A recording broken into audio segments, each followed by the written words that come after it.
Yo, yo, yo, yo, yo, yo, yo, yo, yo, yo, yo, yo, yo. What up, what up, what up, what up, what up, what up, what up, what up, what up? It's me, man, here, Double H, Half, trying to live, trying to exist, trying to stay alive.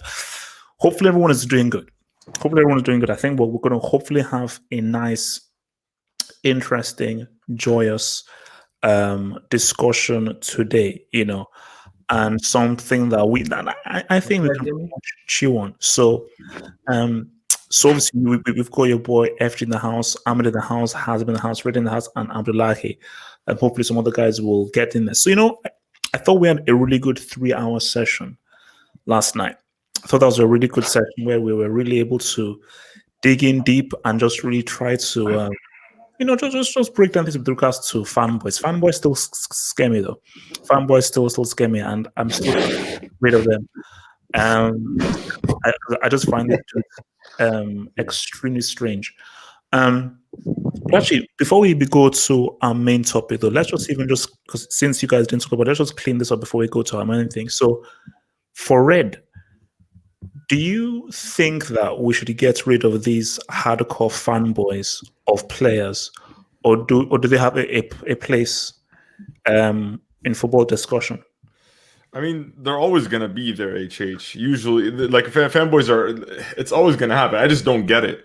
Like, why would you follow one single player? I understand if you want to appreciate a player, if that player is like currently active, but like some people just put players on pedestals, like as if they're I'm from I'm sorry, you're a loser if you do that. Like the thing is, it's just like why? Like you're limiting yourself. Like you could enjoy the sport so much more if you're just a bit more objective and just appreciate players for what they are and what they do, instead of trying to put them on this like pedestal where they're untouchable just because of one aspect or some argument that you've conjured together. Like, so I mean, I think people always grow out of that. I think eventually, like, you either leave the sport or you grow out of it. There's no way you could just support one player. Like that's so boring. How many times are you going to repeat the same argument? Like, how is that enjoyable to anyone? Like, I don't think people would even want to have a discussion with you. Like, it's entertaining now. Like, for example, just as an example, I'm going to say the Messi Ronaldo debate. As soon as these players are going to be retired, I don't think people are going to want to talk about them anymore. Wait, Red. When these dudes retire, I am going to have the biggest party in the world. Hallelujah, man. No.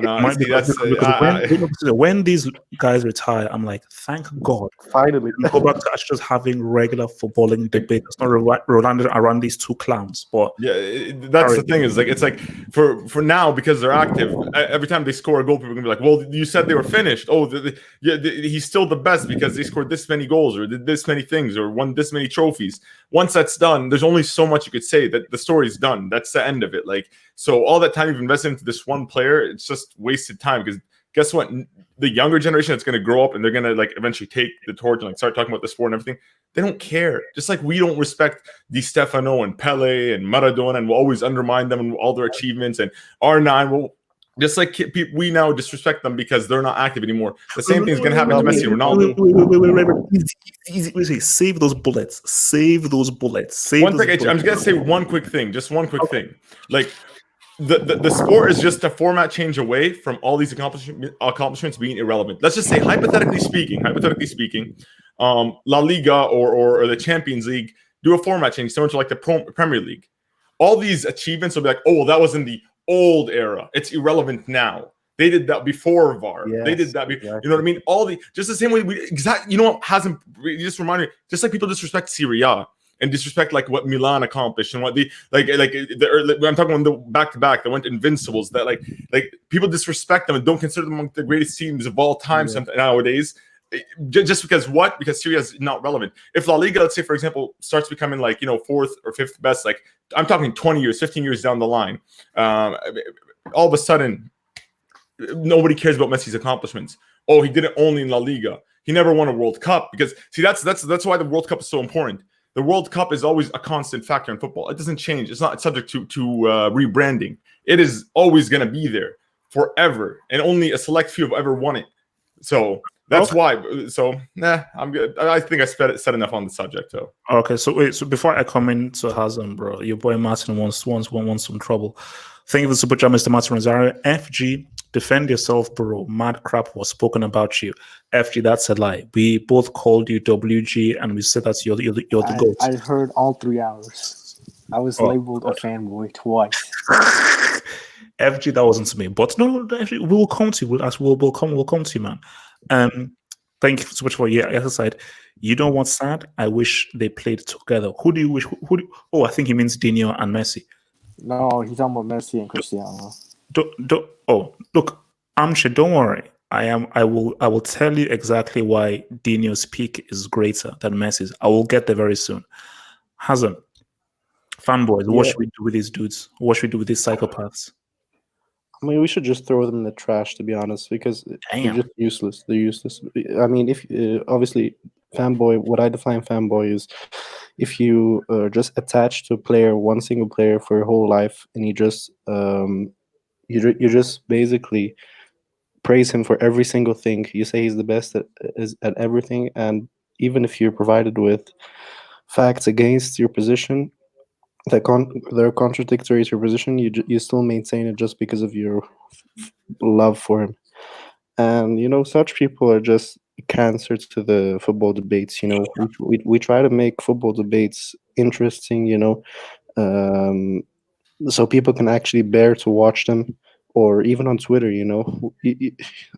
Twitter is a cancer, anyways. But you would try to talk about football in a way that makes you like football, makes you like not like when you bring all these fanboys into the picture. It's just everyone saying, "Oh, he's the best, he's the best, and it's just this is the debate the whole time, and they just bring like one stat and say because of that stat, he's better than him. That's it. Oh, we won the debate. Like instead of actually having a proper constructive conversation, they can't. They just, and it's clear with the Messi Ronaldo. It's so clear because that's the biggest one. They're the two most popular players, and obviously people flock to either one side or the other. It's like so many people just ask. So who do you prefer, Messi or Ronaldo? Like you have to choose one. You can't appreciate both of them, and you can't. You can't. Yeah, hold on, because I've got something interesting in the live chat concerning you. So first of all, let me just say it. HH. Also, Hazem, I think you're too close to your mic. Well, Oh, wait, sorry. How about now? it sounds like if you're in the North Pole. So yeah, just come a few inches from the mic, because you're breathing so hard. So yeah, How but about yeah, I know HH immense Messi and Ronaldo. Well, look, I don't give a damn whether they play together. Like that's like I don't give a damn. But yeah, it would have been interesting. I don't know whether they would have worked together though. That's the thing. I don't know whether they would have worked together. is it So better now? I think this is a short further to you. Said the Egyptian Pole that worships Salah and Lewandowski. And all of this says Oh, rich really? coming from Hazem. But oh, so that's great. Okay, so you think appreciating players that coincidentally represent my countries are now called fanboys. Okay, so how about all the like I back it up with stats, and I never say, for example, there's loads of Liverpool fans that say Salah is the best winger in the world, the best player in the world, better than Messi. No, I don't bring stupid opinions to this. I just say that he's better than Mane, and he's better than many other players, of course. But of course, I'm gonna say that he's a world class player. I don't think I've ever said a statement about Salah that um, is considered delusional or something goes under fanboy. Same thing with Lewandowski. I'm gonna have this Lewandowski Suarez debate coming up on Wednesday, and you guys are gonna see it. Like it's all facts. I don't say Lewandowski is the top 10 strikers in history. I just say what I think about these players, and obviously I like these players. I like them because I like the way they play, and obviously they represent my countries. But what's wrong with liking them? There's a difference between liking players and promoting them against false narratives. Well, Because I mean, look, I mean, I do think that sometimes you can be extreme, but one thing that is different though is if you are in support of a player of your country, that's different from you live in yeah, Greenland or Siberia and you're obsessed with a dude from Portugal or Argentina. Now that's where it gets a bit deep. All right, but let me bring in your boy Abdullahi. So Abdullahi, Yep. should we get rid of fanboys? I think you need to throw them into the garbage. It's too much. Especially the especially the Ronaldo Messi fanboys. It's way too much, man. Like it's getting too much. Ronaldo, Messi, this blah blah stuff. The fan base. I understand with fans because football without fans is just nothing. But we just need to kind of calm down with these fans, blah blah blah. It's way too much. The way people worship Pep Guardiola and Leo Messi and Cristiano Ronaldo, my goodness. If you debate with them, you're gonna be in trouble with you. You can never win them. You can never win them. The way they debate Ronaldo Messi, Ronaldo is this, Ronaldo is that, they will bring stars. It's stupid. It's stupid. Way too much. It's way too. It's like when you see them talking, just you just want to keep quiet. I'm like, okay, just go ahead, just keep talking, man. I can't even argue with you, man, because I know you know what you don't want to listen. Because if you look at it, you're gonna see them. Some people are kind of Ronaldo, Messi, and Pep Guardiola, or this kind of stuff is way too much. We need to just calm down. Yes, we can appreciate greatness. Yes, we need to appreciate when someone is good, is good. When someone is not good, we need to let this person is not good. He needs to work on this, on that, on that. Yes. But when someone is good, we need to let him know this person is good. But is it better than this person? Yes, give us a reason. The reason has to be legit and genuine. It has to be the fact. You can't just give a reason based on start and this. Sometimes starts work and sometimes it doesn't work. You have to give a reason based on genuine factual aspect. This is what it's all about. You can't just give a based on this, based on that. Yeah, people kind of talking about it like I don't like. Yes, I have an agenda against Pep Guardiola. Yes, I keep saying it, but my agenda is one. My agenda with Pep Guardiola is his tactics in matches frustrates me a lot because he knows what is good. This is the basic thing you need to do, Pep. Do the basic thing and go. That's it. Do the basic thing and win matches. Pep will be doing the thing that is not even basic into the matches. You know you can't beat this team. This team is the mid block. How do you beat the mid block? You do this, you do this. No, Pep Guardiola is gonna be doing something entirely different. Then when you be like, what the hell are you doing, Pep? Why are you putting Kevin De Bruyne on bench? Why are you putting this person on bench? When they come up and Pep KDB is injured, is not fully fit. So basically, you say get rid of these fanboys then? Yeah, get rid of it. It's way too much. So let me just hit the super chat real quick. So yes, Said, thank you, super chat. HH is a Robin, Annan, and Izat fanboy. Well, Said, except I'm not. Because as I defined it yesterday, a fanboy is somebody who inexplicably, obsessively obsessed about a player and sees no faults. As I've said before, Robin should have gotten that World Cup. He flopped in that World Cup final. Well, Spain took drugs. R9, he didn't get the CL, and he just wasn't the same player after his knee injury. Hazard was trash before that World Cup 2018, which I said before. So I've said again, he has not really fully lived up to expectations at Real Madrid, but obviously he's been injured. So I can still have level-headed discussions about these dudes. Fanboys cannot. They see no fault with their players. Juju man, should we get rid of these loser fanboys? So I don't. I say I don't think we should get rid of them. Look, we are all fanboys, but the problem is other fanboys cannot acknowledge when like their flaws in their players that they support. So that's the problem, that when they cannot acknowledge. I think like in this hangout, everyone acknowledges when they're wrong. Like people call me a Messi fanboy, but look, I acknowledge like maybe he should have been fit for that World Cup final because I don't know, playing with an injury wasn't good.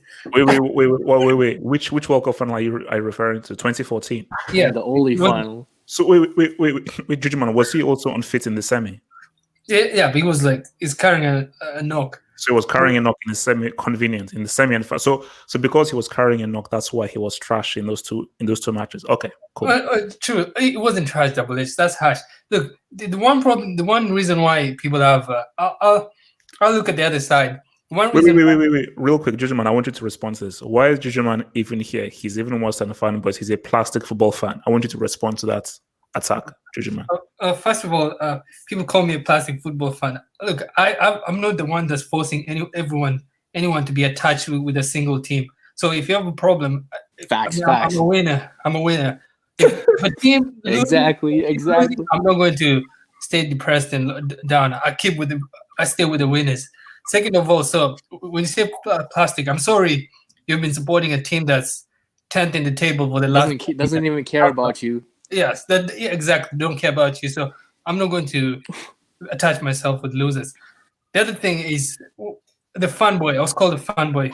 I mean, since when am I a fanboy? I support great players, and I've called out Lannister, I've called out the Hobbit. But the problem why fanboys in general, if you call them, the problem why they support their players regardless is these agendas out there, and people their assessments are not like the word like having a fair assessment, a fair analysis is not doesn't exist because everyone has their own biases. So you have to you have to support your players, and that's why I think fanboys or people call them fanboys support their players because like, even if you look at even if you look at the mainstream medias with the like some players like Pogba, people focus too much on Pogba. They highlight his mistakes more than let's say a Kevin De Bruyne. So you will have people that support Pogba who have their own agenda too, because it's not people have agenda, other people have agendas. So it's I think fanboys should be allowed in So, football. you still think they should be allowed, and even if we can't have a rational discussion with Oh, them. no, they should be allowed as long as you can acknowledge when you're biased. Because I have no problem with people having like being fine. No. But by definition, fanboys are biased.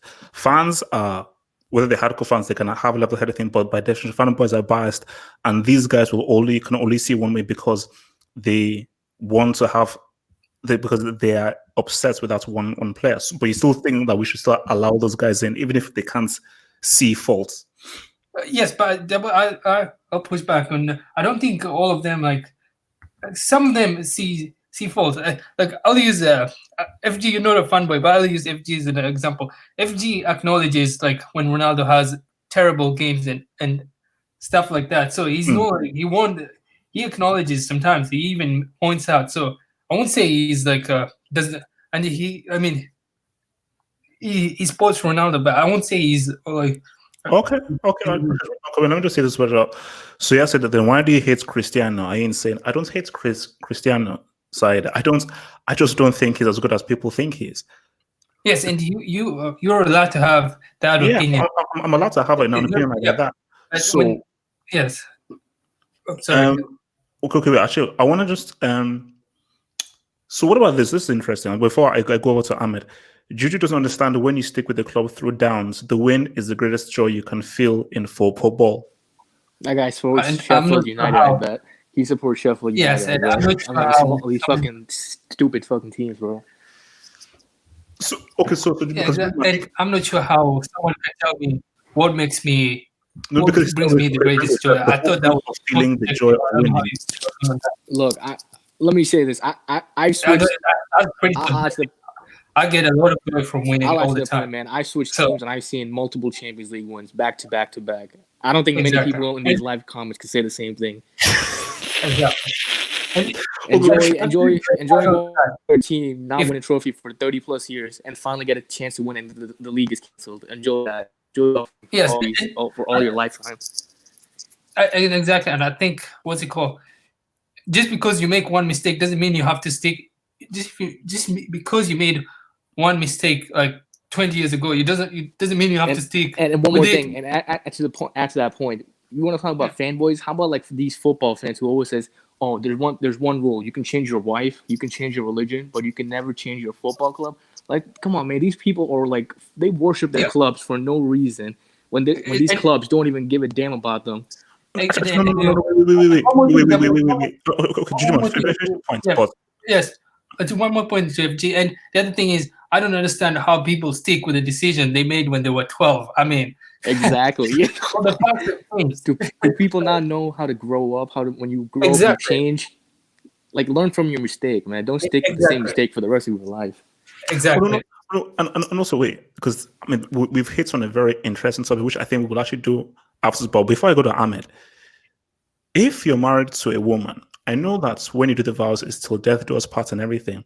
So what if after 3 years, this woman is annoying, she's abusive, she embarrasses you in front of your friends and so on and so forth? Do you still have to stick with her? Why would you marry her in the first place? If you don't know, if you don't know that about her, why would you even get married to her in the first Let me place? answer that. Let me answer that. I guarantee you. I guarantee you. I guarantee you. Wait, Red, I know people, uncles, aunts, friends, and family who they marry before they married someone. They were a certain way.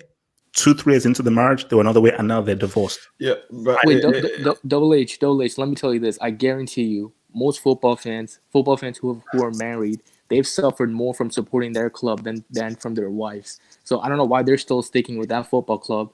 So they might as well change their football clubs to a team that can make them happy. Like, I mean, you can change your wives. You might as well change your football clubs too, if you're suffering. Okay. Wait. Okay. So, Ahmed, where do you stand in this whole thing with fanboys in the debate? See, fanboys, especially on Twitter, Twitter is the platform that attracts cancer, constantly. You see all these, different player stands on Twitter, Messi, Ronaldo, Salah, all these annoying accounts. And personally, unlike Hazem, I think they have a use. I don't think they belong in the trash. I think we can test corona vaccines on until we find the right one. Because the issue with fanboys is they don't understand. I don't want to name any specific names on Twitter, but you always see these Twitter accounts, the Van Dijk ones, the Messi ones, the Ronaldo ones, and they're the most annoying thing to debate with. So personally, I don't talk to them. It's too difficult. It's annoying, and I think they're a waste of space. Like I said, better use testing corona vaccines on them until we get the right one. Damn. Okay. I don't co-sign that. Those are the words from Ahmed Trademark TM.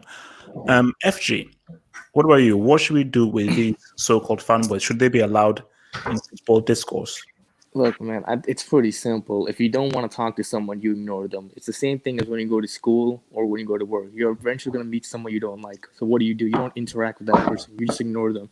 So I don't know why people can't do the same thing with like someone who's like attached to a player or club. At the end of the day, they just ignore them. It's not like you have to convince them like they're wrong or anything.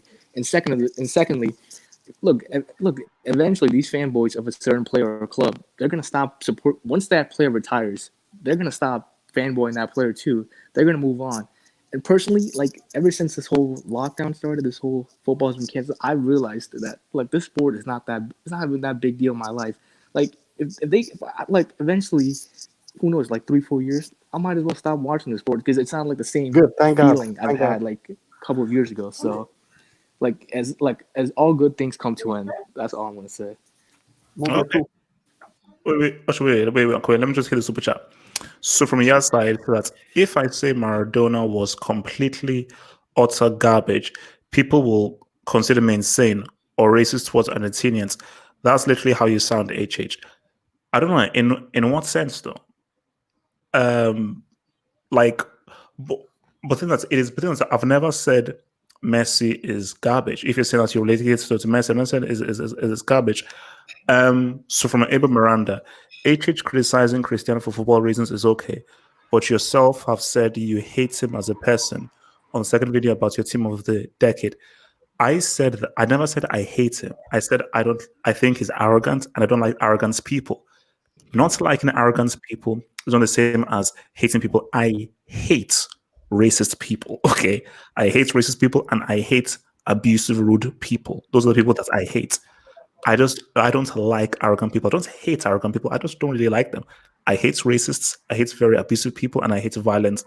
People who are violent for no reason. So you have to be very clear with these things. All right, guys. So let's get down to the nitty gritty right now. So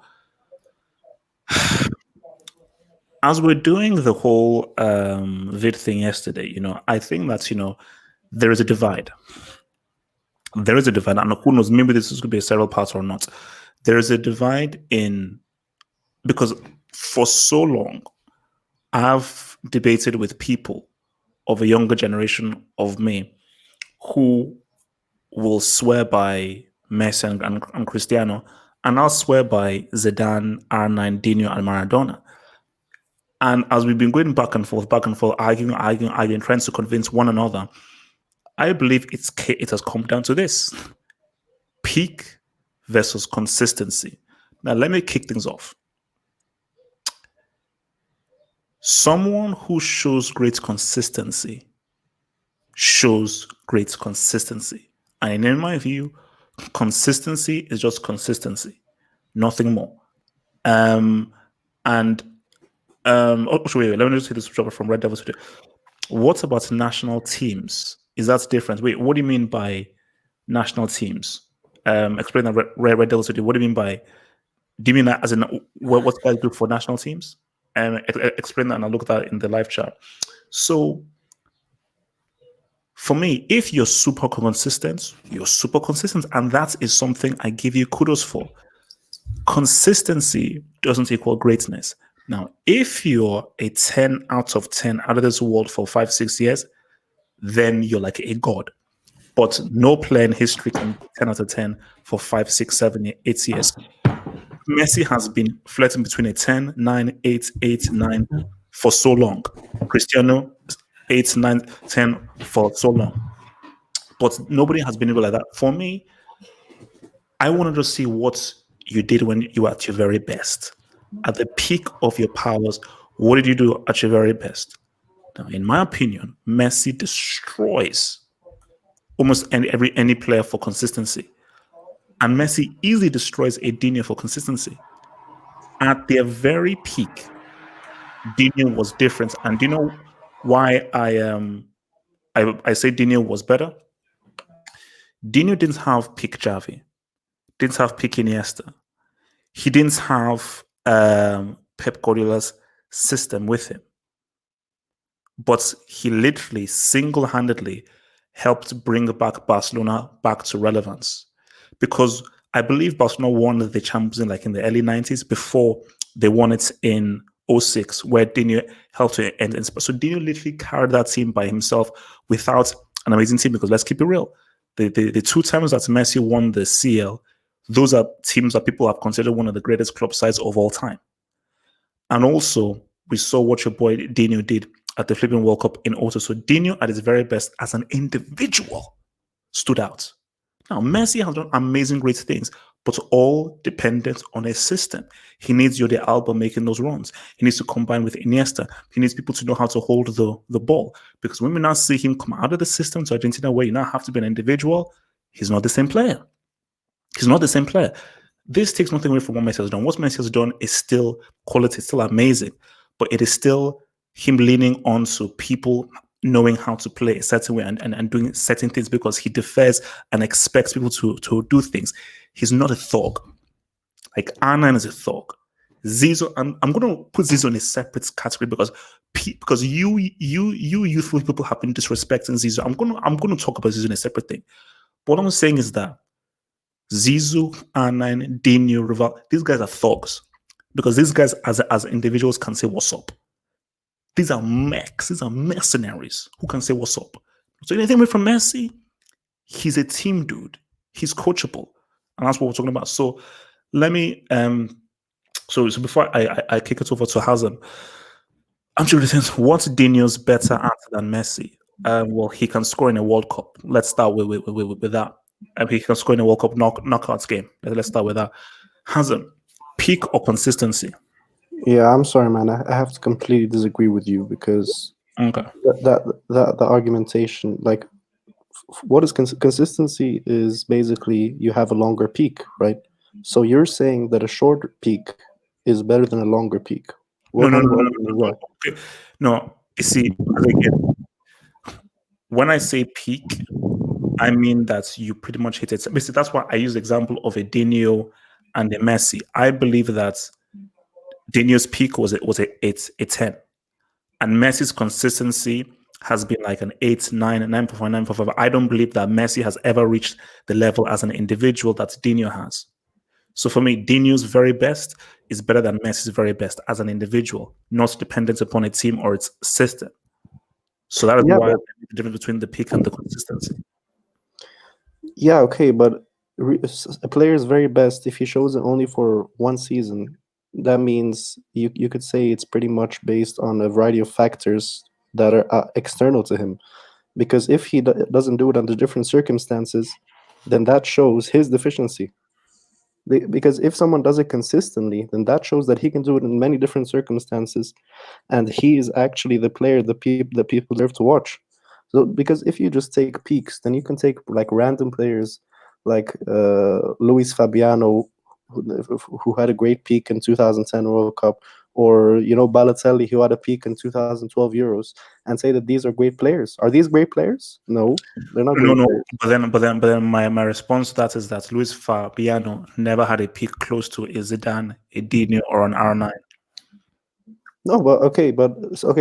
If you name a player that had a peak, name a player that had one good season. Like you can't have one good season and then compare him to a player.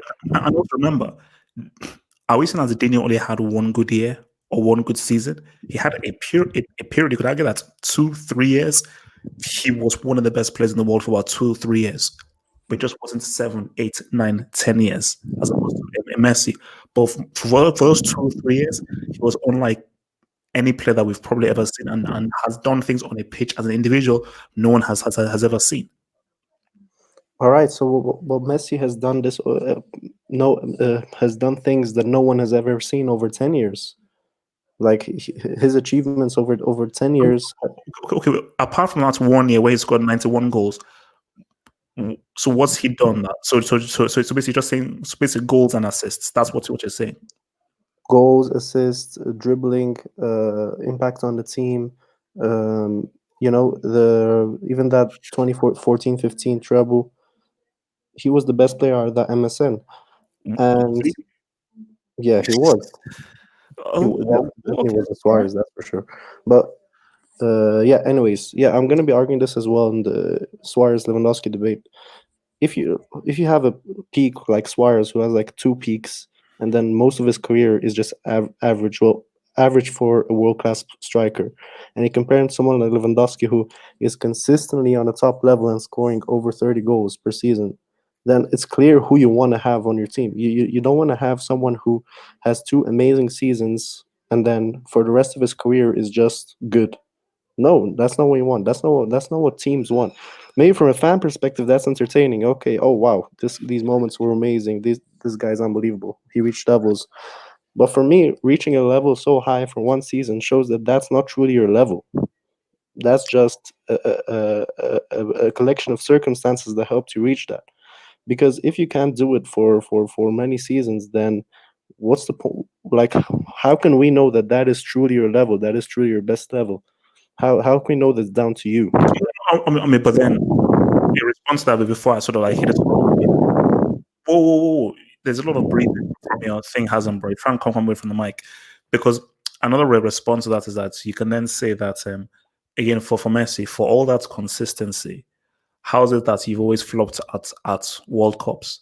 So yes, maybe Dino wasn't as consistent as you, but we also what Dino did in the O2 World Cup. So Dino at his very best was able to show us incredible things both at an international club level. Maradona, nowhere near the consistency of a Messi, but we saw what he did for Napoli. What he did at the World Cup. So for me, I mean, yeah, I get your point. Iconic at a critical moment. I will always take that over you beating up on Getafe, Tapas FC, and Braunschweig FC. But let's just hit it to other people. So I'm Ahmed. So sorry, before you continue, Ahmed. So yes, I think Super Chat says that Salah had the best Premier League season in the history of the Premier League. Well, for goals, for goals, in terms of goals, performance, I don't know. In terms of goals, Ahmed, no performance as a whole. Consistency. I would say, not just in football, but in general, you always want consistency. Consistency is what people are looking for now. It's consistency over peak. Anything. Like, say, for example, you're a manager at a bricklaying department, right? Which is something you're familiar with, bricks. But moving on from that, like, would you rather hire the person that lays 60 bricks every single hour, or the person who can do 20 an hour and every once in a while is going to get like 70 or 80? Same thing with football. You want the person that can get you 35, 40 G's every single season, or would you rather the person who'll get you 20, 25, and then 1 year will get you a lot? Consistency is always a superior trait to peak, no matter what it is.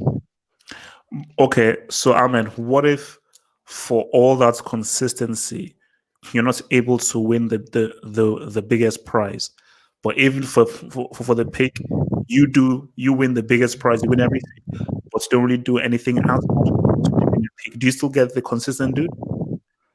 You definitely take consistency. Is okay. So for example, someone in the super chat said Salah's 17-18 Premier League season. If it's not the greatest Premier League season, it's one of the greatest individual seasons, right? We're we going to say now he's one of the goats of the Premier League of all time because of that one season? Yes. I mean, you have to add more than just that one season. It has to be more than that because what did he do? He won a Golden Boot and he won a PFA Players of the Year that year. He needed more than just that one season to solidify himself. You can't rely on one season. Yeah, but not to mention a lot of these. Not to mention a lot of people won't win a World Cup. Let's just face it. No matter how good Mane is, he's never gonna touch a World Cup. All right, some of these players don't play for. Not everyone plays for Brazil or in Argentina. So just because of that one simple fact doesn't mean. Like for example, I feel like Zidane is probably the player that embodies it the most. You know, he was consistent to some degree, and also he performed in the World Cup, performed in Euros. So you obviously need a balance of both. But when it's one or the other, consistency always trumps peak. Okay. FG. Look, it's consistency, man. Because end of the day, you have to see. I look at a player like, what can you do at your best, and what can you do at not at your best. Like a perfect example is like if you look at Cristiano, his peak was like 2012, but guess what? He only won like a La Liga. But when you look at his peak in his late 30s, where he wasn't dribbling as much, he wasn't passing, he wasn't not enough skills. Guess what? That was like his best throughout his like 3-year, 4-year tenure. That was his like best achievements throughout his career when he was past his peak. So consistency is like the ultimate factor. Like I mean, peak is like 1, 2, 3 years. That's not enough. That's not enough sample size. Like you need 5 to 10 years to determine like who's better, who's great, who's that great. So yeah, consistency is much more important than peak. And consistency is still more important, even if for all that consistency you can't win a single World Cup. He brought 2 international trophies to Portugal, their first 2 ever trophies. So that's important. What the hell? I mean, dude, if that's his one flaw, then that's amazing. If your one flaw is not winning 1 trophy, that's amazing. Because I guarantee you, most players have 2, 3 flaws. Like his only flaw is 1 flaw. So okay. All right. Let me before I come to Juju man here. Let me just hit this. So from promo, thank you for the super chat.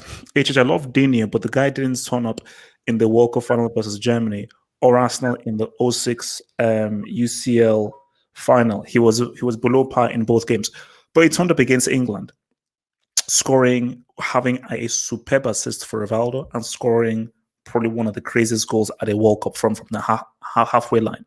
So even if he didn't show up in the semi and the final, he showed up in a critical game in a quarterfinal that helps his team advance to the semi. So his World Cup thing is ticked. And for me, I need to see that you can be consistent for 3,000 years. If you don't show me an iconic moment in a critical game at a World Cup, I'm sorry, your consistency means zero to me, completely zero. It's futile. So you can be consistent for 3,000 years. If I don't see a World Cup iconic moment, consistency means zero to me. Completely not. Can I just say, what about someone like James Rodriguez, who he had an amazing moment in the World Cup, and then he's just crap for the World Cup? No. I mean, but then his moments didn't lead to. First of all, I don't think his moments was that great or that iconic. I think what. Oh my God! Come on. I think what Dawosuke did was far greater, based on the team that he was playing for and how he contributed to that team, Croatia reaching their first ever semi-final, and how small a nation Croatia was. So Suke's was far more iconic and far more everlasting. But as good as what James Rodriguez did, how far did he really take Colombia? Suka guided Croatia to a flipping semi-final, and they lost 2-1 to France. So, Armchair Critic says that to the Hangout members, better pick Dino or Messi. We'll get there. Don't worry. I'll ask Grant afterwards. Messi easily, man. What the hell? Okay, Juju man. Peak or consistency, bro? I'll say consistency, because I feel like this is offensive to Messi. Like comparing Messi to Ronaldinho. I mean, comparing Ronaldinho to Messi. It's like comparing WWE to UFC. It's completely not the same. Wait. WWE is better though. It's better though. UFC is I like, think you got it backwards. You got it backwards. well, WWE it's acting, and the one thing is, you mentioned international flop Double H. I have to disagree.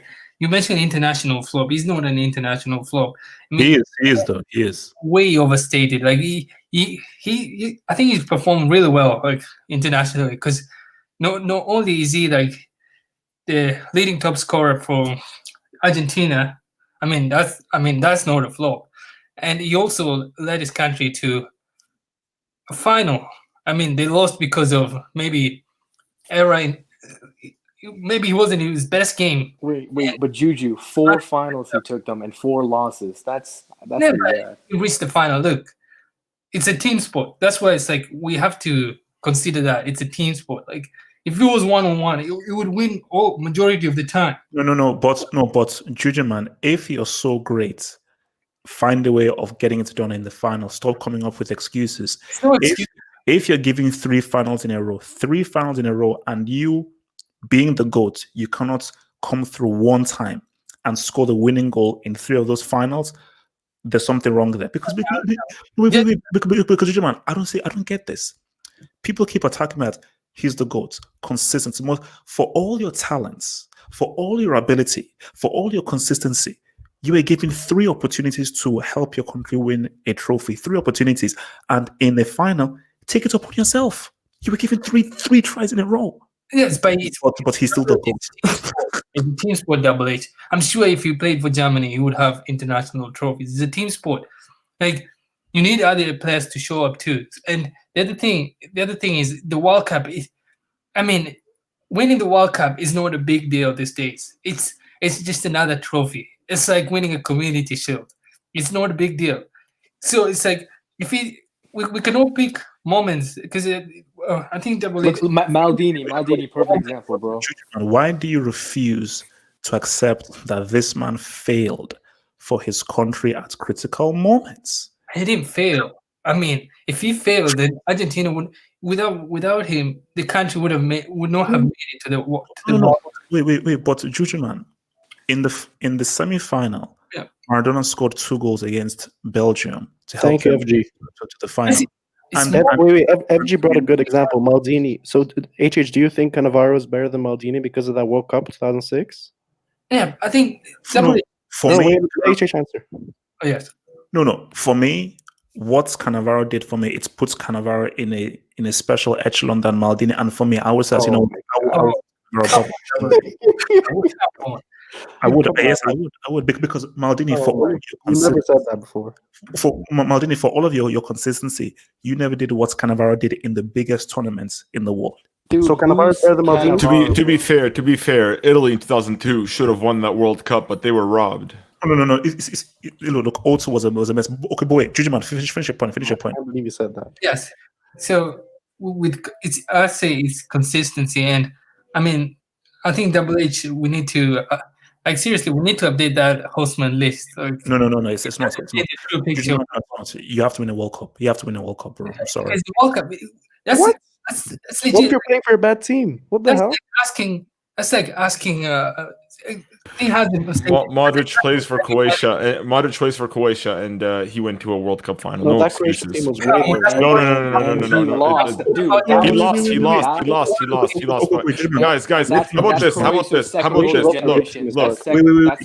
That's Croatia's second goal generation. Finish your points, and I'm going to go to Abdullahi there, then Red. Juju, finish your point.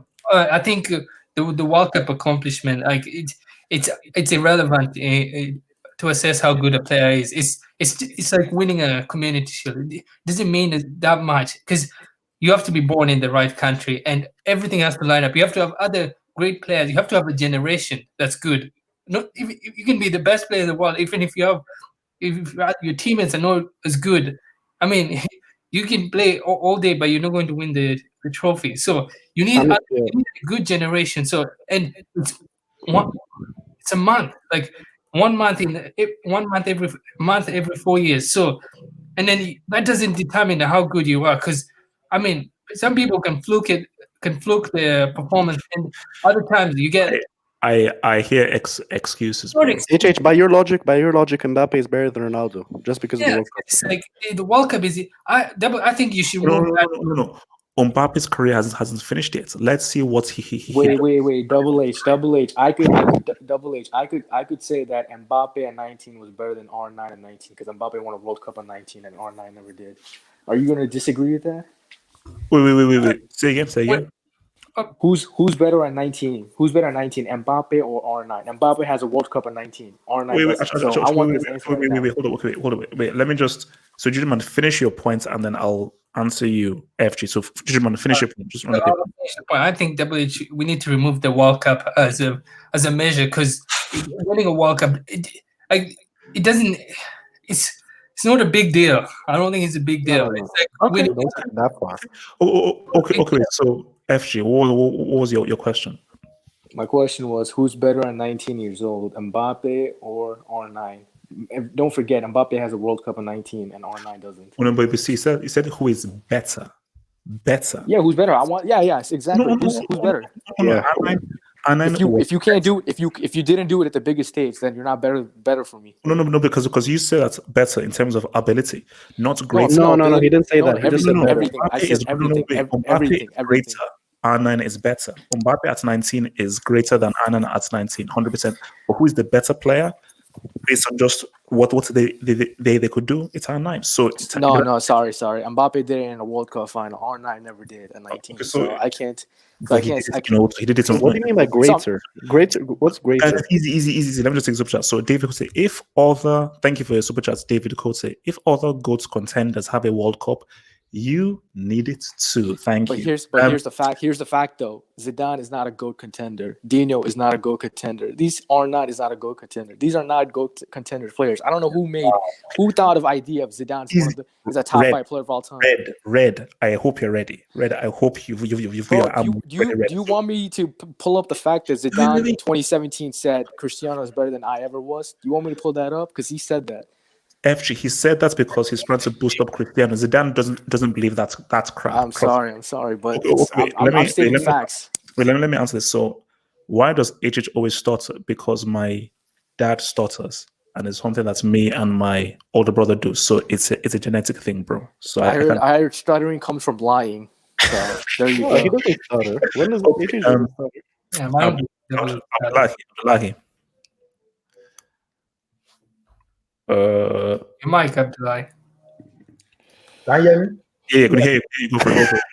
Okay, I think for me, consistency. I will go with consistency ahead of pick, and I think I will disagree with what Juju has said about the World Cup. World Cup is not the community shit. World Cup is the entire Obviously.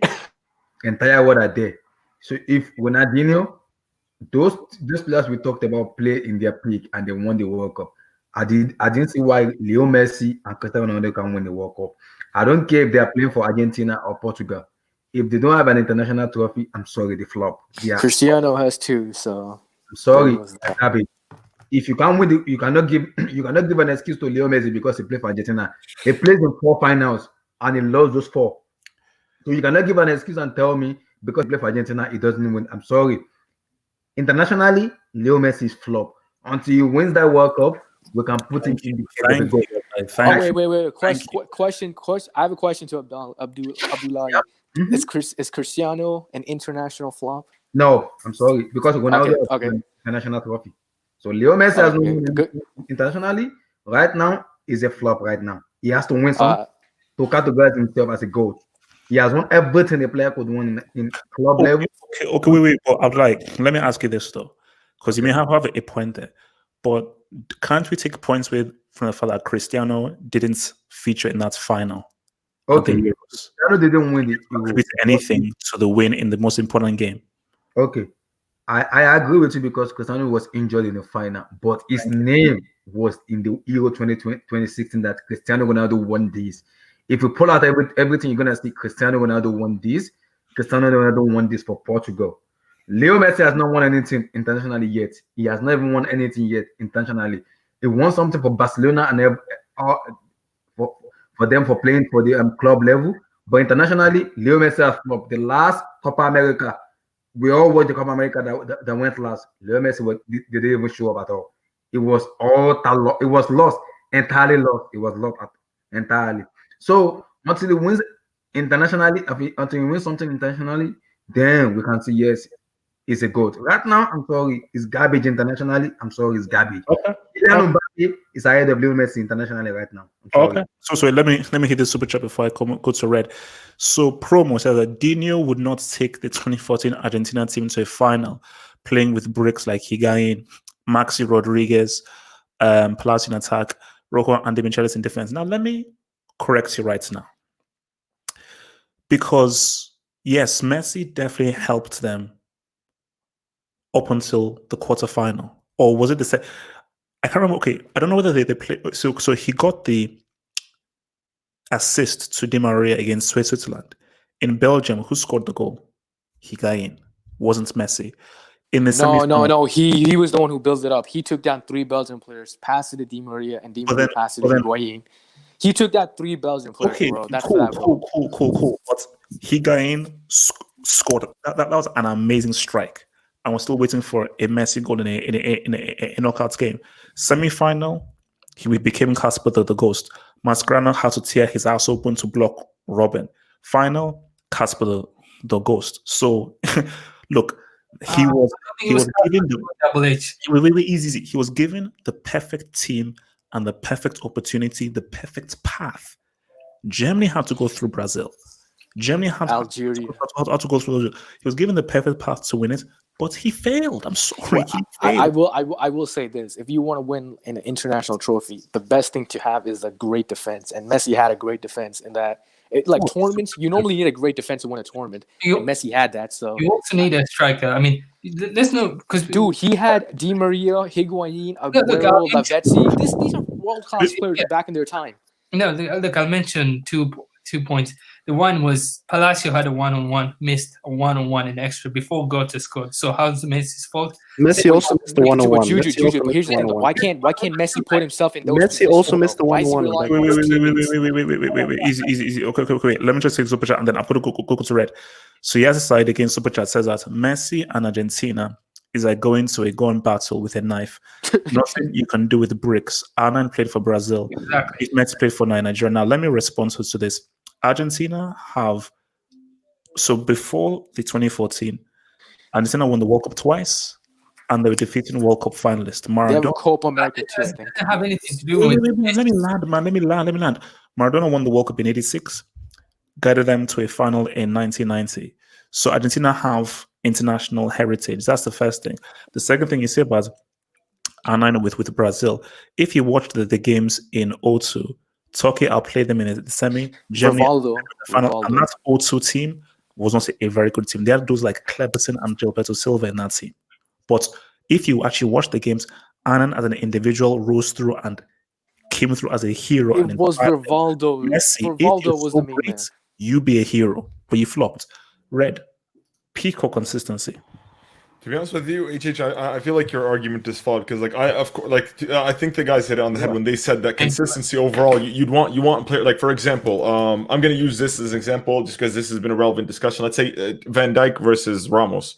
Like Ramos has been around for 15 years, but because Van Dijk had an exceptional season, they feel the right that they could compare him to Ramos. When that is just nonsense because you have a player that's won you so many trophies. There's a player that's just won that had a phenomenal one season where he won trophies. So in that aspect, I have to disagree with you. I also do believe that you can't really compare Ronaldinho to us because though what Ronaldinho did at his peak was incredible.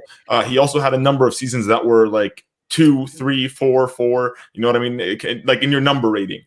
So I can't really compare them in that aspect. But let me make sure that I'm clear on this. Messi could never be the GOAT ever. No matter how many good goals he scores with Barcelona, he could win the Champions League with Barcelona. He could win that. He could just never be, unless he look. Let's just lower my sanity. If you're telling me this is the greatest of all time, right? Let's remember the definition: the greatest of all time, the best that ever was, the best that ever will be, the greatest. Yes, you can't lose that many finals. I'm Look, sorry. look, I'm you can only telling you- blame your teammates for so long. Like, you know what I mean? Like, I'll tell you, like, Messi's been around since 2006, right? 2006 internationally. 2006 for his debut season with the team. We're not going to judge him too much. 2007, you're in the final. You lose 3-1 to Brazil. You lose how? Like 3-1. But you know what? He's young. It's okay. 2011. Copa America. But it's in his peak, by the way. That's his peak. That's when he won 4 Ballon d'Ors in a row. That was the season that he scored 92 goals. He flopped in the he flopped. I'm sorry. And like, look, I'm lowering my standards by asking for 1 World Cup. Like, no, dude, we're asking just Pele for has Copa 3. America. Pele has 3, and people disrespect him. Like, Red, That's so true. it's That's so gotten true. so bad that we're just asking for him to win a Copa America. Like, exactly. And Copa America has become an annual event. We've had more, like, I've probably seen more Copa Americas in my lifetime than anybody ever, because we had like 4 in the past decade. It's supposed to be once every 4 I see years. more Copa Americas than Wait. Very quickly. Guys, what is so hard? Now, I'm sure FG will disagree with this, but so this is for the live chat. Why can't you accept me saying Messi is the club GOAT? Because He's not, dude. But It's see, Cristiano. It's here's Cristiano, another bro. thing. Here's another thing to knock the consistency argument, because the consistency argument is also very flawed. Now, look, if Messi is so great, how come a player who everybody describes like Ronaldo as a tap-in merchant can match all of Messi's numbers? And he could outshine him in the biggest club competition, like the Champions League. If Messi is so special and so great, how come a player like Ronaldo, who they discredit all the time, can match his numbers almost? Like, literally, like, if you look at them, they're head-to-head pretty much in all the numbers. And actually, Ronaldo could do something with Portugal, a country that's never won anything, that Messi couldn't. And I'm not saying this to say that Ronaldo's better than Messi. I'm not saying that at all. I'm just saying that, see, there's where your argument is flawed. When you try to undermine players like Zidane or Pele or Maradona or these players. Well, we'll get to Zizou. Zizou's going to be a separate topic, but we'll carry on. So here's the thing. Like, look, if you want to say that Messi is the best player of all time, you want to say that Messi is the most talented player of all time, Messi's the greatest club product of all time, these are all valid arguments. You want to say that his skill, his consistency, his ability is phenomenal. But there's a difference between being the best at something and being the greatest. Greatest is about achievements, overcoming hardships. Facts. That's what makes a player great. See, exactly. Greatest. See, exactly. I think people. Wait, I'll push back. I'll respond to Red. No. And let me tell you something. There's only been 7 nations that have ever won the World Cup. Lionel Messi has been fortunate to be born in one of them. He came to a country where they have every luxury afforded to them, because they are like they're footballing like they're footballing gods essentially. They have what's it called? Heritage. Thank you, Juju. They have heritage. They have footballing heritage. So for Messi to have all these luxuries afforded him, he's played with great players. He's played like like Riquelme, Crespo, Mascherano, Di Maria, Higuain. These are all accomplished players. These are all vets, and they're failures just like he is. They hold the same amount of burden that he does. But really, see, do you know what people are finding this so hard, and why people love what Messi has done? And for me, I have been amazed by what he's done, ability-wise and skill-wise. Mm-hmm. And people want so badly for him to be the GOAT. I was almost prepared to say, look, give him the GOAT status if he won that 2014 World Cup. But the thing, though, is that, as we've said, the World Cup is one thing. Do you know, before 2015, Chile had never won any trophy? Anything. Nothing. So those 2 Copa Americas actually won with the 2 that so let's say if they lost to Brazil or Uruguay, okay. But you had Chile, a team who have 0 international heritage. Can I respond? I'll respond. Yeah, me too, after Juju, man. All right, so first of all, Red in Double H, you keep bringing up heritage. It doesn't explain. It doesn't have to do anything with the teammates that he has. Heritage. What, dude? He's had world-class players though. No. Another thing. No, easy. No. You see, I hate when people do this crap. Higuain broke the goal scoring record for Napoli back in 2013-2014. It still stands. Aguero is well on his way to probably one of the greatest Premier League strikers. Yes, he's well on his way to being behind Alan Shearer. Di Maria, that was his best season heading to that World Cup. Di Maria, man of the match, that Champions League final just that summer. Yeah, so basically, Juju, man, you can't give me the whole thing that you have trash players within you, because these individuals are amongst the best players in their team. And Juju, we just named you 4 world-class All right. players. Some All right. players will be lucky to have one. Is everyone here trying to tell me Mario Götze is the greatest player ever? No, that's not. That has nothing to do with it. See, the thing is, it's overall package, right? Messi has something that other players don't. I understand why people think Messi is the GOAT. Messi has an unrivaled club career. He is no doubt. He made Spain his bitch. Like he La Liga is his forever. Like nobody's ever touching any of his records in La Liga. Like that's not the argument. I'm not saying that Messi isn't phenomenal. I'm not saying that Messi isn't top 2, top 3 of all time. But you can't. He's disputable. His claim is disputable. He's not undisputed. He has too many failures for people to just keep giving him a pass. The thing is, if you were telling me, yes, man, 7 finals. Like he lost in 2007, 2014, 15, 16. Like he like Argentina barely qualified to the World Cup nowadays. They declined under him. They've actually gotten worse with him. We'll respond to this right now. Excuses. This is another excuse. Exactly that here. Chile were a better team than Argentina. Sorry, I only know 2 Chile players before that game. No, wait. No. See, stop right here. 2014. In 2014, who were the World Cup finalists? Argentina. So no, wait. So you're telling me between 2014 and 2015, somehow Chile became a much better team than Argentina? Yes, and can I finish? Can I land? I'll land. Let me land. All right. So you're telling me that between the 2014 final and the 2015 final, somehow Argentina became an inferior team to Chile? Because don't give me this crap. In that 2015 final, everybody was like, Messi is going to finally win an international trophy because they were heavy favorites. Because even if Chile were playing at home, you're playing a team who had never in their history won an international trophy. So can I ask you a question? Yeah. Just relating to that, I'm trying to find a equivalent to that question in Europe. Which is the better team, Portugal or Croatia? Wait, right now? No. Like when they play, people will say Croatia, obviously, because everybody's saying Croatia is this great team. That's why they got to the final. Well, Portugal beat Croatia in the 2016 Euros. It went to penalties. Croatia destroyed Portugal. Yeah, at that time, Portugal were better. At this point, you know why Red and Double H? You know why your argument is flawed? Is because you pick moments. You pick moments to support your agenda. You pick like no. It's not. See, Juju. Why can't Messi give us one moment? It's 3 tournaments. Wait. Let me just say something because HH and Red. Wait. I'll land that before. Okay. What you're doing is you're picking moments to support your agenda, but in the overall scheme, if we're looking at a player's career, his numbers, individual performance, there's no one even close. There's no one close because Cristiano. I'll land because Red, you bring up his numbers are tied with Ronaldo. Let's not forget. Messi plays as a midfielder. He's not the number 9. Ronaldo.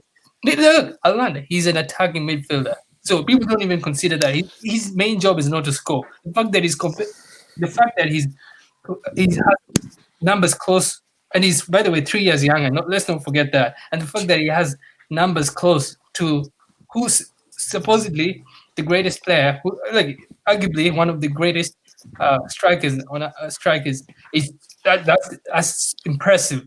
And that thing, Juju. So wait. Let me review it first. Because wait.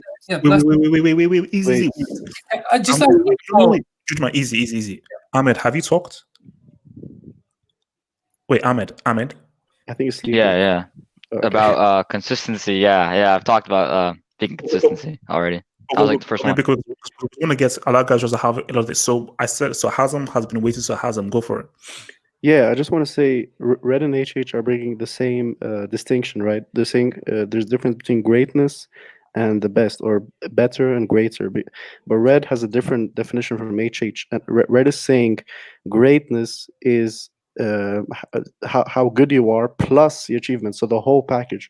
For HH, greatness is achievements, focused on achievements, and this is why the results are different. Red's results actually produce. So Reds, for example, would say, wait, Hazem, let me be clear here, because so to be clear, so you know where I am coming from. I am on the record by saying that based on Messi's ability, what he'd already done, if he'd won that 2014 World Cup, as much as it would pain me, I would say this is the greatest player of all time. So if he had done what he had done and won that 2014 World Cup, plus the achievements by club, plus his ability, his playmaking, his passing, his dribbling, I'd be like, guys, let's hold our hands up. This is the greatest player of all time. So to be clear there. No, but then look, this is why you and Red would lead to different conclusions. Because Red, for example, would never say that Cannavaro is a greater player than Maldini, right, Red? Of course. And HH, you would say that Cannavaro is a greater player than Maldini just because of his World Cup. So you're so focused on achievements that you forget everything else, and that's the problem with your argument. Okay. You know what? You know the thing is, like yeah, you see, handsome, you are right. It is wrong for me to say that's flipping because the thing is that Cannavaro was trashed in that CL season of 06. You know, like he was crap for Juventus. So maybe I am slightly blinded. So look, I'll hold my hands up and say that because I hold the World Cup with such reverence, I'm almost annoyed that certain players don't get it done. But yeah, it would be wrong based on what they have done throughout the whole thing for me to say Cannavaro is greater because even if Cannavaro has a World Cup performance, he doesn't have anything close to what Maldini has achieved for AC Milan and for the club. And so forth. Okay, but look, let me just take a few super chats and I'll get back to you guys. So I'm really thank you for the super chats. Messi is my favorite player, but he should have won at least one of those 4 finals. No excuses. I ask again though, pick Dino or Messi to the members. We will get there. We will get there. Don't worry. I mean, double H. It's going to be a unanimous answer. It's Messi by miles ahead. I mean, losers. From my side, it says it's Messi's fault that Romero was in goal. Trash. Romero was a great goalkeeper. Romero was great. Wait. Romero is great. Wait, didn't Romero save like 2 penalties in the semi? Yeah, he did against Holland. He did, yeah. Oh, okay. And didn't he save one against Chile too? And I forgot the other guy's name. Yeah. Okay, so who was I? Did I want to go back to? Was it Jujuman? Jujuman. Wait. Can I say something to Jujuman's point though? And the one thing is, I mentioned he's an attacking midfielder. The last thing I was about to mention is his numbers are up. I don't even know how R9 is in the Houseman list. You can't just say World Cup when Messi has accomplished like 10 times more than what he has accomplished. So, like, Juju, can I respond to that? Because why don't people ever mention the luxuries? Played on his best years in his peak as a number 9. He played in that Barca system from 08 to 2014. No, he was a striker from 08 to 2014. His peak, he played as a number 9, and that's why he got all those goals. That's why he got 90 goals a season. And when you got Iniesta and Xavi behind you, you're obviously going to get all those fucking goals. Can I also mention? Because Cristiano is a striker. No, he wasn't. He was a winger. This is why I disagree because I don't think he played as a striker. Because if you looked, it was Ibrahimovic, there was Samuel. No, Ibra was for one season. No, Ibra. The thing with Ibra is Pep got rid of Ibra because Messi wasn't scoring enough goals. So Ibra was out, and then Messi was moved up. Juju, also, can I just ask you a question? Can you tell me what these players all have in common? Zlatan Ibrahimovic, David Villa, Samuel Eto'o, Alexis Sanchez, Deco, Ronaldinho, Xavi, Iniesta, Busquets, Luis Suarez, Neymar. Can you tell me what all these players have in common? Di Maria, Higuain, Dybala, Aguero, Pep Guardiola. Like what do all these players have in common? They've all played for Messi. Played with Messi. They've all played for Messi. Like they've literally played to. Please. He's the one that creates all these. Who's the best manager in the world? Right now. Like most people would say, I'd say in this past decade. In this decade, it's Pep. Yeah, Pep. You know what? Exactly. And he's coached Messi. Like, not to mention, if we want to talk about all the all-time greatest midfielders or that, they've all played with Messi. They've all no. Hear me out. Let me just finish my argument. So he's afforded all these luxury players. Of course, he's gonna have this kind of output. Not just him. Like most athletes nowadays, they have much more luxuries. The athletes back in the day. didn't have. Like, I'll give you an example. Barcelona in 2010, a big reason why they lost to Inter Milan is because they actually traveled. That was when a volcano eruption happened, and they had to travel by bus and for the away game to Italy, which where they were fatigued and they didn't really play to their maximum effort. Like, Inter Milan were very fortunate for that. And so right there, I wanted to mention that just to show you, like, nowadays footballers, they go to places in private jets. They go to 100% when they're reaching these places. They have the best diets, the best physicians. They have all this footballing science that's just there to suit them to sort of maximize their output. They have the computers that can analyze and tell you where's the best position to really pass and where to go and where you can maximize your goal scoring efforts. There's a reason why year in year out where goal scoring records are being broken in the leagues, because nowadays we have science to really maximize our athletes. Players that back in the day they didn't have that. They had to be exceptional talent-wise to really, excel above the rest. There's a reason why Thierry Henry and Drogba don't really have that impressive goal scoring record if you compare them to players like Sterling nowadays, even though they're 10 times the player.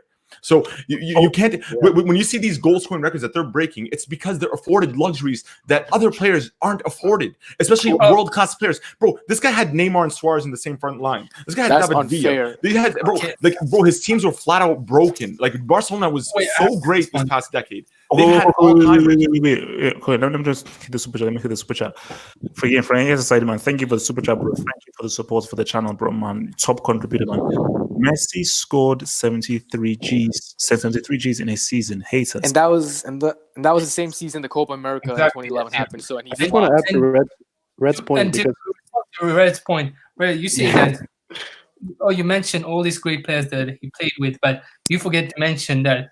Oh, you saying he played with Pep. Pep wouldn't have been Pep. Pep was successful.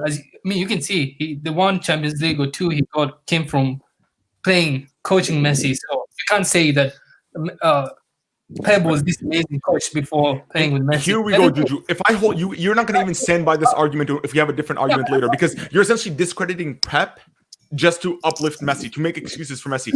Why? Why is it only Messi gets this luxury? Why do people always make luxury? Why is all players that play around him are trash? It's always their fault. It's always the manager's fault. Why is it never his fault? Why is it never he doesn't show up? I get that he scores so many goals, but you have to hold responsibility. No, wait, easy. Wait. Let me just hit the super chat, and then I want to come back round to the topic, but I'll give it back to Juju, man. So Martin Rosario, Red doing the Lord's work. I appreciate you, bro. Okay. So, let me go to this whole peak consistency thing. And people say, okay, wow, this is very much connected with Messi. That's why I put the whole Messi and Ronaldinho thing there. Because in my view, Messi is arguably the most consistent player of all time. I know people will say Cristiano has matched him, but just in my view, he is the most consistent player of all time. But if Messi was to retire right now, I will hold Zidane, R9, Dino in higher reverence. So even if they didn't have the consistency that Messi had, those failures stick more in my mind than his successes. That's the thing. Because for me, those failures are so inexplicable. They're so epic. It makes no sense. If Messi balled out like crazy in the 2014 semi-final and his team lost, that's a different conversation. If Messi was able to really say what's up and really balled out in those Copa America things and his team just messed up, it's a different thing. So because for Messi, for all of your consistency and so forth, where is the Copa America? Double H. The one important thing is the key thing here is that I'm sorry. Yes, you are definitely you're the greatest Barcelona player of all time, but at the end of the time, you were in teams that people consider the greatest teams of all time. From 2009 to 2011, everyone said this is arguably the greatest club of all time. 2015 is the greatest front three we've ever seen in club football ever. Yes. So once you now look at that, you can bring in his whole consistency and everything. If you don't give me that iconic moment, your consistency is just consistency. But for me, I need success through adversity. Double H. Iconic moments. I need that time when the chips were down, difficult position, high pressure, the world is watching, you came through. Messi doesn't have that. Messi doesn't have that moment where chips are down, high degree of difficulty. You have to dig in deep because Messi, sorry guys, for all his talents, doesn't have that hardcore character and hardcore mentality. And Double H, my response is So where is it it? means nothing to me. Wait. Let me just. respond. Why do you pretend that you have to go through adversity to be considered the great? We're just making up we're just making up metrics. No, dude. That's the definition No, of greatness. Greatness is doing the impossible, doing the difficult task. I mean, he's done the impossible. Does anyone have like he's performed consistently for 10 years? That's a huge deal because a lot of players haven't done that. He has Can I more respond to Google the Maps? calendar. That's another thing. Well, A lot of players haven't done that. I mean, no player has done that. He holds like majority of the records either is on top of or among the top players majority of the records. Like if we compare player attributes compared to every other horseman, he clearly like outperforms them. He's way better than all of them. So I think it's just I don't know. I think it's absurd with picking. Juju, you're using a different argument because what you're describing is what you're saying. What you're arguing for is for the best player. We're saying the greatest player. There's two different Yes, sides. no, he's The like greatest means the aside from achievements. you The have greatest, moments. no. Greatness means the achievements. The See, best means talent, No, ability. We agree that greatest means everything combined, including achievements. Wait, Juju man. You see, Yes. where FG is going to is intangibles. There are, see, in the tangibles, that's talent, that's ability. Greatness are the Six. intangibles. What's your mentality? No. Greatness is with tangibles and intangibles combined. No. But yeah, no, listen to what I'm saying. To get to those intangibles, you need to really have those tangibles. But the intangibles is what is it's the bow, it's the icing on the cake. Like, if you want intangibles is Gattuso. Gattuso has more heart than anyone. He ain't that skillful. So greatness is you take it for granted. Skillful tackler. He's a skillful tackler. So you only have the tangibles, but you need those intangibles to help define you.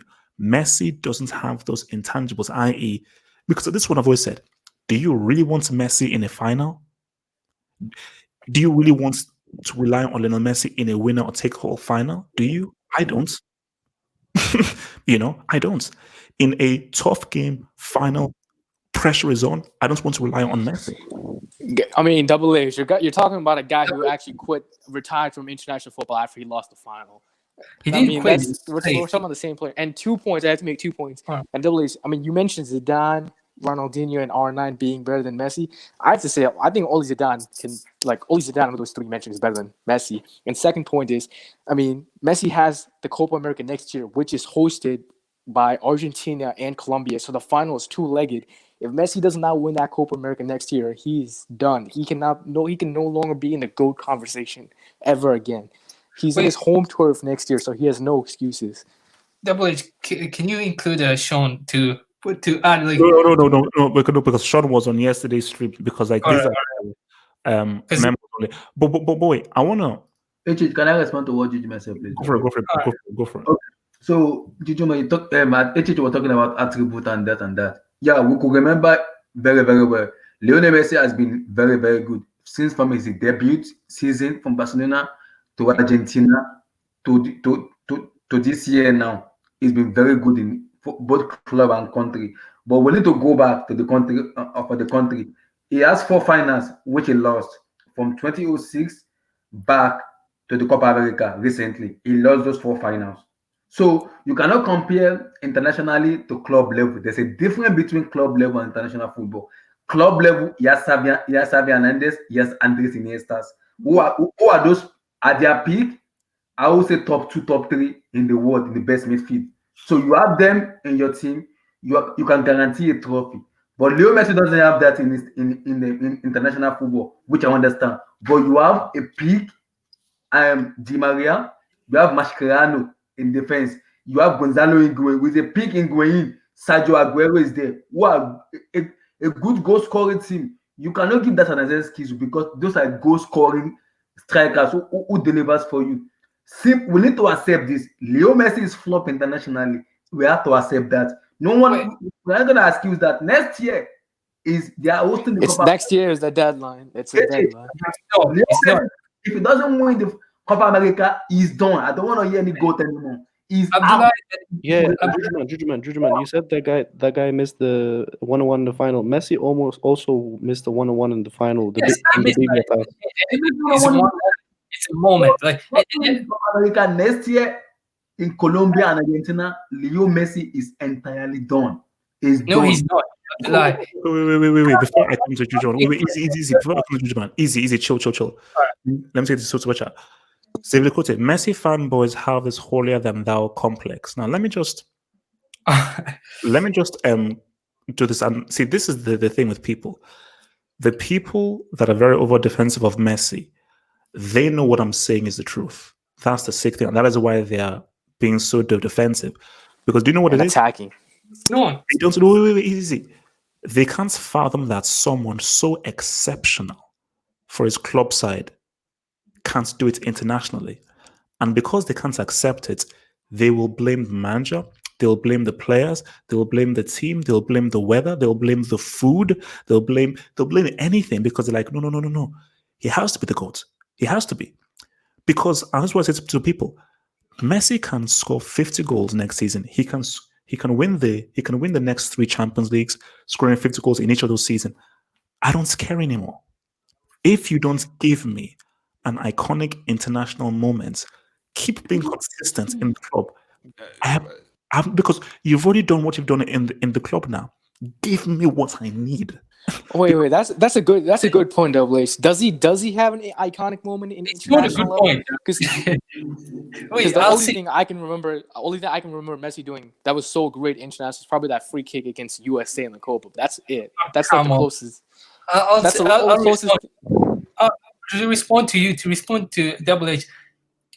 This is the one inconsistency I find in all your arguments, because you're saying you're criticizing him for having good teammates in the club level, and let's check in the international level.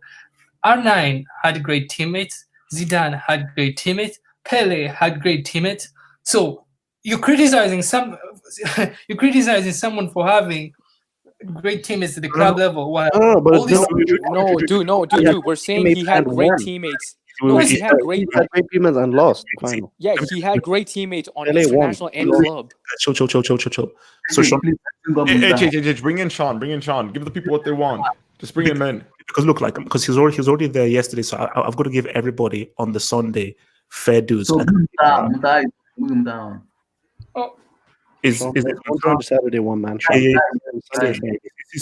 Mutai is waiting as well. So actually, wait, you know what? Let me bring your boy in, man. Come in. Let me bring your boy in because he's been waiting. Okay, so look. I'll finish. So Easy. Let me just do that. So explain why I can't join in the hangout. These arguments are poor.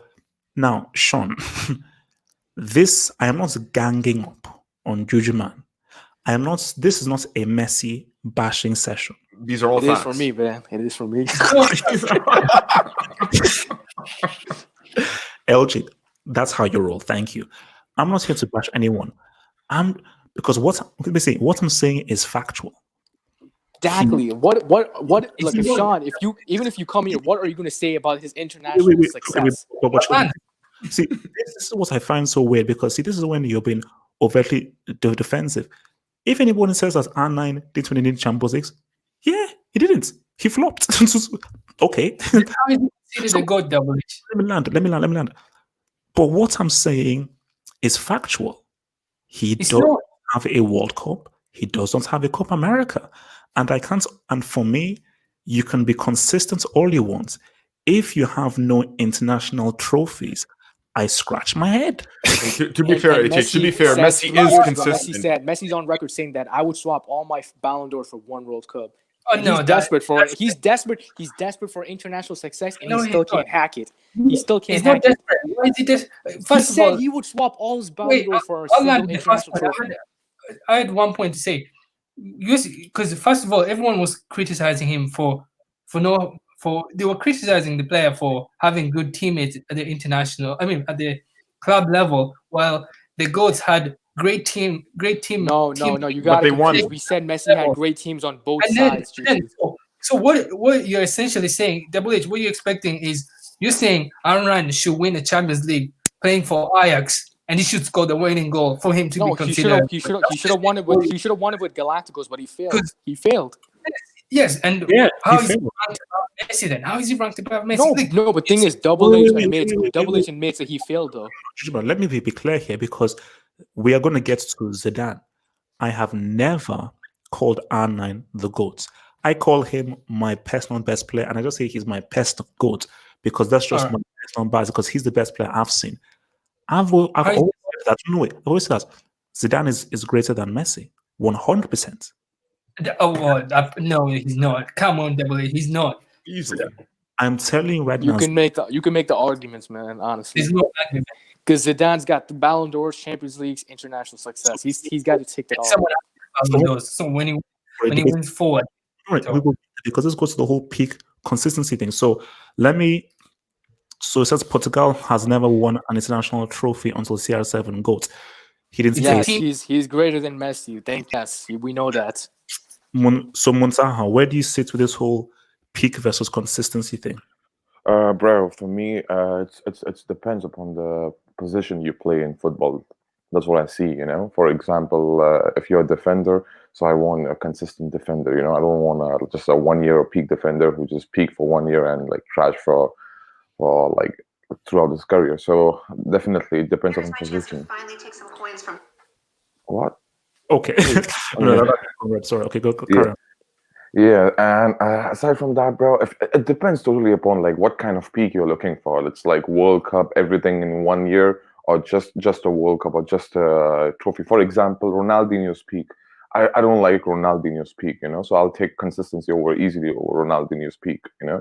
But if you tell me like, for example, like some Garincha peak, 2 World Cups in a row, best players in both the World Cups, you know.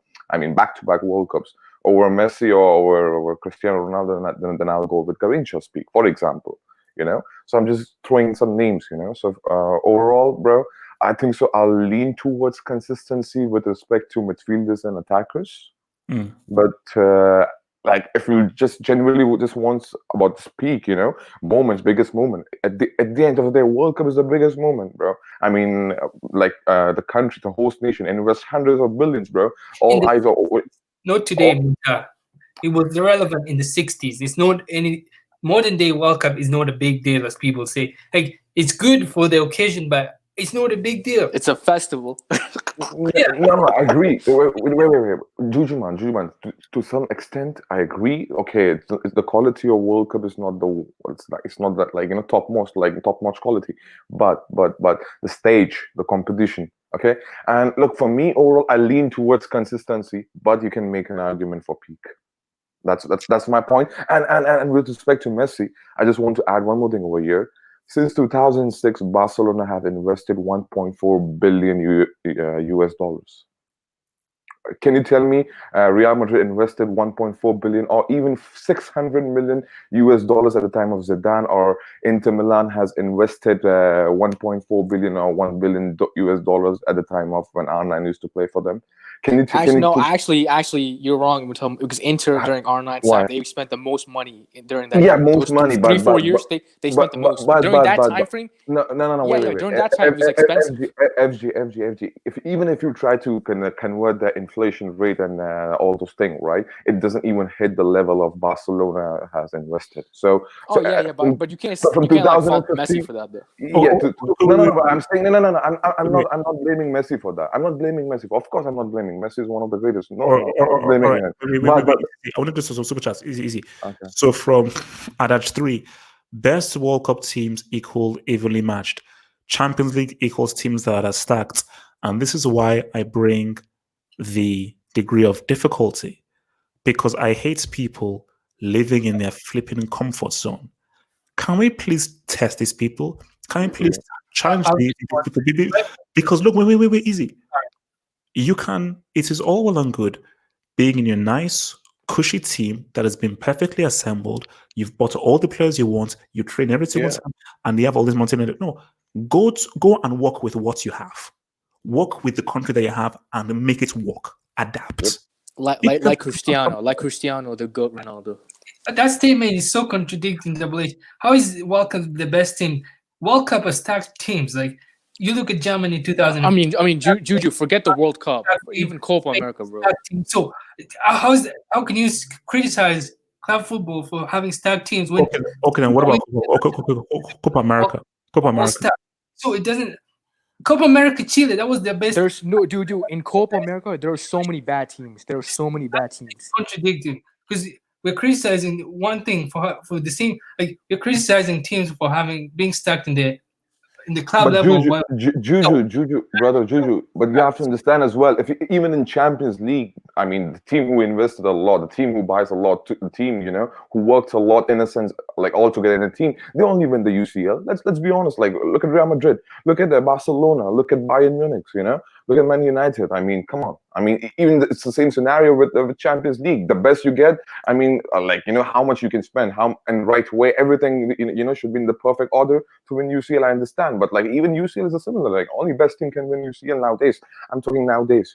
I mean, in the last decade. So how can you argue with that? So from Sean Walsh said that 4 finals and 2 best player international awards a joke. Sean, Messi winning best player 2014 is the biggest joke of all time, and everybody that was a joke. That's the first thing. Second thing is, what's the point in getting to a final if you can't win it? Do you get an award? Do you get a trophy for being respect the coveted participation award? That's all it was, a participation award. If you didn't win it, it doesn't matter. Congratulations on that silver medal, man. It means nothing. It means nothing. You were the best player and the second best team. So congratulations. It's a team sport. So it's all about what you do, if you win or not. From everyone that didn't M10 retire anti-internationals for losing finals. Here we go. Yeah, that's true. That happens.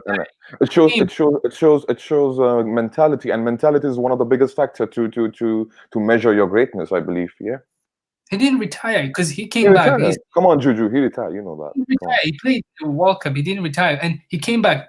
Argentina was like they were not going to qualify until Messi came back. And I mean, Juju, he retired immediately after losing to Chile in the final, right? How's it going? Sorry. Oh, I don't even know what to say. Okay. Look. So sorry, Montaha. Finish your point, Montaha. Yeah. So my point is that he retired immediately after losing to Chile. He came with the conference, even Mascherano and all those guys. Okay, even we're going to retire, Messi is going to retire. So it shows his mentality is like, come on. I mean, let's be honest with you. When we measure greatness, mentality is one of the biggest factors. How come mentality is not? I know it's intangible, but intangible is a part of football. Anyone plays football who knows that they should train mentally their brains. Come on. And Messi. Wait. So, I mean, before I come to Adaja's thing, is that, you see, Sean, we're not in a school debates class. Are you not employed to defend Messi at any point? See, this is the thing that I don't understand. Not every player is perfect. He's a fanboy, bro. So like you. 9 has his flaws. He lost me £5 by turning up overweight in the 06 World Cup. He still owes me £5. Maradona, he sniffed cocaine. And he wasn't consistent for enough time, and he could have done even more. So there are so many of these things that you can pick apart. But what we're saying are facts. Messi doesn't have an international trophy. Exactly. Even if you come to the Hangout, I don't know what you can't pick and choose. You can't be like, oh, you can't come up with excuses. It's either you win or you don't win. So I don't want to hear about the team, the referees. I don't care about that. All I care about facts. Do you have an international trophy? Yes or no? No? Okay. Until you do, call me. From Adaj 3. In the World Cup, you have to play fatigued and with national pressure. And this is where we go to this whole thing of you can be, again, back to consistency. You can be consistent all you want. I need you in this final. This one game, I need you. Hey, man, but I've been consistent for like 10 years for Barcelona. Cool. We need you in this final for Argentina. Can you pull through? Nah, man, I can't pull through. I'm going to be Casper the Ghost. Because I've been consistent for 10 years. So what's the point in being consistent when for the biggest game in football, which is the World Cup final, you don't pull through. So what's the point in being consistent then? Of what use is that to me? In a World Cup final. But by the way, I think that's made up. No one said World Cup final is the biggest game and in the planet. That's just made up. It's made up. Wait, no, Jujuman, you can't chop and change. No, Jujuman, you see, you can't change the rules. From the beginning of time, the World Cup has always been the biggest trophy. So you're saying that the World Cup is no longer the biggest trophy because because Messi and Cristiano can't win it, it's no longer the biggest trophy. That's very convenient. Wait, Juju. I have a question. Where do you rank Messi internationally? Where do you rank him? Is he top 20, top 50 all time for you internationally? International. We cannot separate it. No. I just want to see where you rank him in his performances for Argentina. Where do you rank him all time? Argentina. I'll go with the numbers. Leading. Not for Argentina. I'm talking about all time in terms of like every international player there's ever been. Where do you rank him all time? All time international. That's pretty tough. I have to have time to think about it. I cannot just come out and I cannot just make up that one up. And wait. I wanna move on. I don't want to just move on to this because I want to bring in Zidane into this whole thing because Zidane has been disrespected on Twitter and so forth, and I think that we need to bring some Zidane appreciation to this whole thing.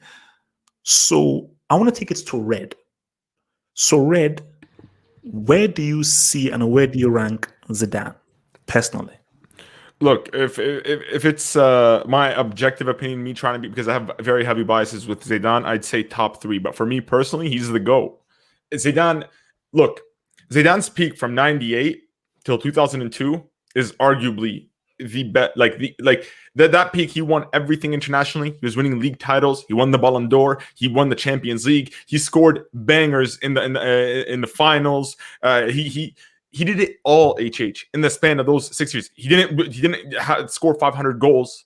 He didn't win the title 10 times out of 10, but it was in a more balanced league. Even when he went to the Galacticos, he was always the face of the Galacticos. He was number one. Red, devil's advocate. People will say that, but he doesn't have the consistency. How? He was top assist in the Champions League 3 times in his career. He won Player of the Year. No, but people say that.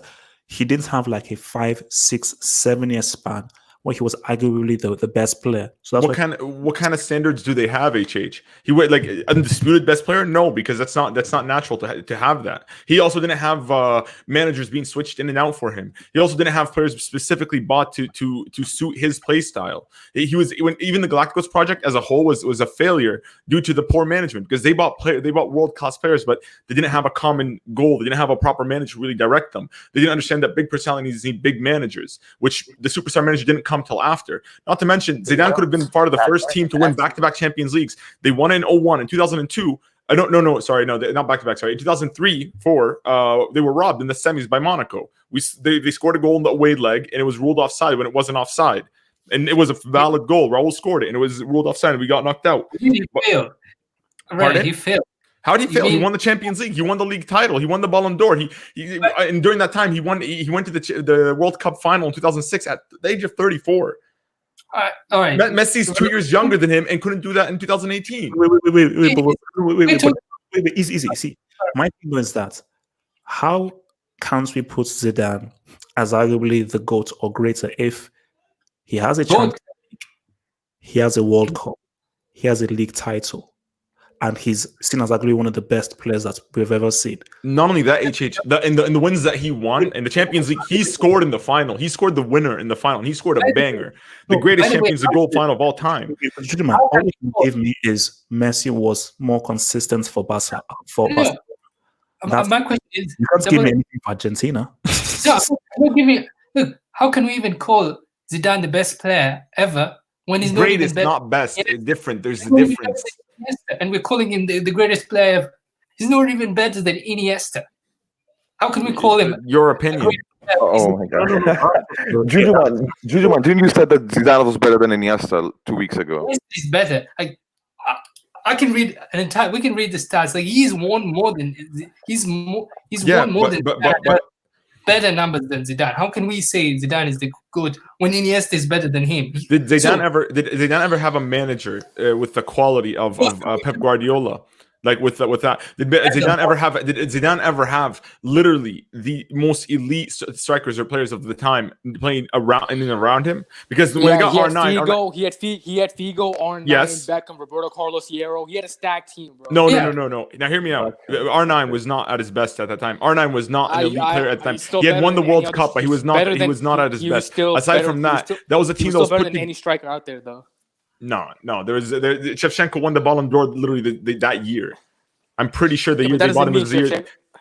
Shevchenko was the best player in the world, let alone the best striker. Like R9 was not at his peak. His peak was at Inter Milan and at Barca. He was after his knee exploded. He was never the same player. He lost his speed. He also wasn't able to really execute the skills that he used to execute. He was more efficient. Okay, my question for people is, we've now heard Red's points is, how can you deny Zidane's greatness? Because if he has a Champions League titles, and a World Cup. Then why don't you put Iniesta? If you put Zidane, you have to put Iniesta. It's that damn simple. Iniesta has the same number of achievements, same number of great moments. You want to respond that? In 2006, he was clearly one of the best players of that World Cup. And for Real Madrid, he was clearly the best player. Was Iniesta ever the best player for Spain or the best player for Barcelona? Okay, I'll respond. Yes. You could say in 2009 he had a better season than Messi in the club season. He wasn't. Okay, then if he was, why didn't he win the Ballon d'Or? Because it's a popularity contest, like you said. Now you're using Ballon d'Or. Now you're using Ballon d'Or when you always say it's a popularity contest. You're contradicting. Exactly. I thought the World Cup was important. Now it's changing. Dude, if we're talking about achievements, they're both on the same level. I mean, Iniesta's got more trophies. If we're talking about moments, they're on the same level. FG, my response to that is that Iniesta was never the very reason for those Champions Leagues for the World Cup. Dude, 2009 he was, bro. He saved Barca. He saved Barca against. Let me respond. What we're talking about individuals here. Yeah, he scored a winning goal against Chelsea in 2009 semi-final. Can I respond? That Spain team was always seen as a great team. They were never seen. Then why did they always win 1-0 every single game in the knockout stage? You use just a simple the eye test. If you see what Zidane does, his impact, like Iniesta is no doubt one of the elite. Let me respond. Okay, again, please, without you, because I'll have to meet you. Iniesta was never seen as singularly the individual player that Spain relied upon. Spain never relied upon Iniesta. Barcelona never relied upon Iniesta because Barcelona was an amazing team. Spain was an amazing team. France in 96 was not an amazing team. France in 06 was not an amazing team. And Real Madrid may have had amazing players, but not an amazing team. For Real Madrid and for France, they relied upon Zidane. They needed Zidane for them to go through. I'll respond to that. I'll respond. They couldn't go through, so that's the difference. I'll respond to that. That sounds like a you problem. That's not my problem. It's not my problem. Zidane's every team Zidane's in, he has a stacked quality players and they can't function. Maybe he's the problem where other players can't function right now. I mean, I can give you an example. Vieira himself. Vieira himself said that Zidane was the only gear in attack. He said those French teams were defensive teams, and if it wasn't for Zidane, they wouldn't be able to score the way they did. He was the only gear that made them transition from defense to attack. Zidane was literally the system. You could say he was the number 10. You could say that, French relied on him more, but guess what? I can mention that Iniesta was more consistent, had better numbers than Zidane to back up, to go against that argument. Dude, it's a toss-up. If you here's the difference. Here's the difference. FG. With someone saying Iniesta is better than Zidane. No, I never said there was. I was like, that's your opinion when FG Juju said it. The thing is with Zidane is when he was relied upon, he took on the challenge. He showed up. He showed up even in that final, and he went to 2 World Cup finals, scored 3 goals. Okay, wait. Did Iniesta score in 2 different finals? Yes. Dude, he won 3 international trophies. Zidane only has 2. We need to go around the room. Easy. I'm sorry, because like if you talk at the same time, the people can't hear. So Ahmed, where would you rank Zidane. Do you think Zidane should be part of the greats? Where would you rank him? Before I say anything, HH, I have a question. So what if Zidane played for Algeria, right? And he never won a World Cup, but he was as talented as he was, and he did all those club things. Would you count him as a horseman? No, because you have to win a World Cup. So there you go. So I would say he's definitely top 5 of all time. He's indeed Zidane. I think everything that he's done, obviously, he did it, like you said, he did it internationally. He won league titles. He won the Ballon d'Or. He won the European Cup. He won the World Cup.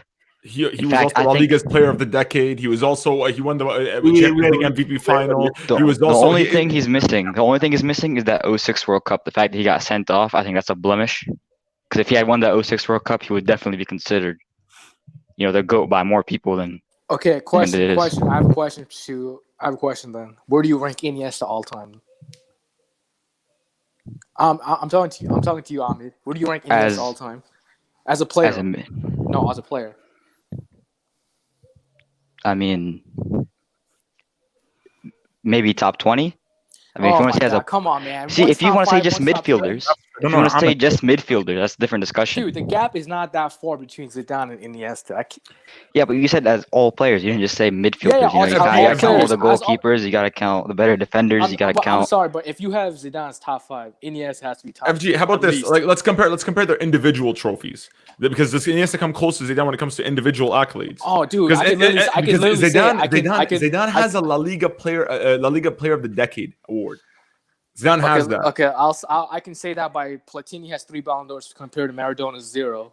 Is Platini better than Maradona? Did Platini win a World Cup? No, but guess what? Didn't Platini lose to Maradona? I'm pretty sure that Platini lost to Maradona in the Serie A. Did he not? FG, you forget. Maradona had Napoli, but Platini played for Juve. Iniesta scored that World Cup winning goal against perennial bottlers Holland, who were down to 10 men. What? Zidane scored 2 World Cup goals without their best player, without Brazil's best player. HH, can I just say something just as a response? I use team achievements because it's a team sport, guys. I'm sorry. Individual greatness is always great, but you have to always consider that they win the big trophies. If we're talking about the greatest, because again, you can't be called the greatest if you continuously lose. Now, Maradona is great because he went to a team that was nothing and he won them 2 trophies. That is a harder challenge and a greater challenge than winning a Champions League with Real Madrid, than winning 2 Champions Leagues, 3 Champions Leagues with Real Madrid. Because the level is way different. The challenge is much harder. That's what makes Maradona great. And then when he had to show in the World Cup, he showed up and showed it for his country, for the whole world. That's what makes Maradona different from other scrubs. That's what makes him so great. That's why people rate him so highly. Pele, same thing. Pele had 3 World Cups over the course of 16 years. That is unrivaled. That's probably never going to ever happen again. Granted, one of them, he was injured mid-tournament, but still, that is in a time where there was no smartphones. There was barely TVs. Worldwide, everybody knew Pele. That's how great he was, just off of word of mouth. So this is the level of greatness that we're talking about. You can't compare players that have failed continuously. Yeah, exactly. No one had smartphones, and no one had TV, and no one watched Pele back then. And people were going off people's words that he's the GOAT. When no one, I guarantee you, 70% of the people back in the 60s and 70s, they never even watched Pele.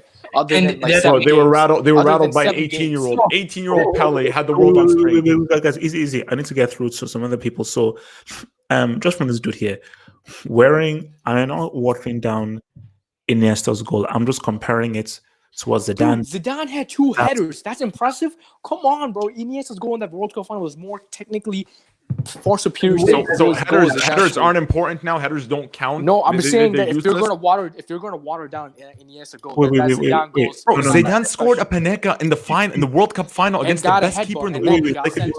Wait, guys, easy, chill. Wait, FG, look. We're not comparing which goals was better and everything, but I'm just saying that Iniesta, any World Cup final goal, you know how I roll. Any World Cup final goal is huge, and it's massive. Okay. My question is, what separates Zidane and Iniesta? Individual accolades. Oh, come on. On an individual level, Zidane did more. I don't want to hear any bad words. Between Zidane and I just said to you, for me, Zidane's teams were reliant upon him. Iniesta's teams were not reliant upon Iniesta. Take Iniesta out of Spain or Barcelona, they still succeed. You take Zidane out of Real Madrid. Wrong. I'll prove you why. I'll prove you why you're wrong. You know why? Since Zidane left France and Madrid, France won a World Cup. Madrid's been the most successful in the period. My second point. My second point is this. Since Iniesta left Barcelona have been struggling in the Champions League. Since he left Spain have now barely getting out of round of 16 in the World Cup and in the Euros. Field against Roma. Wasn't he on the field against Roma? He got subbed off and then they lost. He got subbed off and they lost. And then he was on the field in 24. Yeah. When you take out your best player on the pitch, you're gonna lose. I mean, it's common sense. Zidane at 34 was leading his country to a World Cup final. Subbed off. People are forgetting that. People are forgetting that. Wait. So I'm going to go to Muntaha, then to Jujuman. So Muntaha. Bro, people are forgetting that Iniesta's contribution, right? What happens against Paraguay in quarterfinal? Who saved the penalty? Please tell me. Who saved the penalty in Spain in 2010 World Cup? Casillas. Who saved 2 1-on-1s in the World Cup final? That's 2-0 down. It's a 1-on-1 goal against Iron Robin. Who saved that? Casillas. Who assisted Iniesta? Says Fabregas in 2010 World Cup final. Look, I'm not taking anything away from Iniesta, but let's be honest with you. Iniesta flopped time and time again for Spain as well. Okay? What happened what happened in 2014? Wait, what happened in 2014? Okay, that's a World Cup course. I'll give you that. What happened in 2018? Iniesta was the most senior attacker in that team, in that Spanish team, no, right? 2018, was he in the team? I don't think he was a starter. He was not. No, he was a starter. He was a starter. No what way, happened? he was not a starter. No, he was. And what happened? He flopped. He flopped in 2018. No way. Someone check that. There's no way. At the age of 34, at the age of 34, Iniesta flopped in 2018 World Cup. At the age of 34, Zidane carried the French team. Dude, okay, you want to talk about age? Dude, Zidane peaked. Zidane. People knew Zidane during his late 20s, 26, 27. That's not true. That's not true. One at a time. Counter FG real quick, if you allow me, Muntaha. When Zidane was with Juve, he was going to Champions League finals. He was top assister in the Champions League. And losing back-to-back He was nominated for the Player of the Year. He was nominated for Serie A Player of the Year 4 times. He won the Ballon d'Or. That was all before he went to Real Madrid. He became the most expensive player in the world because of his accolades and what he did at Juve. And then when he came to Madrid in his first season, not a lot of players can say this. In his first season, he delivered a Champions League scoring in the final, scoring the best goal of all time in the Champions League final. So how can you even compare the two? Like how can you say that Zidane only it was only known in the twilight of his career? I mean, okay. One more thing. Red, you're forgetting one more thing over here. Let me just take this super chat. So from No Name says just to do the KDB versus Pogba. By the way, Iniesta over Zidane. You're smoking crack. Thank you for that statement without backing anything up with that. Yeah, no, look, it's a moronic statement. Muntaha, finish your point. Bro, when Zidane broke into the team, when he was youngster, Zidane was known as like upcoming talent, generation talent, okay? Iniesta was nowhere near, okay? Iniesta flourished after 2008 season, mostly 2007. Bro, go and watch La Ligas, go and watch Champions League. Iniesta was never considered as a generational talent back in those days. Iniesta flourished really late. What are you talking about? Iniesta was never known as the star. Zidane used to be known as the star for Juventus. People used to criticize him at some of his performances for Juventus as well back in those days because he was registered as a star player. Iniesta never registered as a star player. By the way, Zidane, he's the first player, compared to Iniesta, who reached back-to-back Champions League final as well. So, wait. Yeah. Actually, wait. Real quick, because I think I'm just seeing something in the live chat here. How old was Zidane at the 06 World Cup? 34 HH. 34. How old was Iniesta when he went to Japan? 34. No, it doesn't even mean anything. Japan. Of course, it's longevity. Okay. All right. Longevity. So let me just say something. I think everyone's pointing to this similar point of there's a very important point that we're missing is the player's role in the achievements. It's not only if you have the achievement, it's the player's role of the achievements and the context. And this is going to come up in the Lewandowski-Suarez debate. What's your role in achievements? How important was Suarez really in the MSN compared to Neymar and Messi? He was the second best player on that team. So no, he wasn't. Yeah, he was. That team taken when Suarez moved to striker. Neymar and Messi. Save your arguments for Wednesday. just to reply to Muntai, people say Iniesta was no good. He was not that important international. For a person that was FIFA World Cup Dream Team 2010, a person that was Dude, man of he the won. Dude, here's the thing people don't forget. He won UEFA Player of the Year in 2012. Yeah, but Messi and Ronaldo's best seasons. Yeah, another for a player that it does not make a difference internationally was man of the match in that final in 2010. For a player that doesn't make a difference internationally was let me learn was man of the match in the Euro 2012 final. Man of the match in that final again. For a player that doesn't make any difference. Dan has both of those and a Ballon d'Or. And it's so much more. Like, Let me learn. For a player that does not make a difference. Again, 2015 Champions League. Juju, you didn't get my point. Juju, you didn't get my point. I said, Juju, I'm saying that when Iniesta was young, he was never being recognized as an upcoming talent, generational talent. Didn't recognize. World didn't recognize. Hey, there was check so there Iniesta's was El Clasico performance wait. in mid-2000s. So there was not a natural pressure on Iniesta to become a star. Okay, Yes. you have to be the star man. But with Zidane, Wait, because do you know what destroys your arguments? Can I? There was never a point where everyone fully believed Iniesta was amongst the best players in the world. Yes, he was. What are you talking about? In 2010, in 2011, 2012, 2010. in 2012 too, 2010, 2009, 2012, he Yes, was and the top 3 players in Iniesta the was world. always part of a great team. He was a great piece of a great team. No. By the way, See, your argument flawed because Yeah. Iniesta did it internationally without Messi, so he was And considered among the top 3. Oh, wait. Let me hit the super chat. Let me hit this from No Name. If Zidane played in the Messi Cristiano era, 0 Ballon d'Ors for him. Facts. Modric won the Ballon d'Or. So what are you talking about? Yeah, past it when they're talking about? when they're What are you talking about? when they're So- in their so- decline. So doesn't you're- matter. He won it. So there's won an it. argument. Yep. Like, yeah. Bro, honestly, Zidane. The thing is, a lot of players nowadays, it's true. They don't get the shine that Ronaldo and Messi do. They have to do. You know why? 10 Because times they the work. said, look, let me tell you something right now. If Zidane was in this era, in this Messi Ronaldo era, he would not be considered as the top 5 player of all time. He would not.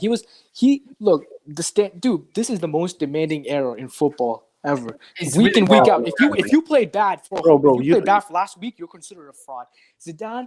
He would not be considered an all-time player. Like, if you look at a player like Hazard, if you put Hazard in the mid-2000s, he would be considered an all-time great.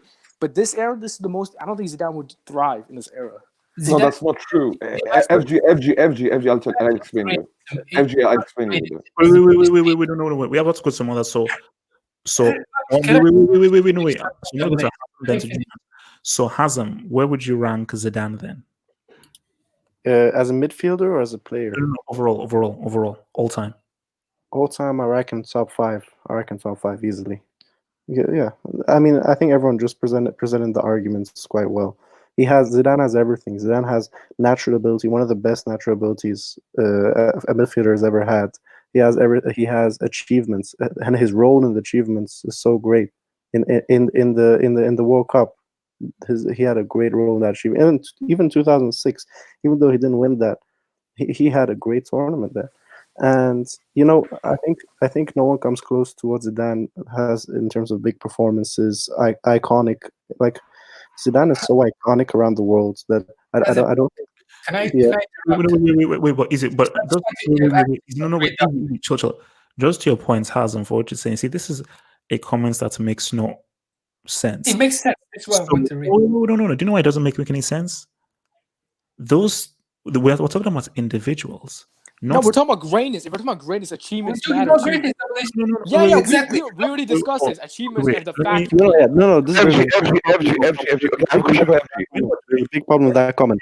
In Zidane's CL, he was the main player in that team, while Iniesta, it was Messi that was the main player. No, in 2009, he was the main player. Iniesta was. No. Still Messi and Eto was. Look, as I'm sorry. Okay, let me just be clear here. When we're doing top 5 or ranking individuals, we're ranking individuals. So it's what did you do as an individual, and how influential were you in for those teams? If you're Then Messi's the god. wait. Messi's the god. If you're giving me this list here, but in this list, you don't take into account what teams they played for and how those teams may have helped them win those things, because Spain were considered one of the greatest international teams we've seen. Barcelona are considered one of the greatest club sides that we've ever seen. Did anybody consider France 98 to 2000 one of the greatest teams ever? I mean, they're considered the greatest because of Iniesta, bro. That's the reason why. Consider the Galacticos one of the greatest teams ever? No. Yes, that was a dude. People expected them to win Champions Leagues every single season. You see, FG expected, and you failed. Wait, FG, you know what they expected? Because you saw all of the individuals that were there. FG, listen, FG, 2014-15, bro. Like, Iniesta got outshined by MSN. How can a star of a team, like, do you expect Zidane to get outshined by a front three? Like, if he were really the star of that team? Okay, so this is let me respond. This is so funny because you're contradicting yourself, everyone. Because when we talk about Messi, achievements mean everything. When we talk about Zidane and we find another player who has better achievements, it's about individual performance, and we have to consider the team. I thought wait, Jujuman. Consistency. No, Jujuman. No. The reason why we can have a Zidane Iniesta discussion is because they've done it internationally and club-wise. Messi isn't in the discussion because he has no international trophies. So Messi isn't allowed in this chat. We're not saying it. Basically, you have to combine achievements and the role in achievements. So basically, CL is more valuable than many CLs if his role is bigger than. In double H, I'll use your own words. Before Spain won the World Cup, before Iniesta scored their final, Spain had no pedigree. So Iniesta should be considered the GOAT because before the 2010, Spain didn't have any World Cup, so he delivered. Neither did France. Neither did France before '98. No, France won a Euros. Yeah, and so did Spain. Spain had a Euros in 2008. Yeah, Spain had won a Euros in 2008. No, but Spain had pedigree too. What are you talking about? The difference is here's the difference. Zidane was always considered in every competition he won. He was always considered the best player on the team. Iniesta was never the best player on the team. Zidane did everything Iniesta did plus more. Zidane had it all, bro. What do you want? If you guys want to talk individual trophies, he has individual trophies. You want to talk moments, he has moments. You want to talk big trophies, he has big trophies. So guys, Jujuman, I'm thinking nobody ever talks about Iniesta as one of the best players of all time. No one does that. Zidane is because he hasn't retired yet, bro. It's nostalgia, bro. It's not simple. This is irrelevant. Look, guys. Can I say something real quick, HH? This is completely irrelevant to this discussion, but just to show you how great Zidane is and how just God loves this man. This guy is so great that he got 2 of his sons Champions League winners medals. 2 of his sons were on squads that have his sons have Champions League winners medals. That he birthed his sons. HH. He's not a Champions League winner. He births Champions League winners. That's how great this man is. How dare you compare him to Iniesta? Like, just as a figure in football, Zidane is in a different galaxy altogether. They're non-comparable. I'm sorry. Like, maybe as a player, I'll entertain it. Okay, chill. Jujuman, before you go. So, guys, we will take questions now from the live chat. So while Jujuman goes off with some crazy theory, send us your questions. Type in your questions in the live chat. We will take questions for this final hour or so. So send in your questions in the live chat. Jujuman, go. All right. So this is what I'll say. We like to bring up. Right. This is not an irrelevant discussion because people say Zidane is the GOAT. How can you be considered the GOAT? You're not even the greatest midfielder ever. Like, Iniesta is better. You can. Oh my god! What kind of argument is that? Before I told you, bring the numbers, and there's no way you can tell me he's better. There's context to numbers. There's context. You can't just say bring numbers because Arbeloa has a World Cup. This isn't basketball, bro. This is American sports, bro. At least when we're bringing up arguments, I want consistency. That's all I'm asking because we can't say this context for this player, but there because it doesn't suit our agenda. We don't have context. We just take it as it is. Individual trophies don't mean anything with these players, but with these players it means something. Sorry. You see, Logan's videos. I don't want to be rude. I really don't want to be rude now. If you told me that you were either drinking or sniffing before you typed this, I'll forgive you. Zidane isn't an icon at any of his clubs. GOATs are. So Zidane isn't a Real Madrid icon? Oh my god. Among the icons. Yeah, No quick. comment. No This guy's an comment. idiot. Okay, let's take some Bro, questions. Zidane is easily like, bro. If you watch any Real Madrid, like let's say highlight reel that Madrid will produce, Zidane is always his goal in the Champions League final is heralded. but- Madrid every year remind us of that occasion. Zidane is absolutely a Real Madrid legend as a player and as a coach. Like it's. But he's not the best at Real Madrid. Bro, Zidane said in an interview when he signed for Real Madrid, he wants to win the 9th, 10th, 11th, and 12th with Real Madrid. He did all that up until 13 as a player and as a coach. So But he said it and did it. Like whether anyone likes it or not, Commander is the greatest Real Madrid player. in Oh history. my God, Lip Juju. Wait, who? All the accomplishments prove it. Zidane is only below Ronaldo and Di Stefano. That's Yeah, it. He's even though like honestly no, actually Zidane might be top 4. As a player coach he's top 3, but as he's below Raul. He's below Raul. Okay. Ramos, bro, Ramos is superior than Wait. Raul, come on, bro. So Abdullahi, do you want to comment Yeah, on that's something. In terms of Juju man saying Xavi and Zidane. For me, Zidane is it. Let me in the world right now. If I want to run Zidane, I'm gonna put Zidane in top 3, top 4 right now. Ahead of Xavi. I'm sorry, ahead of him. I'm gonna put it because if you look at what Zidane has been doing in terms of player and terms of coach, I'm gonna put him ahead of Xavi or Iniesta because if you're telling me Zidane didn't win the hero with France. Xavi also won the hero. He won the World Cup. They both won the World Cup too. But in terms of the way they play, attributes, their career, their peak, I'm gonna choose Zidane ahead of Xavi. I'm gonna choose because you can't tell me Zidane is not a legend at Real Madrid. I'm sorry. Before they win the La Decima, you're gonna say the Zidane name on the Real Madrid product. It's kind of the way his attribute and the way he plays. So you're gonna tell me Zidane isn't a legend or an icon at Real Madrid. I'm sorry. If you wanna put it in consistent level, I'm gonna choose Zidane ahead of Xavi right now. Xavi, actually, that's a good point. Like you could argue that Iniesta wasn't even the standout midfielder in his team. Like you had Thank Xavi. you. How? Good point. One of these man of the matches. Xavi is better midfielder. Yeah. We argue Yeah, that. but Okay. We'll take some questions. Let's take some questions. So, why are you disrespecting Iniesta so much? Okay, now let me be clear here, and I'll put this to the panel. How am I disrespecting Iniesta by saying he can't eat at the same table as Zidane? That's not disrespecting. Iniesta is one of the best midfielders of his generation. Zidane is one of the greatest players of all time. There's a difference. There is no way in hell I'm even going to have a conversation as Iniesta being one of the best football players of all time. No way in hell. But Zidane is consistently in the conversation as one of the greatest and the best players we've ever seen in the history of the game. Simple as that.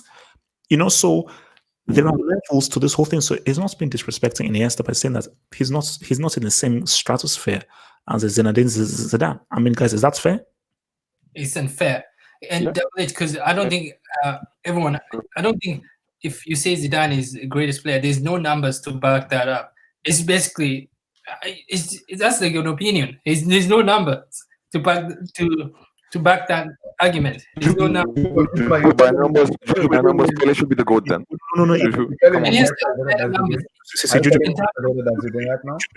Juju man, football has the beauty about football is that it's through the eye test. If you want to talk numbers, Maradona shouldn't even be in this conversation because Maradona's numbers. Oh, so Maradona is not in the GOAT conversation. Right now, I can name two. No. Messi. Just say it with your chest. You're saying right now Maradona is not in the GOAT conversation. No, like there are two other players that are better than him. He's not. Okay. All right. Okay. Top 3. Is Xavi better than Messi? Hopefully, no one thinks. Okay, no. Okay. No. Come on. LG, please don't tell me you agree with this, please. Wait. I have one to say. Maradona had 300 career goals, so he's got the numbers to back it up. Yes, but as far as I just use one stat. Oh my god. Like that's the thing. It's like I honestly don't understand how goals. Like if you're just gonna quantify everything just by goals, like you're not gonna actually quantify like the actual talent they had, then you're actually going against your own argument. Because Messi, because Iniesta doesn't have that like that incredible output. Wait, I just want to respond to the question: with the Xavi better than Messi? Okay, Double H, is Iniesta better than Messi? Because he's got the World Cup and international trophies, unlike Messi. So by your logic, Iniesta should be above Messi. But HH And back y'all it tell up. me. But Xavi is the best player for Barcelona. HH Or changed. Iniesta was the best player for Barcelona. No, it was Messi. Yeah, but guess what happened when Iniesta left? Barcelona was struggling in Champions League. So you can say that Iniesta was the most important player. You can say Iniesta was the most important player. LG, answer the damn question. Is Xavi better than Messi? No. Iniesta is. By you, everyone's Oh logic my in this God. hangout. By everyone's logic in this hangout, Iniesta is better than Messi. I'm using everyone's stupidity in this hangout. So by that logic, Iniesta is better. No, but he was never considered as the best player out in that. Dude, he won UEFA Player of the Year in 2012, and Messi is Doesn't 91 matter. great season. Not the best player for the Barcelona team. One of the best. Yeah, you can argue for that. Dude, But you can tell how great a player is when that player leaves that team, and you see how that team is doing without that player. And we can see clearly that Spain and Barcelona are struggling I have a without counter Iniesta. argument for that. FG, I have a counter argument for that because you can blame Barca board and their recruitment policies because How? they didn't. Dude, they've got Allow me. Coutinho. No, wait. That's the problem. They didn't sign the right player to replace Iniesta. Like No. I'll rebuttal. Before Coutinho joined Barcelona, he was amazing for Liverpool. Before Griezmann joined Barcelona, he was amazing for Atleti. Before Dembele joined Barcelona, he was great. He was great for Dortmund. All these players are great before they joined Barcelona. Was Liverpool hype though. He was No, he was great for Liverpool. He was great for Liverpool. Outright world class player. Never. He was not. He was not considered. He was not world. Yeah, you can say you can make an argument he wasn't World Cup, but guess what? He was great for Liverpool. Griezmann was great for Atleti. Dembele was great for Dortmund. So. Well, this is a reply. This is a reply because I see James, which I just want to mention. He said Zidane is overrated at Juve. He never won Champions League in the season before they bought him. They had won it. Del Piero was better than Zidane at Juve. The guy has won CL with Galacticos. So what about that season in '98 when Del Piero was injured and Zidane led them to the final and he actually won the Ballon d'Or that season and they nearly won the league even without their star striker. He lost the Champions League final, bro. No, but he won the Ballon d'Or based off his individual achievements. So this is when you use team accolades to discredit a player. This is when it's invalid because on an individual level he did excel and he did do his part and he did win that same season. Wait, 98? Are you talking about 98 season? Yep. Yeah, he won it because it was a World Cup. And that 98 World Cup, guess what? Zidane's 06 World Cup was far better than that 98 World Cup. Zidane only showed up in that damn final. And he played in that final without R9. Scored a brace. R9, yeah. Scored a brace. If R9 was there, he would have lost that final. Yeah, because R9 is going to be defending Zidane, right? Hypotheticals. That's all you can do. See, guys, chill. How great is Thierry Henry really? It's Henry, bro. It's Henry. He's an all right player. He's all right. He's all right. He's all right. So okay, so anybody put him top 10? All right. What? Top 10 what? Top 10 what? Farmers? Maybe. Yeah. No. So where would you rank him overall? All time. I would say top 100. Top 100. I would say he's like all time, dude. I'm sorry. Yeah. No one. He's not getting top 50 all time. Yeah, but he's like the Black Hurricane. It's black privilege. Black privilege, bro. Black privilege. Yeah, he's the Black Hurricane. No. For me, I think. See, when you use the word great, you see, Henry really flopped in that 06 Champions League. Yes. Even if he was top scorer in '98, I never really saw him as one of the best performers at the '98 World Cup. Euro 2000, okay, he scored that goal against Schmeichel. 06 World Cup, but he scored that. So for me, I just feel like if Henry's great achievements was really in the Premier League, and you balling in the Premier League doesn't mean anything to me, really. You know, he needs to sort of ball outside of that. And I don't think he had enough Champions League performances where he really could really say what's up. I mean, he only had that. He only has the Inter performance, the Madrid performance, and the. Am I missing anything else for his Champions League performances? No, I can only think of the Inter and the Madrid one. so rare. You No, can't. We can't. Henry was not a very big game player. He was a bad Oh big no game no no player. no no no. He flopped in many big games. He flopped in many big, and that's Even in the Prem, like his record against like United and Chelsea, it's actually really bad. So yeah, like Henry is very his claim to fame is very it's very questionable. But he does have a lot of big accolades. He's still invincible. He's still an all time great, probably like top two in the Premier League history strikers. He in France, he's always going to be a legend. He's always going to be like, not to mention like Henry was a very pleasing player to watch. He was good. He was easy on the eyes. He was skillful. He was quick, and plus the degree of difficulty because he has a big frame. The speed, and the way he carried the ball that's very admirable. You don't see a lot of players like that. That's another reason why I rate Zidane. Zidane also 6 foot player, like in the way he was so graceful on the ball. It's very rare. No, you see, for me, Henry was, in terms of his ability and what he could do, quality, also quality player. But the issue was that the Henry I saw for Arsenal wasn't the Henry I saw for France. Similar in a way to Messi. The Messi I see for Barcelona isn't really the same Messi I see for Argentina. So I think because there were discrepancies between the players for the club and international, he doesn't crack top 30 or maybe even top 40. Maybe top 50, maybe, or top 60. Wait, what are you talking about? All-time players? Basically all time he doesn't crack top 50 or top 60. Oh yeah, he's top 100, man. In probably 99 or something. Okay, so looking at it, Cristiano is the Real Madrid icon. Agreed. Yeah, easily. He's number one. Yeah, No, but no, before, no, no, no, before no, no. him, before Wait, Cristiano, but I think this is reference to saying that Zidane. You can have many icons. Raul, Let me tell you something. This may be blasphemy, but this is the truth. Easy. Raul is a Real Madrid icon. Ramos is a Real Madrid icon. So is Zidane. So is things. So you can have many idols and many icons. So you saying Cristiano is an icon doesn't negate the fact that Zidane is also an icon. Hence why it was such a big deal when they brought Homeboy back to manage. So I just want to say one thing: Modric Madrid career is far superior to Zidane's Madrid career. That's fact, objectively fact. No one can dispute that. Next question. go up. Well, that's because he played in a more functional team. Oh my god! Okay. So easy. Let me say super chat. This one, bro, From PSG ball to the 4-0 lead. Bro, you need to change this username. Say, wow, username. Zizou, 14 goals in CL, 31 assists in 80 games, 20 goals and assists in 25 games in knockouts. So give it a big game player. He's a big game player. He's always been aged. That's the thing about Zidane.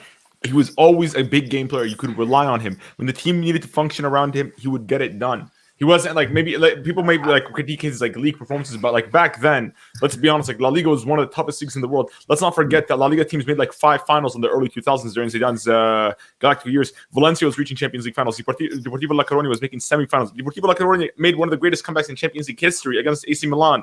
A great AC Milan team, by the way.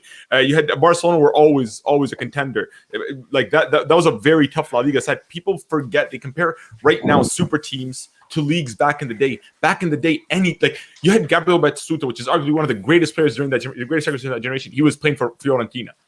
The teams, these great players played for more. They were more spread out during clubs. And it's not like nowadays where if a player has a good season, instantly one of 5 clubs is going to nab him.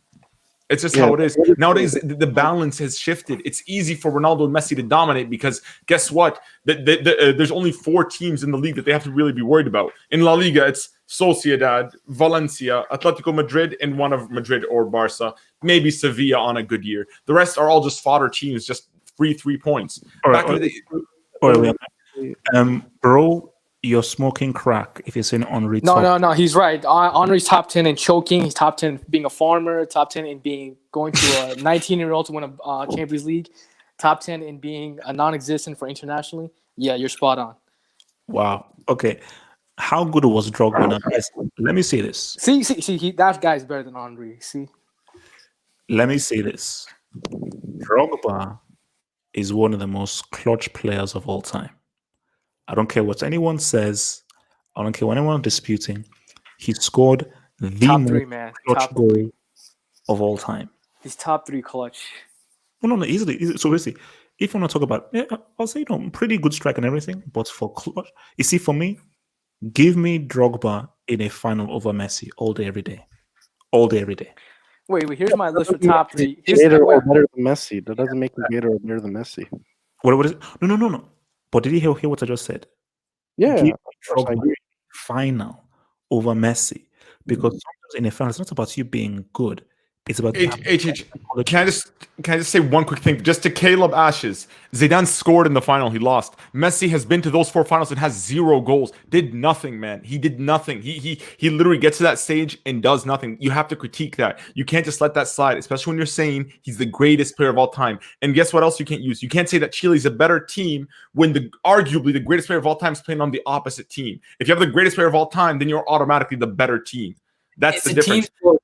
And when The red- Zidane lost, he lost on penalties. And granted, he had a red card, so that's always going to be a stain on him. And that's always why I can't really say undisputed Zidane is the GOAT. I just said my personal opinion. I'm very biased on this subject. Zidane is the greatest for me. how lucky was Zidane in that 06, man? He had a penalty in that Portugal semifinal. Yeah, and guess what, FG? Guess what, FG? He scored a Panenka penalty, a flawless penalty against Buffon. I just won when the FIFA referee members are going to give Cristiano a penalty in that knockout stage. It's due time. It's due time. And Messi missed a penalty against Chile, so he would have had a Copa America had he not missed that penalty. So penalties aren't easy. You have to score the penalties. You have to finish them, especially in high-pressure situations, in which Zidane thrived under. So if Maradona was eligible, how many Ballon d'Ors does he win? I think he has 4. Because they do an alternative one. I think he has 3 or 4 Ballon d'Ors. And Pele has 7. Pele has 7 if South Americans were qualified. I mean, well, so when he says eligible, what the hell do you mean by because that? back then only European players were European players. Yeah, I mean, maybe like 3 or 4. Yeah. About 3 or 4. Because I don't think by 90, because his only rival back then was Platini. So yeah, so because really between 86 and 90 when he was at Napoli and he did the world. So 86. No, he had other rivals. He had Baresi as well. What is it? No, we're talking about in terms of Ballon d'Or contenders. Then yeah, Baresi, of course. Has Baresi won? Maradona would have 0 Ballon d'Ors. I think when I look at Maradona, he's a good dribbler. He's like a chubby Di Maria because he would have. He's like he had 2 great performances, but they don't have consistency. Wait, Jujuman, have you seen Maradona at all? What's that? Sorry, I missed it. Sorry. Jujuman, have you seen any footage of Maradona at all? Yes, we were watching this footage. I think it's Red Bull. He's like you said 300 goals. That's not impressive. Actually, if you're being honest, when we were watching the highlights, it was me, you, and Tozo. We all agreed. He's the best. I'm telling you, Maradona, forget his dribbling. This dude is the best playmaker I've seen. This dude was giving bicycle kick assist on the sideline, and this dude was giving bicycle kick assist.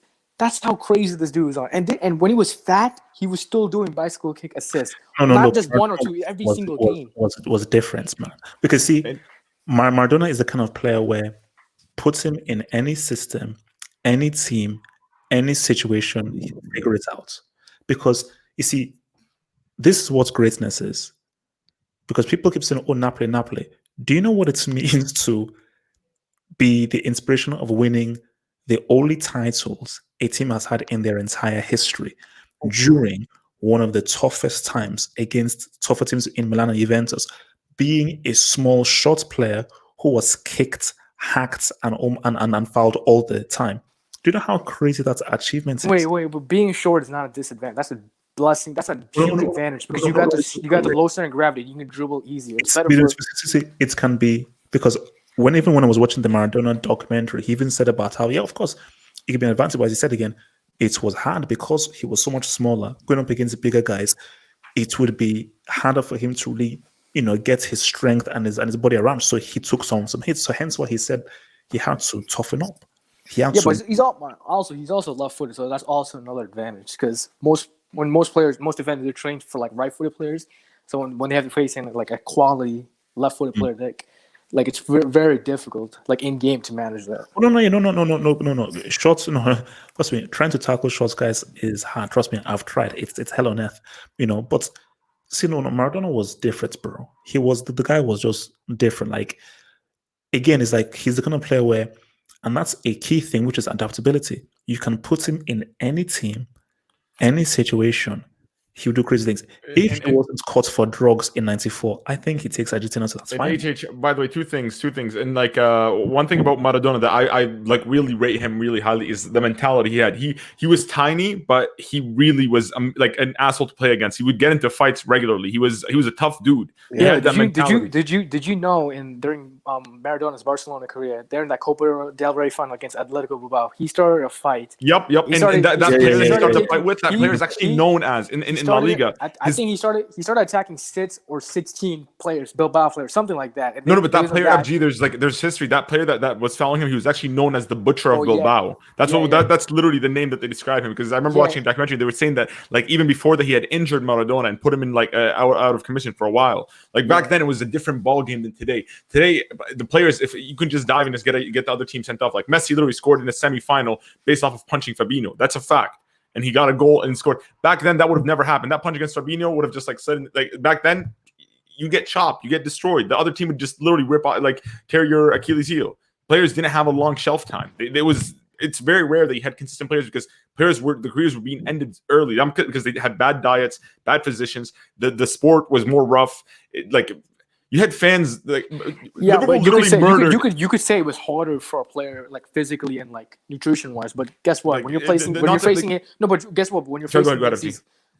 against these defenders, if you're a talented player like Maradona who's short and who's left footed and you have all these talent, it's going to be easy to glide past these defenders who. No, it's not. Because tactically they're not that great like back then. Like, what? No, in Serie A? What? In Serie A? That's not true. Dude, I'm telling you, as the game progresses,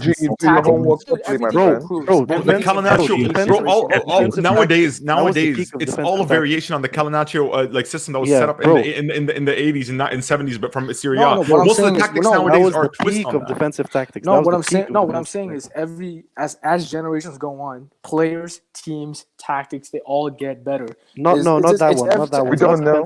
Wait. See, FG, but everything is relative. So at that time, the tactics and strategies were not as evolved as they are now to counteract the defending that was back then. So obviously, for instance, if you took like a Liverpool or a 2010 Barcelona and put them up against a 1980 something AC Milan, they would probably defeat them. But the fact that at that time, it was pretty much all level-headed because they're all playing within the same era. So Maradona and Napoli would have found it very tough against. Remember, back then you had to commit homicide to get a yellow card. So it was much more physically tasking back then than it is now. So it's all relative to the era, But Hazmi wanted to say something. Yeah, I'm saying that tactically, the Catenaccio in the 90s and the high press of Sacchi, like until now, there is no better coach or there isn't the innovation that improved upon that in terms of defense. Attacking wise, sure, football improved it. I don't think defensively there's anything that topped that. So I think that's still the top in history. Okay, so go for it. Yeah. I would like to push back on the point. I agree with FG. I think right now it's difficult because the game has become more technical. As a defender, you have to read the plays before, because if you make a mistake, you cannot tackle, like you cannot make a rash tackle. No. Do the same back. I have a counter argument for that. Then honestly, if you put Sergio Ramos back, then he would thrive because he doesn't have any red cards. But in today's modern football, in today's modern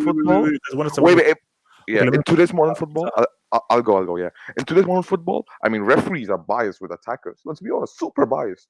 Just one, dive. Look at how many dives Neymar have committed and how many penalties he claimed so many times. So come on, I mean, referees has been super biased with attackers these days.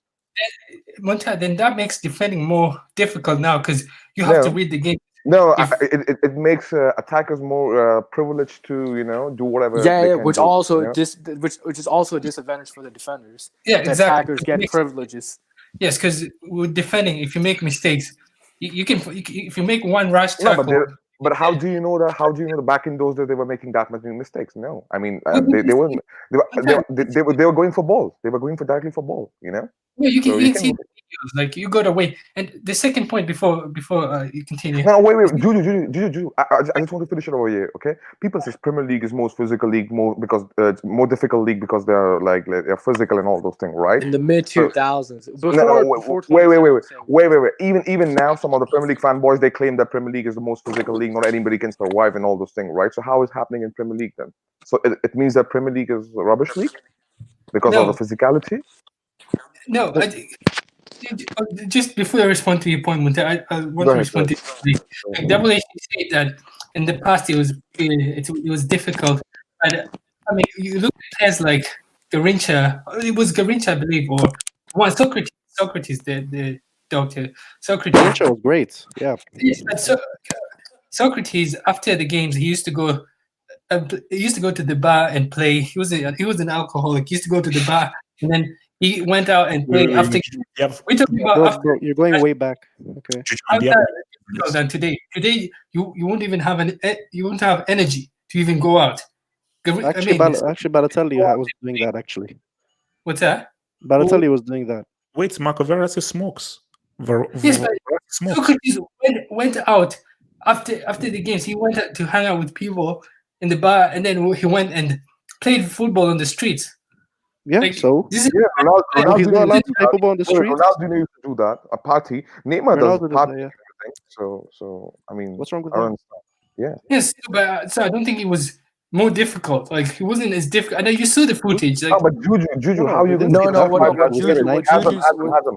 Hasn't wait. Juju, how are you going to justify that if someone is partying, it's not more difficult? Because Neymar does partying.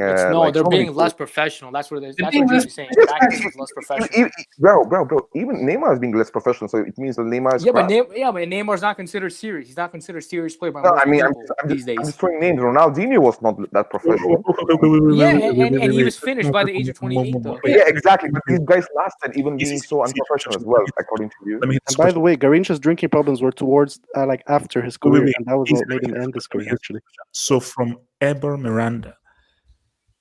Okay, so this dude thinks that Cristiano can play at 41. Cristiano has 2 more World Cups left. He's got one, but I wouldn't doubt if he goes for 41 for the World Cup.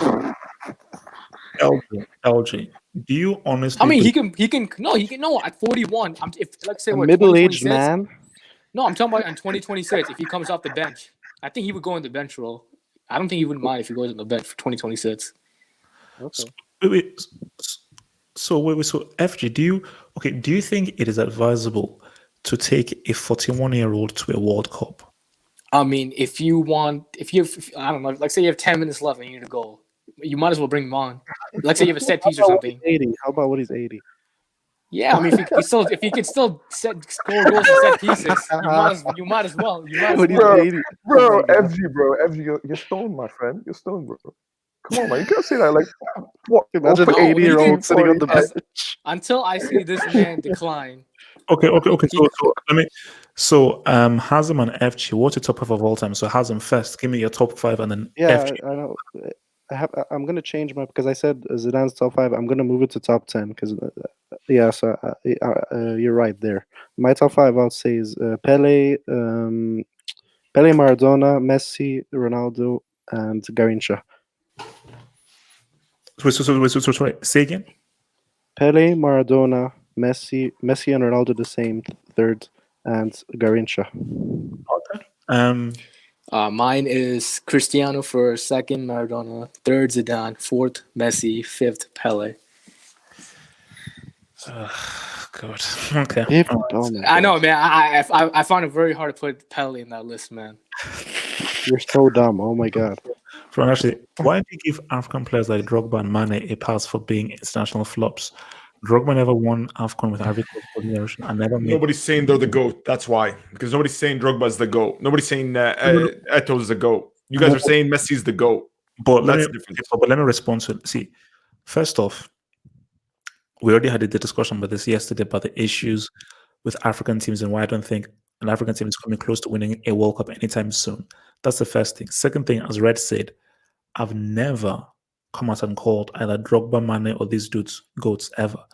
I've come out and said that Drogba is the um, most clutch player of all time, and Eto needs to be respected as a striker.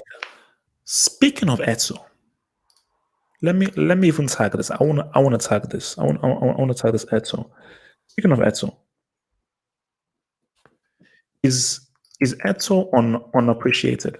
Yes. Can I say? Can I start for 100%. HH? Can I start on this one? Yeah, go for it. No, Eto is easily the greatest striker of the last generation, and I'm talking about like between Robin van Persie, like that era of strikers. He's 10 times the striker that Henri was, realistically speaking. Eto won a Copa del Rey with Mallorca, if I'm not mistaken.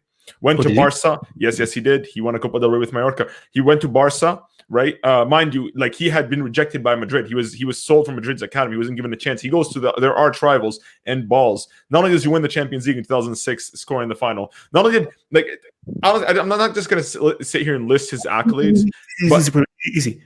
I believe he is the only player to win back-to-back trebles for two different teams. yeah, yes, exactly. That's I was gonna like. I didn't just want to name off like just achievements, but he was, and not only that, he won the treble with Inter Milan playing out of his position. He was playing on the left wing. He said he'd only do that for Mourinho. He played on the left wing for Inter Milan, and he was still able to be effective and get the job done. And he knocked out the previous team that also, like every team that sort of kicked Eto out, he's always gotten his revenge on them. Elite striker. Like not like I don't think anyone even without his international pedigree, I think his club career is just so impressive that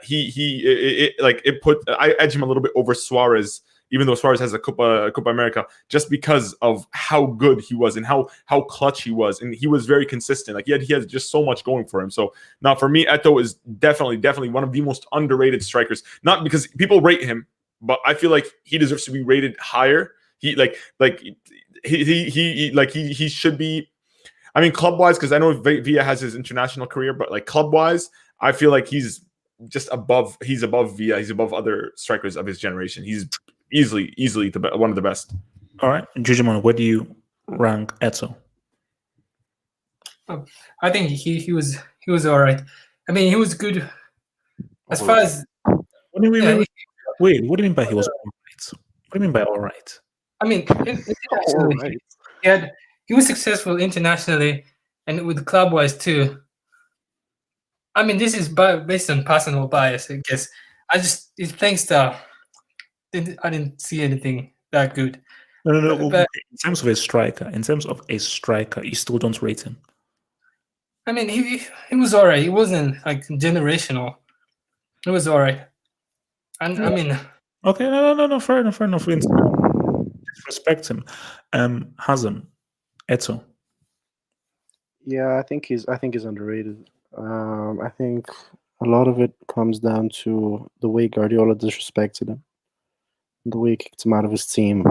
I think people thought that he'll be able to do more in that Barcelona side, but I think that was more down to the conflict between him and Guardiola than actually his ability. Well, I mean, he scored in the freaking CL final, man, and I think he scored like 30 something. Yeah, I know. But people didn't appreciate it, and I think he's also because he's not that charismatic. He was not a very marketable player compared to some other players. He was quite shy. He was not a very tall guy, not great physique. And in general, I think yes, he was definitely underrated. Yeah, I think for me he is top 20s. Strikers, top 15 strikers maybe, or top 20 strikers. Okay. Abdullahi, Eto. I think so. For me, I think Eto. Man, when you say a goal scorer and a clinical striker, I would think as a Chelsea fan, I would think Samuel Eto ahead of Drogba. Man, this guy is a phenomenal player, man. Like I'm pressing my head right now. Wait, but Abdullahi, would Eto win Chelsea a CL? Yeah. If Okay. pick Eto, Champions League. Yeah, yeah. Okay. As a Chelsea, I'm not being biased. Yes, Samuel Eto will. He will. Surely he will. Because if you look at Samuel Eto's numbers, my goodness. It- when you say clinical, clutch, my goodness, he is good. I really don't know the problem between him and Pep Guardiola.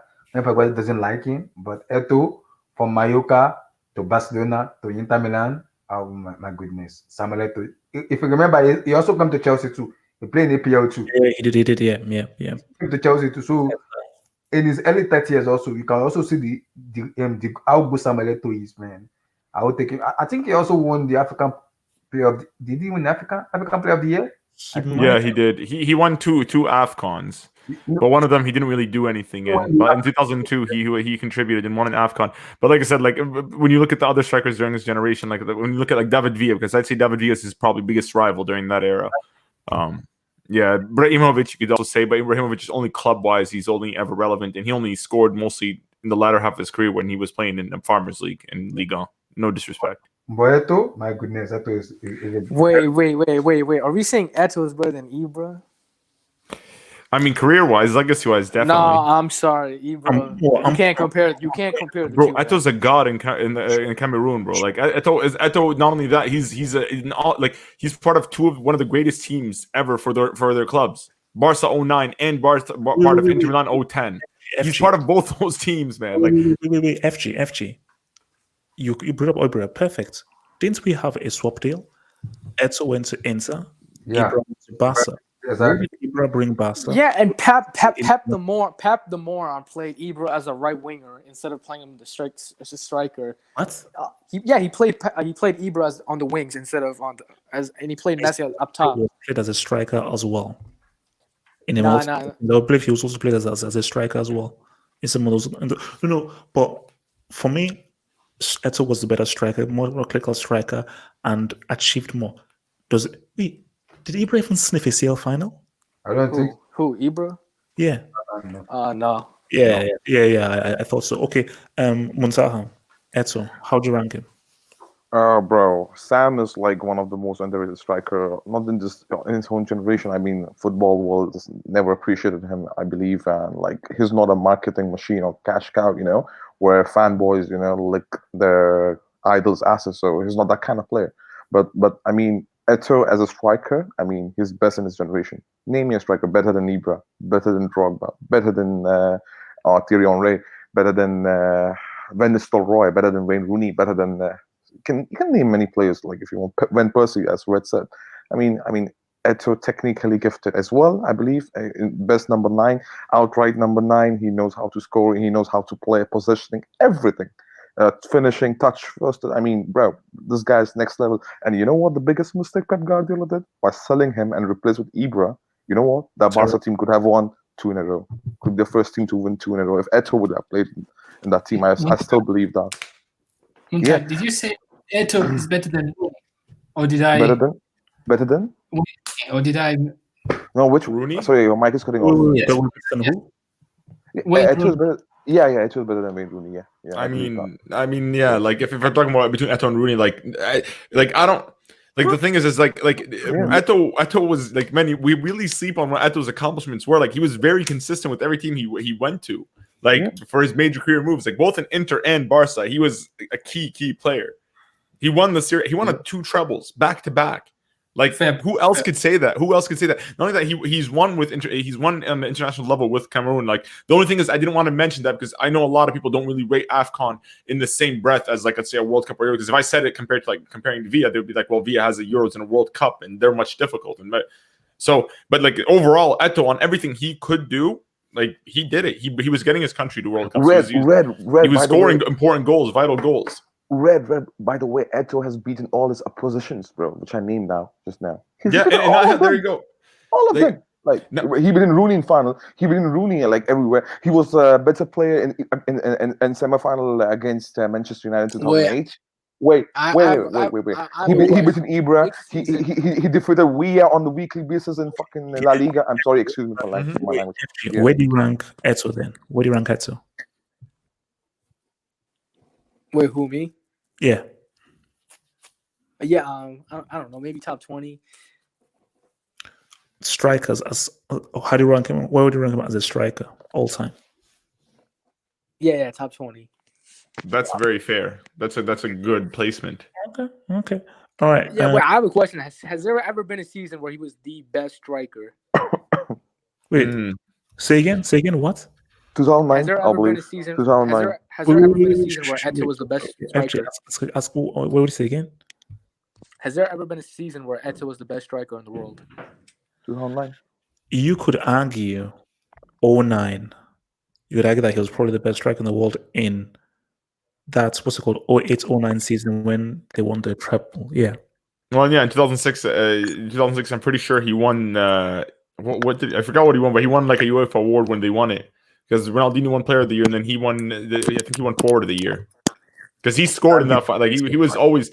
Like he had the consistency and he had the longevity. He had the big clutch moments. He was overall a complete striker. Like very few strikers have the full package. Like Suarez has it. Like Benzema could have had it had he played with France, but he's always going to have that little thing on his career. So But who was like, the best in 2010? Lito? 2010, yeah, I think it was mostly defense and for Inter. It wasn't really like Eto'o played was a key player, but the defense was the star of that team. No, Wait, he's no, not. 2010. 2010 was Drogba. Striker. 2010 was Drogba. Drogba was the best striker in 2010. No, to be honest, 2010 for me is Milito. No Like, way, bro. Drogba had 29. No, bro. 29 Scoring goals brace in in that the season. final, bro. Scoring brace in final, scoring in semi-final, bro. Milito. 2010. Easy. Wait. Let me hit this super chat. Chill. So from bottle to 4-0 lead. Top 5 World Cup games of all time. Top 5 World Cup. Because I think this would be a bit so hard to do a top 5 off the cuff. So I'll just say, think of top World Cup game, top World Cup performance. For me, it's easy. Germany against Italy, 06 semi performance. Zidane, 06. Yeah. Wait, I'll go. Ronaldo versus Spain, the hat trick, and Brazil, Germany 7-1. That was. I'm telling you, I wish I could rewatch that game. Every goal they scored, I kept laughing. Wait, but FG, that's not a match. That's a massacre. Oh no, man! You should look, man. That was the best. I think that was my favorite day as a football fan, man. Just seeing every single one of those Brazilians cry because I couldn't believe they made to that semifinal. No. That's just a stupid game. The best game easily is Spain Netherlands when Netherlands destroyed Spain. I think it was 5-1. That was still because I remember like it was so annoying because after like everybody was a Spain fan all of a sudden. Everybody was nobody ever like that first half in that Spain game was so boring, man. The goals, especially Van Persie's goal. Which, by the way, we need to have a discussion with Van Persie. I feel like also he's very underrated. But to see that, League, though. He did. That's his main issue. But no, to be fair, he was robbed of an opportunity. Like when he got that red card against Barcelona, they could have knocked out Barcelona, and he got a red card for no reason, just because he shot after the whistle, apparently, in a stadium filled with like 70,000 people. So like I felt he was robbed of the opportunity to really perform. So that season, Arsenal could have did something because they were going to knock out because I believe they won the first leg and then he got the red card in the second leg and they lost because they were down to 10 men, which Arsenal always play with 10 men against Barca. So. All right, so Hazan, what about you? Top World Cup game, top World Cup performance? I think Brazil versus USSR, the first game of Pelé and Garrincha. Oh wow! And wow! Top performance? Wait, top individual performance? You see, that's okay. Individual and team. Oh. Like okay, by the way, team obviously Germany against Brazil. Like that's obviously the top performance of all time. That was just flipping stupid, man. Italy, Germany, 2006 is a very good shout. Wait, Germany against who? Italy. That's Germany versus Italy. Yeah, when I believe Totti scored and then he got. I think that was a really good game. Oh, no. For me, that's the best game I've ever seen. I've ever seen. All right, so Hazan, best performance then. So in the individual performance, that's a tough one, man. Could say Both Lewandowski and Salah don't have one, so it's gonna be hard for you to pick somebody else. Mm, Come on, easy. maybe Zidane versus Brazil. Oh my god, that rigged game, man. Yeah. Oh, LG, how was that rigged? Dude, do some research, man. It was so rigged. Roberto Carlos was tying his shoelace during that free kick where France scored, and there was more France players in that box than Brazilian players during that set piece, bro. It was so rigged. Change the performance of Zidane, by the way. So No, bro, it's rigged, man. It's rigged. your whole point is irrelevant because Zidane's performance was so great in that game. I mean, of course, it's irrelevant because all the Brazilians didn't even try. What? Oh my god. You can't support that. Come on, I'm sorry. No. The guys on crack. Muntaha. Yeah, I changed my mind. My favorite performance is every Messi performance against Nigeria in the World Cup. Okay. All right then. Okay, LG. Why would you say that? Because I love seeing Nigeria go out of the World Cup and seeing a certain guy named Have Hope cry in every 4 years. Okay. But you know that that's just being like masochistic, wanting to see half of crack. And also as well, if this was the 94 Nigeria team, this would be very, very different. Okay. So Dude, that team couldn't beat Denmark, bro. no. Actually, no. Also as well, for all that Messi did against Nigeria, what did he do in the semis or the final? So you see, you do that against Wait. I do. But remember that 2014? Remember that 2014 game? I think Nigeria were two. They were 1-0 up. Messi equalized. Nigeria went 2-1 up. Messi equalized. That was a very good game. But yeah, and then Marcos Rojo then got the win. Yeah, Rojo yeah. got the winning goal twice in 2014 and 2018. You know? Yeah. Prick. Muntaha, what about you? Top 5 World Cup games, right? Yeah. Okay, so Just top one. Top one.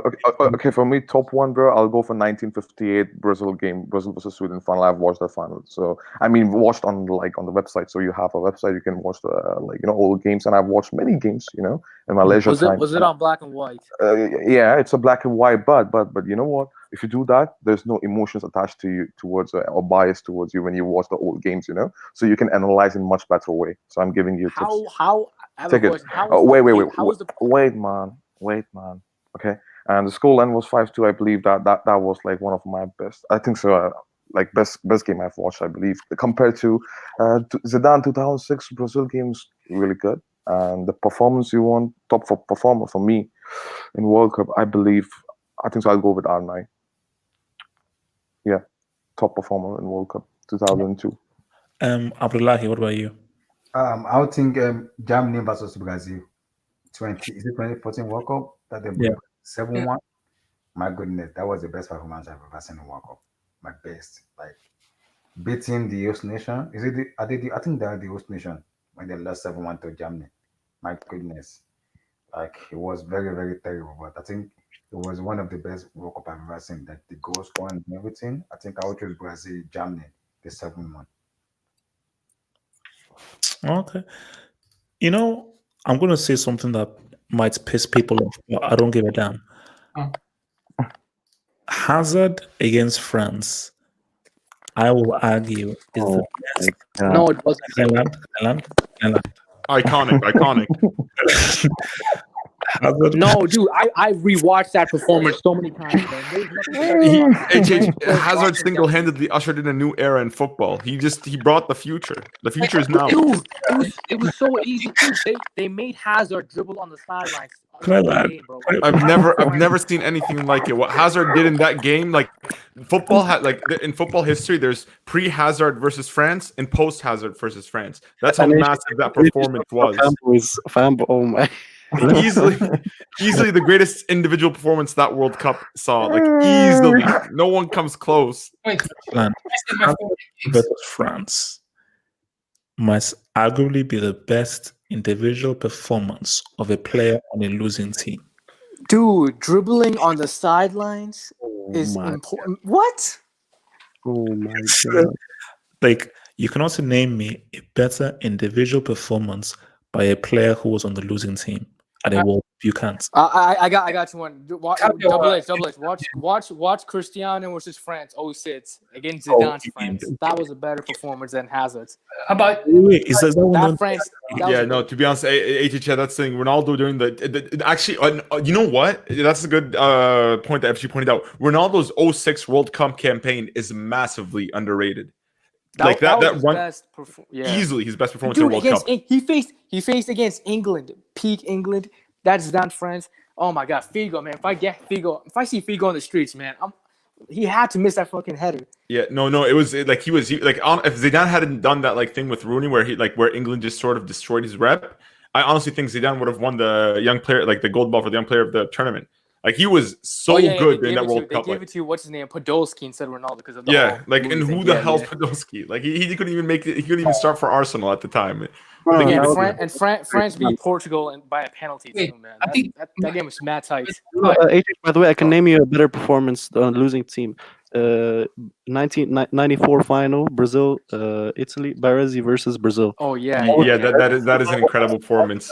Man. Italy lost on penalties. Yeah, no, but Baresi was insane in that game. Like he was like he literally shut down Brazil, and Brazil were relentless. Like they were scoring goals, and they could only beat them on penalties. Wait. Can I just say, the goal was so easy. Basically, let me just respond to Hazan. I literally just watched. Wait, this is a bit harsh. This is a cesspool of ignorance. Sean, can you just relax? What the hell?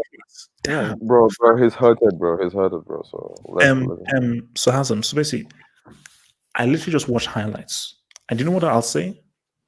That Baresi performance might be one of the great individual performance defenses that I've seen. But you know what? Do you know why I put Hazard above? Because it's changed him. That performance changed an entire world's perception of a player. Before that, Hazard was just a guy from the road. After that, he was finally put next to Messi, Cristiano, Neymar, and so forth. No, Can I land? No, you can't land, man. Every time you land, the plane crashes. Every time you land, the plane crashes. Okay, it's Baresi as well. Can I land? Thank you. That's so. Hazard Baresi's was insane. Go and watch Baresi's block on I think Romario in the second half extra time. Insane, but it's what the Pawns did. Hazard's performance single-handedly puts him into that conversation with two GOATs. Do you know what it means where one performance puts you in the same category as two supposed GOATs? That's insane. Double H. Where is he now? Double H. Where is he now? This dude's fat. He's a fat McDonald eating, loving Burger King. People now say Cristiano Messi. You've got millionaire. Bro, that Baresi performance put him in the conversation for the greatest defender of all time as well. I say the best performance I ever saw in a World Cup was Tim Howard against Belgium. I think, the 16 saves. Yeah, so it's like I'm telling you, like that was like he was amazing. Oh no, I got better. Neuer versus Algeria. Neuer versus Algeria. Which performance? Tim Howard against Belgium. 2014. We're shooting straight at him. Come on. No, wait, Double H. Nah, that's a World Cup record. 16 saves. Yeah, that was an amazing performance by Tim Howard. Yeah.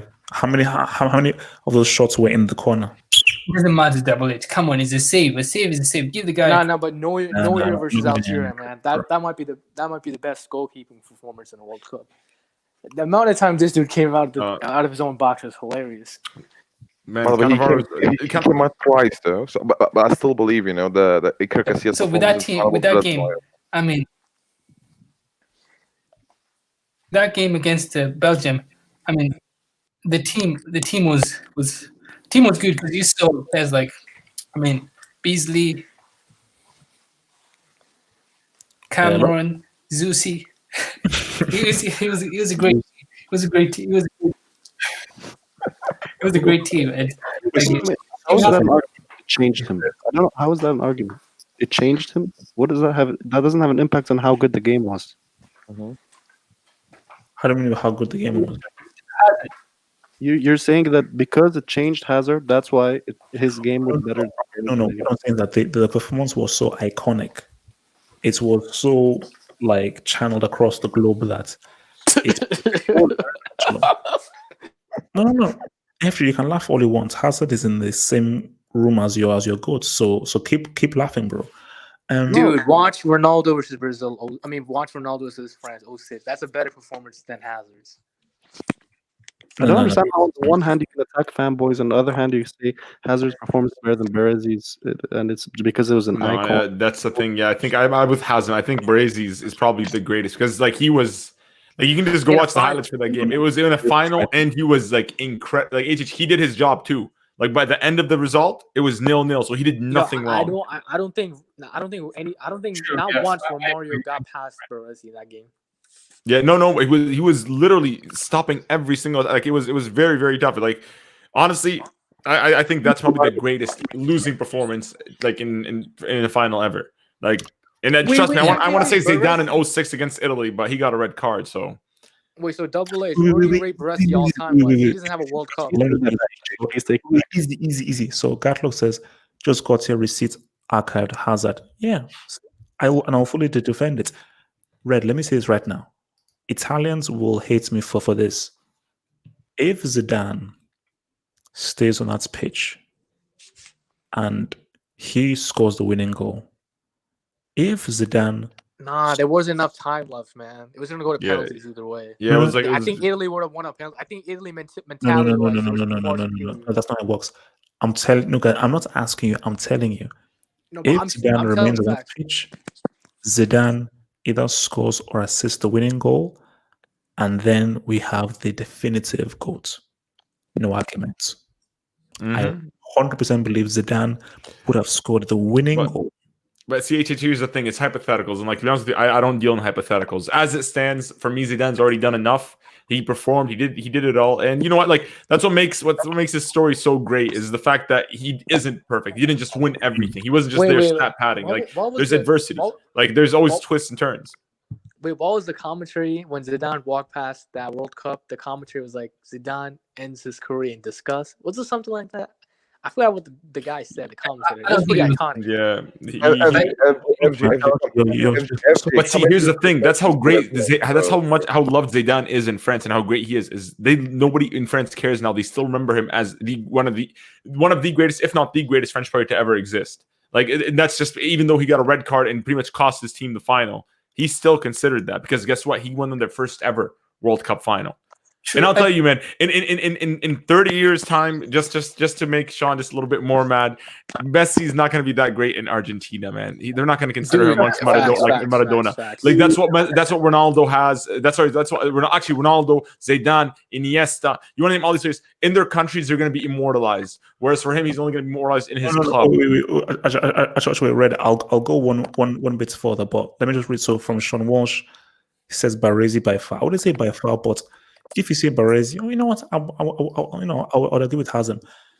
Messi can't walk the streets of Argentina. He can't. Because in Argentina, he'll get snuffed. The whole thing, they don't give a damn what you've done for Barcelona. They say, okay, then become Spanish then. How is that you come from Argentina? People call you the GOAT. You can't give us a single trophy. Not the Copa America, not the World Cup. So Maradona will always be loved more and revered more by Argentina. And when all is said and done, Messi will be no better than Puskas or Di Stefano, a club merchant. Oof. Actually, I would even go as far to say Hugo Sanchez. Do any of you know who Hugo Sanchez is? Madrid legend. Won five La Ligas in the row in the late 80s. Part of the greatest team to never win a Champions League. Like nowadays, nobody even knows him anymore. People don't even recognize him. Why? Because he never really did it internationally. He never won the champion. He never won the big trophies. He was consistent in the league. He pretty much the penalty record that Ronaldo has. Hugo Sanchez had it before him. He was essentially just like a prototype version, like a B-Tech version of Ronaldo. But he was an incredible player. But guess what? Because he didn't really have those big moments, he was forgotten with time. Now Messi, it's going to take a lot of time. But eventually, because he doesn't have the World Cup, which is, like I said, the deciding factor, because guess what? Oh, there's only been 21 World Cups in history. 21. You know, and only Yeah. so that means only Oh, wait, 21 wait, squads have won it. So that's see. the exclusive club that you have to join. Shout out to my Nigerian amigo. Okocha versus Italy 94 completed 14 dribbles. My answer. Yeah, Who okay, is a but coach? that was Who the who same is tournament that? as Who Berezi cares? did in the final. The same thing. No. So- What I'm saying is that, look, man, put some respect on Okocha's name. That's what I'm saying. Okay, put some respect on Okocha's name. He taught Dino all he knew. Okay, so that's His what I'm career highlight is playing for Bolton, bro. Wait, Yep. No, it's Don't. I'm gonna kick you out, bro. Don't do that. I mean, the mighty Bolton Wanderers with Sam Allardyce as the manager. That's impressive record, bro. That's a great resume. So, okay. So, see this. You see, I always see this coming up here, and look. Where was this thing right now?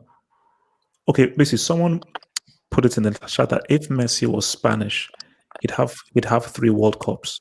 hypotheticals, man. And look, he needs other players to do it for him. They did it without Messi, so why do they need Messi? Like, what kind of argument is that? Here's the thing, HH. All they do is make excuses. All they do is insult you. They question your credibility, but they won't say anything because they know what we're saying is true. He flopped, man. 4 finals. 4. If he had 1 final, that's understandable. Look, the same people who criticize that are criticizing us. Preach, man. Preach. Look at Pogba, right? People talk shit about Pogba.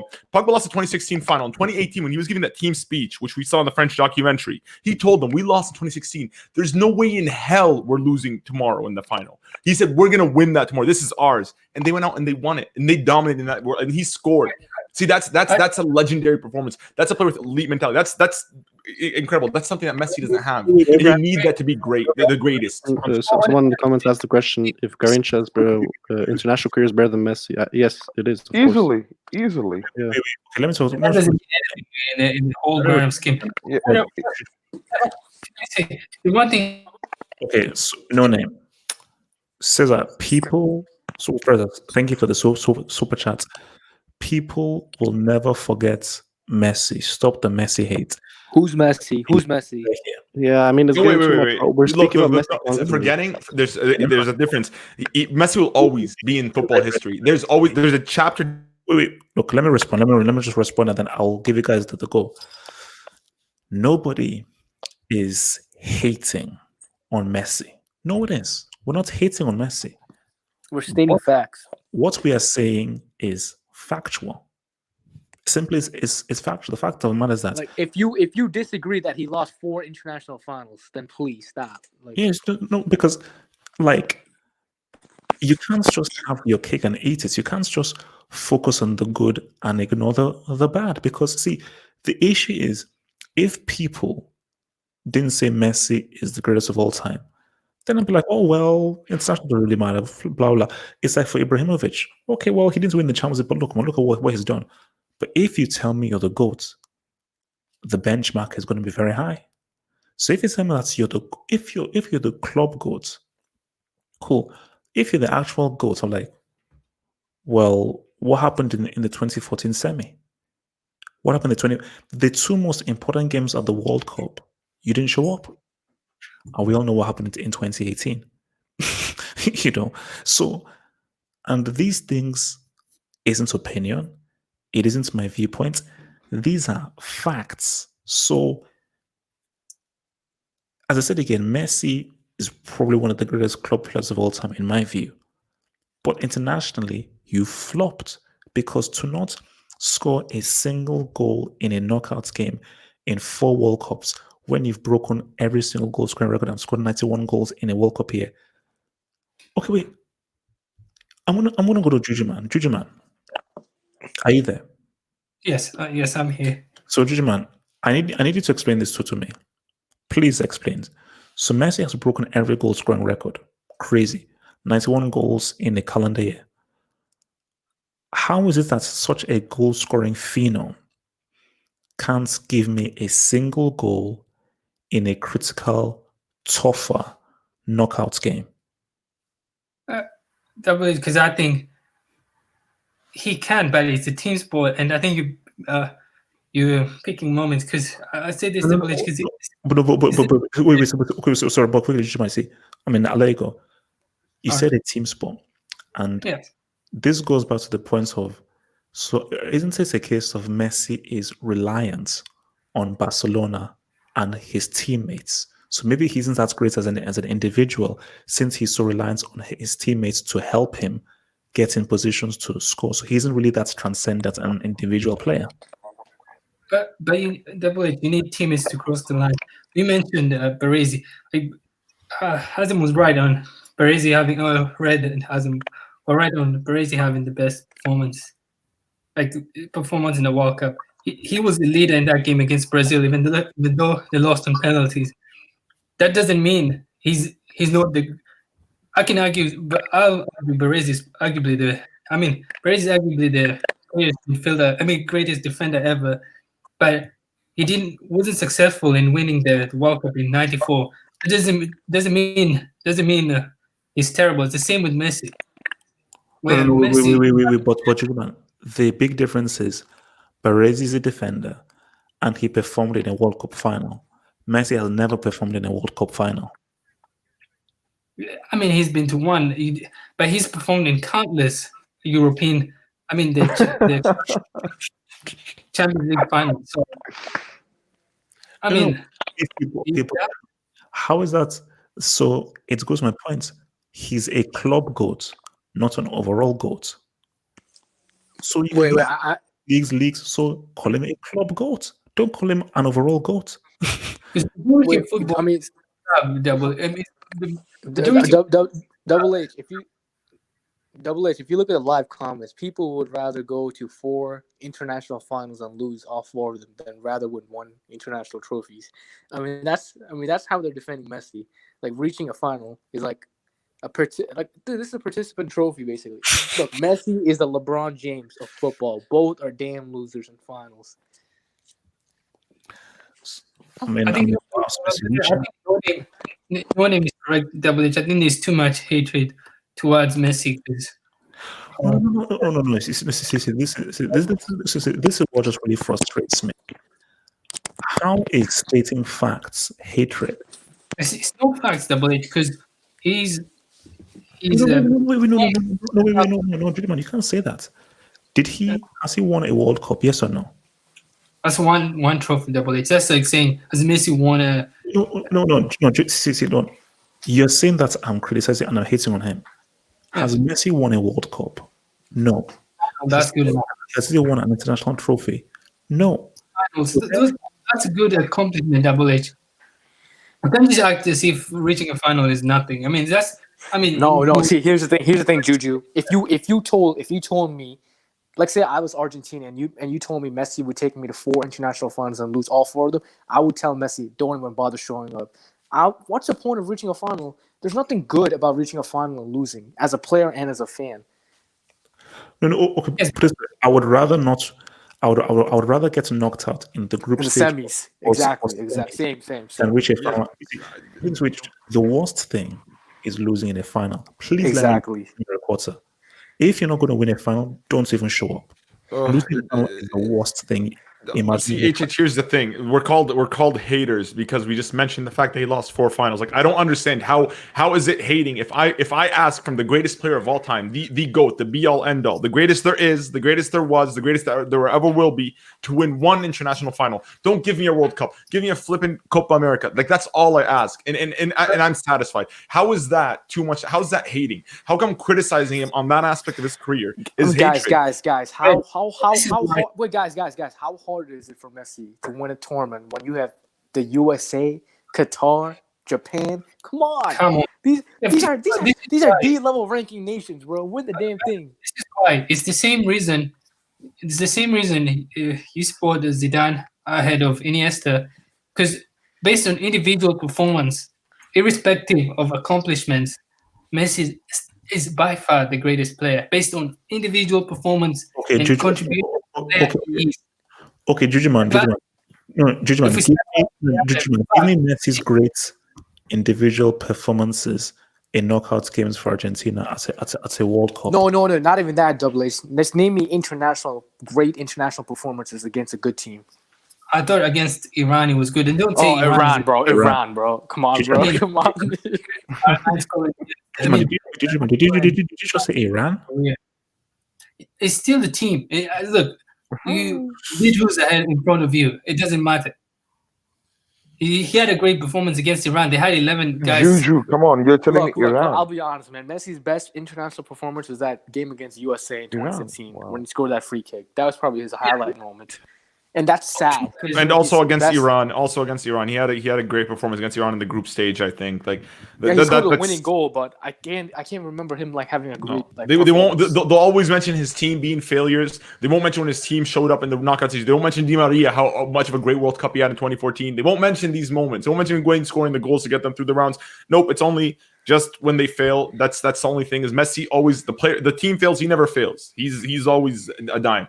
You have to consider this up when you call the greatest. That Argentinian team conceded 1 goal in the knockout stages heading to that final, bro. Okay. Let's say your argument is right, and he failed it internationally.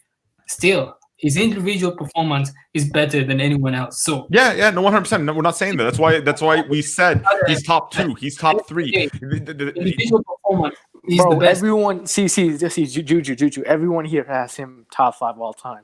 But if you want to be in the top 3, at least get an international trophy. Like that's it. Like How about that doesn't mean anything.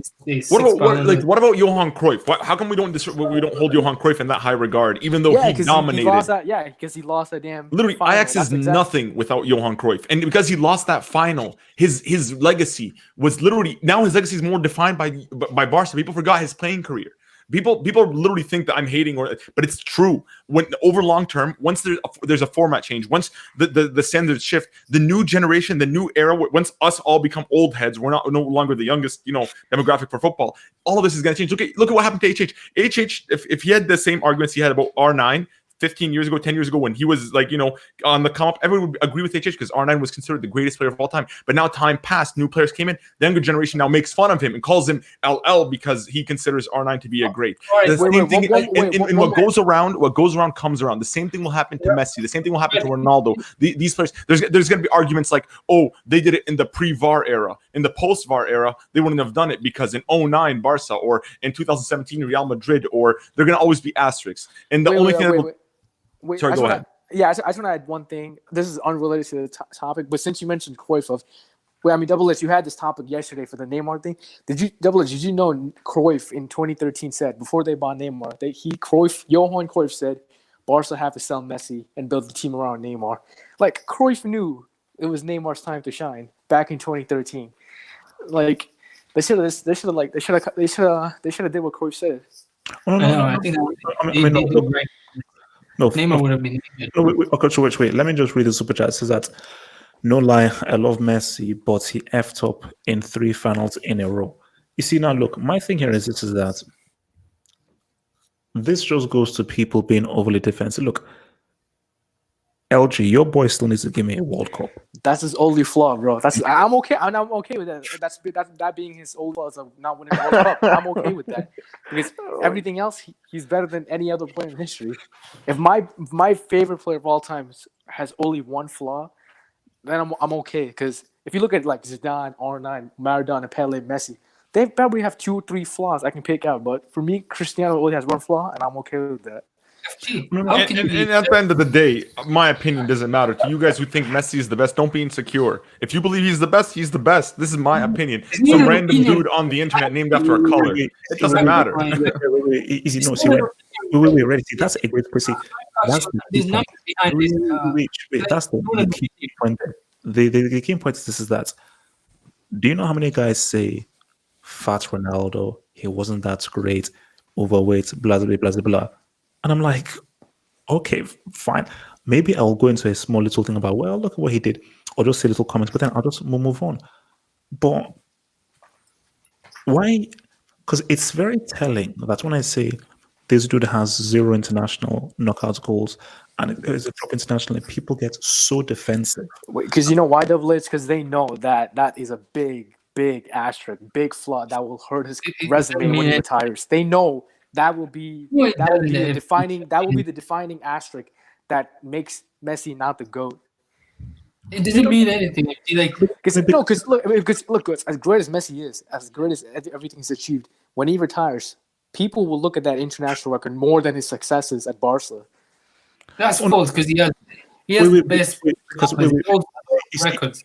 okay, you see, Jujima, see, the thing here is that a key Dude, people always remember the failures than successes. People always remember bad times and good times. Wait, see, Jujima. You see, do you see why I put Zidane on a higher level than Messi?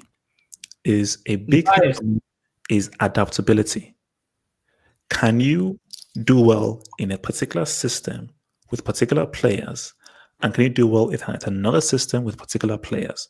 Are you, because again, you have to be able to tweak your system, because the issue that Argentina have always had is they have tried to play like Barcelona. That's the issue that they've always had. And because they're trying to play like Barcelona and not like Argentina, they pretty much get messed up and caught within so much. So this is, I think this is for you, LG. He says, Cruyff's, so I'm Czech Critic, thank you for super chat. Cruyff said, if I have to buy Neymar, I'll sell Messi, but that's why I'll not buy Neymar. LG. Well, they bought Neymar, so you might as well sell Messi, but it's too late now. Oh, well, so The one thing about Messi, like his career, like even if we mention his shortfalls in the internationally as an for Argentina, I mean his career stats. I mean his contribution in every game is ridiculous. Like I just highlight like 697 career goals, 289 assists in 856 appearances. I mean, and what's your point? Incredible, all time great. No World Cup international trophy. What about that? No, wait. You see, no, as an individual contribution.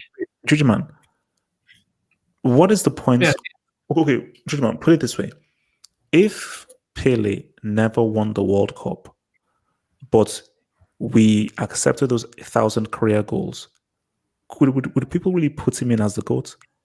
What really makes him the GOAT is what he did in 1958 and what puts him in 1970 combined with those international goals that he scored. So, and add to that means nothing to me. Add to that, look, and one thing, Juju, like international success is like I think it's bigger than club success. Because look, as a Cristiano fan, like my favorite Cristiano moment is that when him winning that Euros, and he's won so many Champions League, so many Ballon d'Ors, but nothing will compare to him winning that Euros. So, like the international success is higher. You have to at least have one international success, at least have one trophy. I disagree. I think it's made up because WNFG. You say he wouldn't be. There wouldn't be nothing without the World Cup. Maybe true, but I mean, you see, when you win 6 Ballon d'Ors, you just know 6 Ballon d'Ors. That's just you can't just put aside that accomplishment is 6 Ballon d'Ors. That's a huge deal. Some players never win. Like you know how percentage of players that win Ballon d'Ors. Some people don't even get one. This man has 6. Dude, I'll break that argument right now. Ronaldo has 5. Zidane has 3. Platini has 3. Dude, it's multiple players have won multiple Ballon d'Ors. Once you won 3, 4, 5, what's the difference? What's the difference between 6 and 5? It's not that big of a deal. That means you played. If you want to break the tie, if you want to break the tie holder, you have to do something that the other player hasn't done. That means if this. And besides that, the Ballon d'Or is a sham, man. And there's at least 3 Ballon d'Ors that are highly suspect for Messi. The 2010 one, which should have gone to Schneider or Iniesta. 2019. The 2012 one, which should have gone to Ronaldo. And this last one I thought was a travesty. The man flopped every single big game there was to flop. And boom, he still gets it. How is it international goes? I don't think we should hold him to. The World Cup is the World Cup. It's a little bit of a roulette, but the fact that he's flopped every single Copa America in which he's participated, when Argentina has Copa America titles coming out their ears, and they turned it into an annual tournament, and he still flopped every single one of them. Just says everything. Okay, wait. Let me hit the super chat, and then I'll get your views in here. So we now have this Mr. Sean.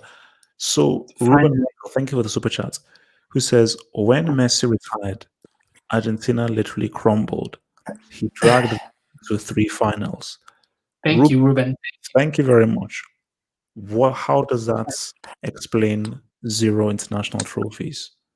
Influence as a player. He contributes he contributes to a team more than any other player in history. That makes him great. If he was a one-on-one Wait, how did Argentina crumble? When Messi retired, he didn't even miss any damn games for Argentina. Yeah, can you guys hear me?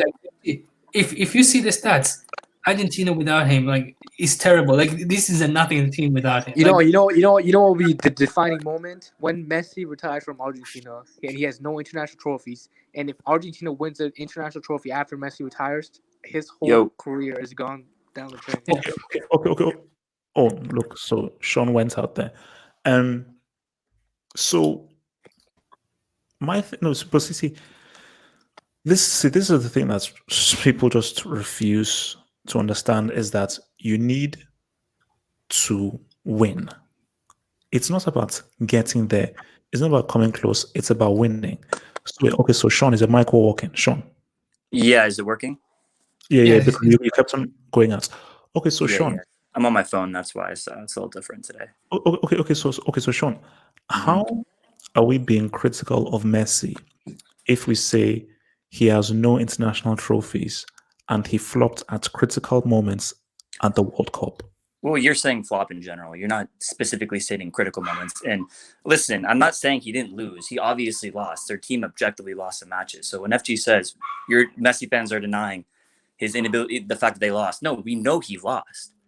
But what I'm saying is, if you take into account what he's done for his international team in terms of helping, being a main catalyst, obviously Di Maria was great, Mascherano was great. We're not denying that. Higuain scored some crucial goals on the way there.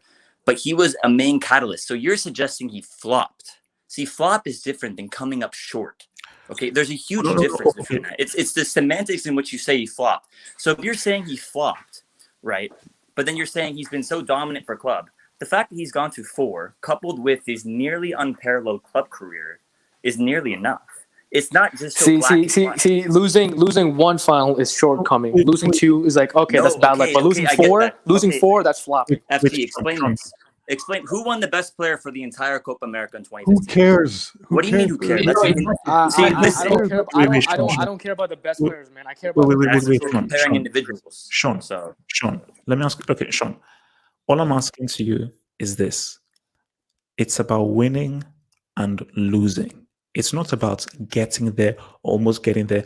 Cruyff won no plaudits for doing all the greatness he did in 74, but he lost the final in 74.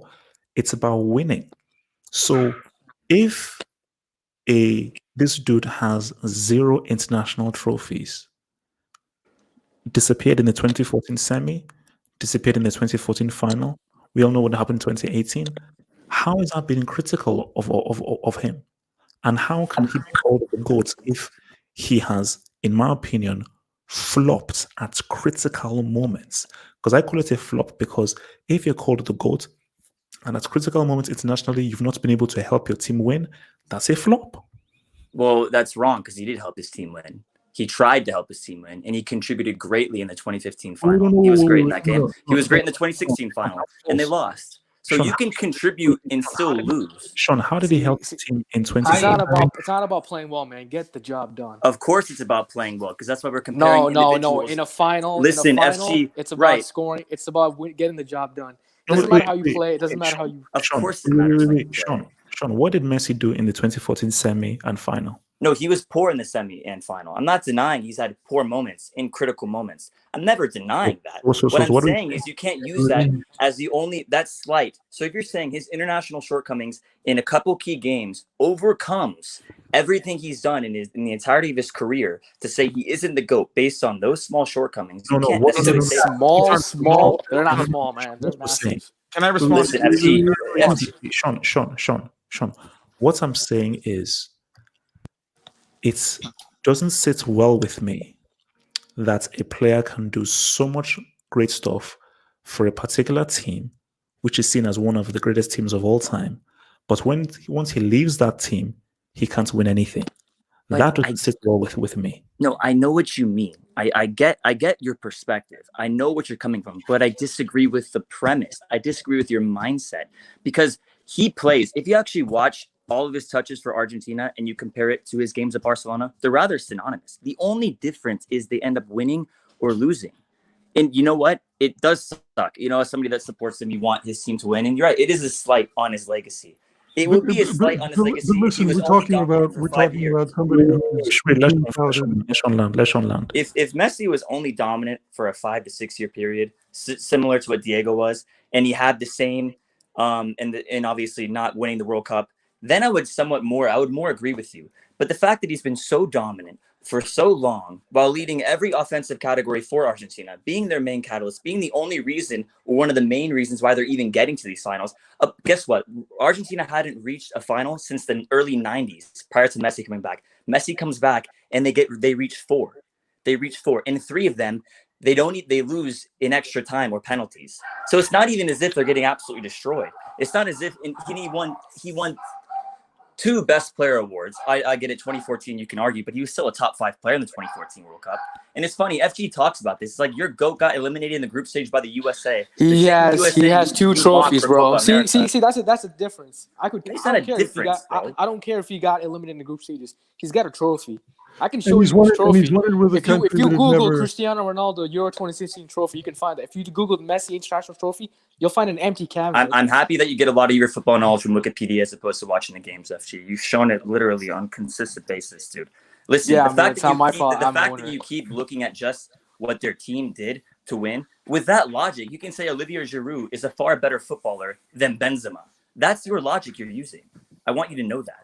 That same logic you're applying to Messi, Ronaldo, the same logic you're applying to Giroud versus Benzema. If you want to even go down that road, it doesn't make sense. Let me hit some super chats and I'll get about this. So from BD says Sean is a stats merchant, gets a job at FD. I don't know what FD is from.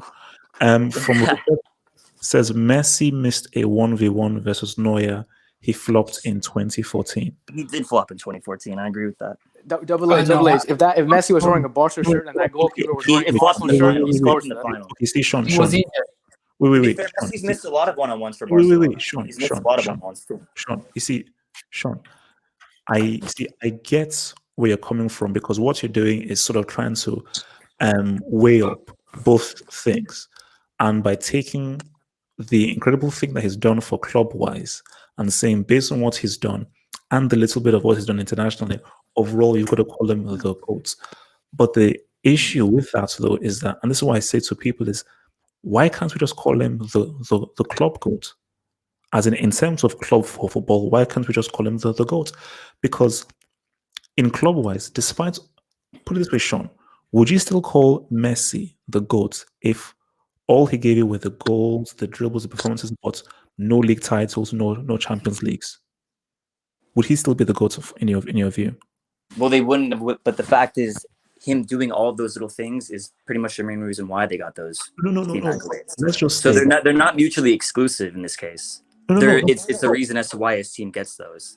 But yeah. Wait. Higuain broke the goal scoring record and Napoli didn't win the league. So let's just create a scenario where Messi got all those goals, did all those things, but somehow, someway, the defense was so trash. They were losing like 4-3, 5-2, 5-3, 5-4, blah, blah. Would he still be the GOAT if he had all those stats, dribbles and goals, but no Champions Leagues?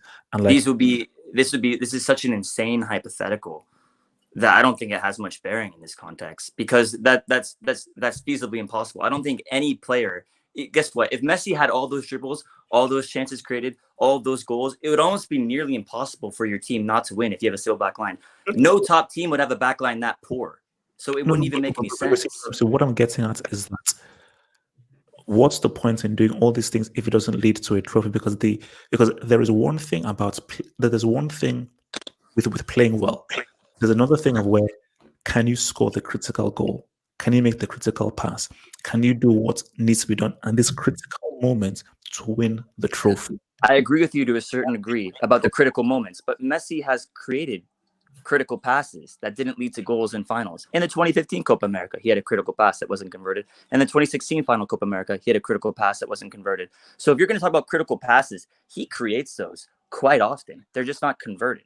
But then for such a prolific goal scorer, shouldn't you take it upon yourself to score the goal This is a 91 goal a calendar year dude. Right. He also, by the way, FG was saying he was a striker in those times.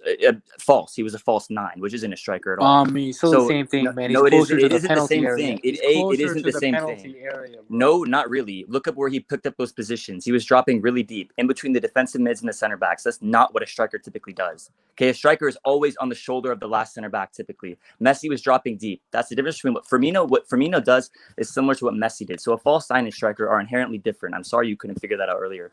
But the point is, obviously, he's going to score more goals as a false 9 than he is picking up the ball in defensive mid positions for Argentina because they lack the creative spark. That's why he drops deeper for Argentina. There's a reason why he's higher up the field for Barcelona is because they have creative players. At Argentina, they don't. They have but nobody is questioning. Here's the problem, man. You're naming all this stuff. Nobody's questioning Messi's ability to create or Messi's ability to score goals. That's not the problem. The problem is 4 finals, no results. Messi has arguably had more chances than any other Argentinian player to be in tournaments, and he's failed more than any other Argentinian player. He's had a 15-long career. He's been in World Cups, multiple Copa Americas every other year nowadays, and he's still flopping, Sean. There's no excuse for that. I get what you're saying, but he's not flopping. Flopping would be if he got eliminated in the group stage. That's a flop. Yeah. The difference is, here's the thing. He's getting to a final every time almost. Yeah, like he's not flopping. He's not even losing in extra time. He's going home with the silver medal. That's what it is. Listen, I get what you mean. Had he had a 1-on-1 in the World Cup final 2014. I already told you. I admit he was poor in the 2014 World Cup final. I'm not denying that. Here's the key.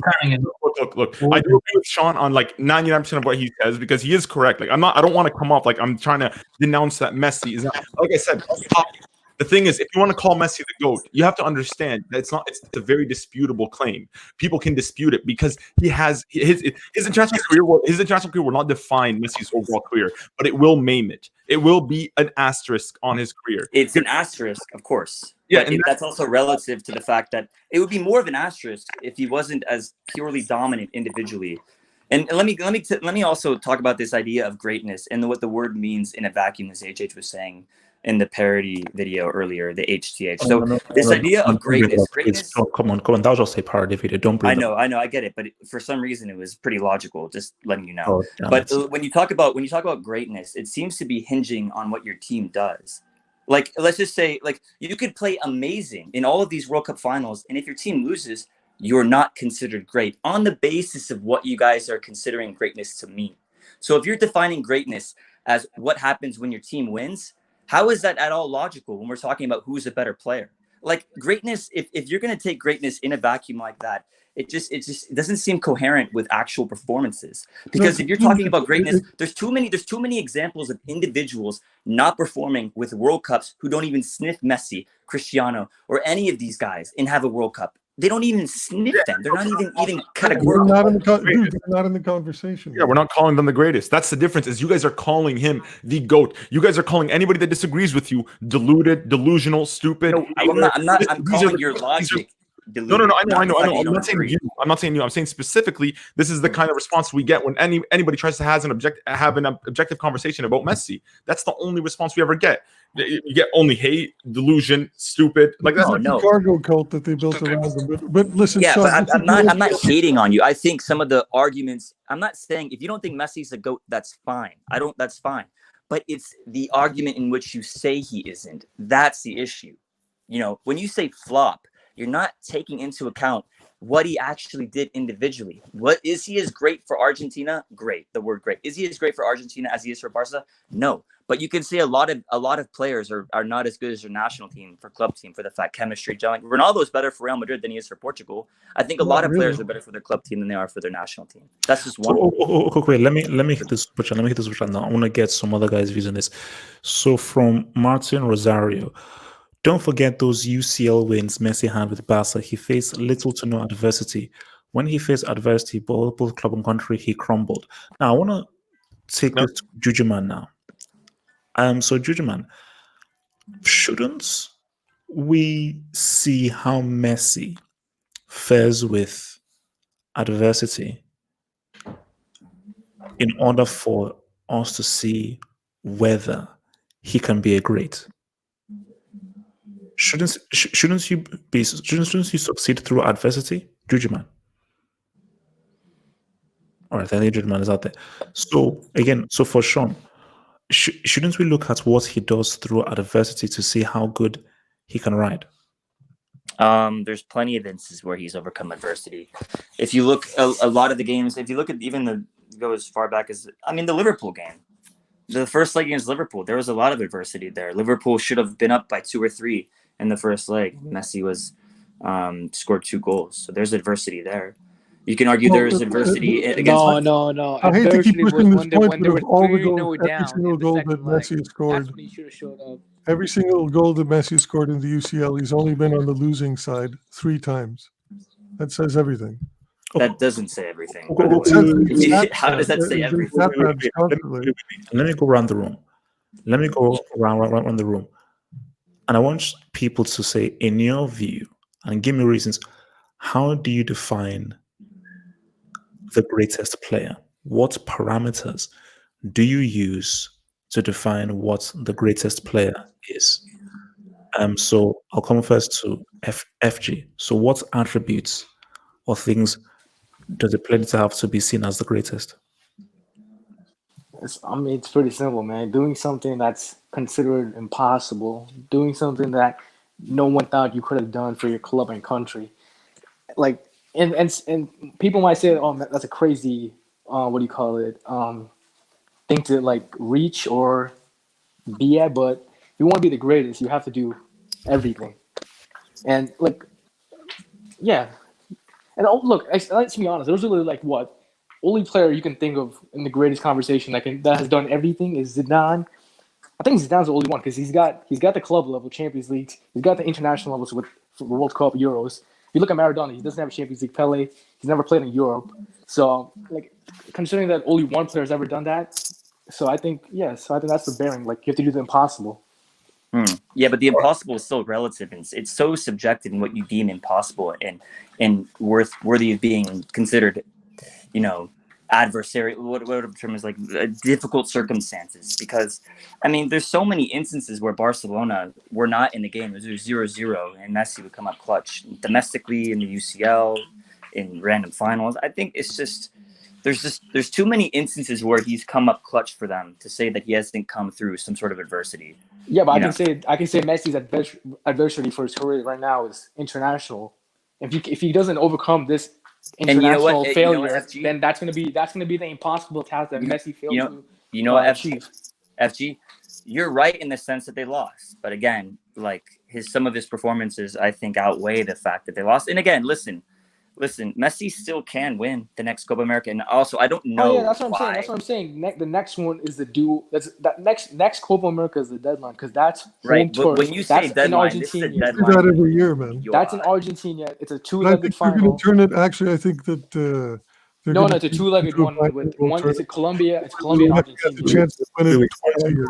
Okay. So, Machine. In your view, what does the greatest have to do? What attributes or achievements, or what constitutes being the greatest player in football? I think consistency, big moments, triumphing against adversity, carrying your team adversity on your back. All these big iconic moments. That's important as well. You're like Zidane's amazing goal in the UCL final, or Ronaldo's overhead kick. Right. Big moments that are going to be seared into our minds for the rest of history. Right. HH, can I answer that too? Okay, Sean, and then I'll give it to Red. So Sean. Right. So what constitutes greatness and/or who is considered the best or the greatest?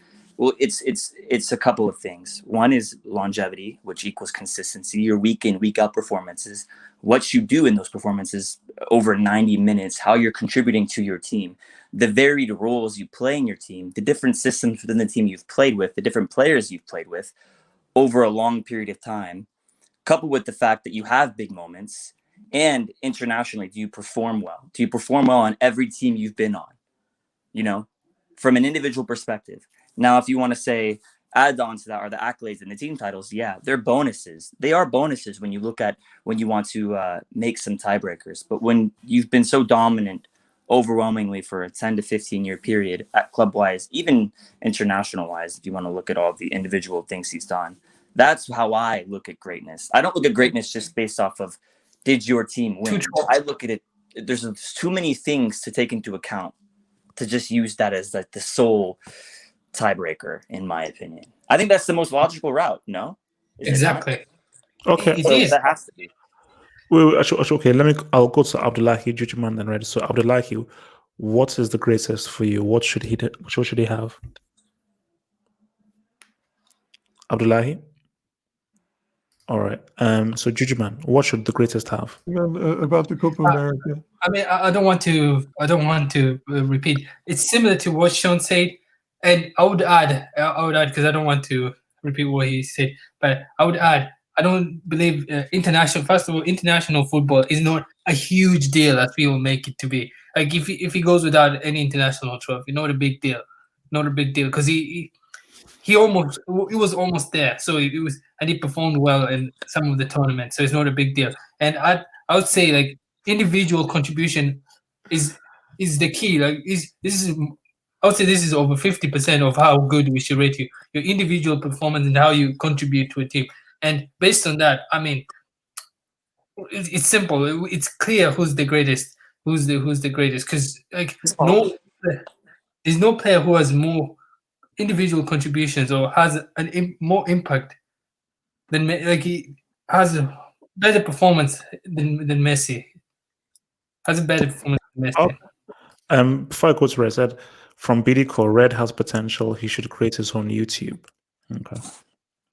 Red. What constitutes greatness for you? Red. For me, it's like I personally rate consistency, but overall, it's having the complete package, like having everything in your career. I don't care how many times you win a trophy, but if you can win every trophy once, just be able to say that you did it. Like for example, that's why personally for me, why I think Zidane is the greatest is he won his nation's first ever World Cup. Yes. He progressed them forward overall as a nation footballing wise. He made them money. He took them from a nation that's good at football to put them at the elite table. Now they could sit with the big boys. Now France is considered a favorite for every tournament because of that legacy that Zidane built. He pushed his nation forward. He progressed also his club, Real Madrid. He took Madrid from 9 Champions Leagues to 13. Right, but I know this is player and manager, but overall, like this is his contribution to the sport and why I consider him to be the greatest. Not only that, but in every tournament that he did win, he made sure that his thumbprint is there. Like you know what I mean? Like he had his impact. You can't say that there's no asterisk to Zidane's trophies. Every trophy he won, Zidane had a crucial part in it. So that's that for me. I feel like he's the complete package. And I don't believe there's one greatest player. I believe you can have numerous. Like, for example, when I say Zidane, Pele, Maradona, like I put them all in the same breath. You could change any one of these. Ronaldo and Messi are of a different era, so I don't put them with those other players. They're also, but like if you want to do an all-time list, they're top 2 and they're interchangeable depending on if you're Madrid biased or Barca biased, because they both pretty much accolade wise they have the same thing. Because look, I don't care how many dribbles, I don't care how many passes, I don't care how many goals you score. It's about what you get done for your team, because football is a team sport. If I wanted to watch an individual sport, I already watch boxing, I watch MMA. Those ones I'll talk about individual performances. When it comes to a team sport, it's all about what you do for your team. I don't care what you do as an individual, because again, if you're gonna if you're like, I'll tell you this, Ronaldo at United, I'm pretty sure he had a match where he had like 29 dribbles, right?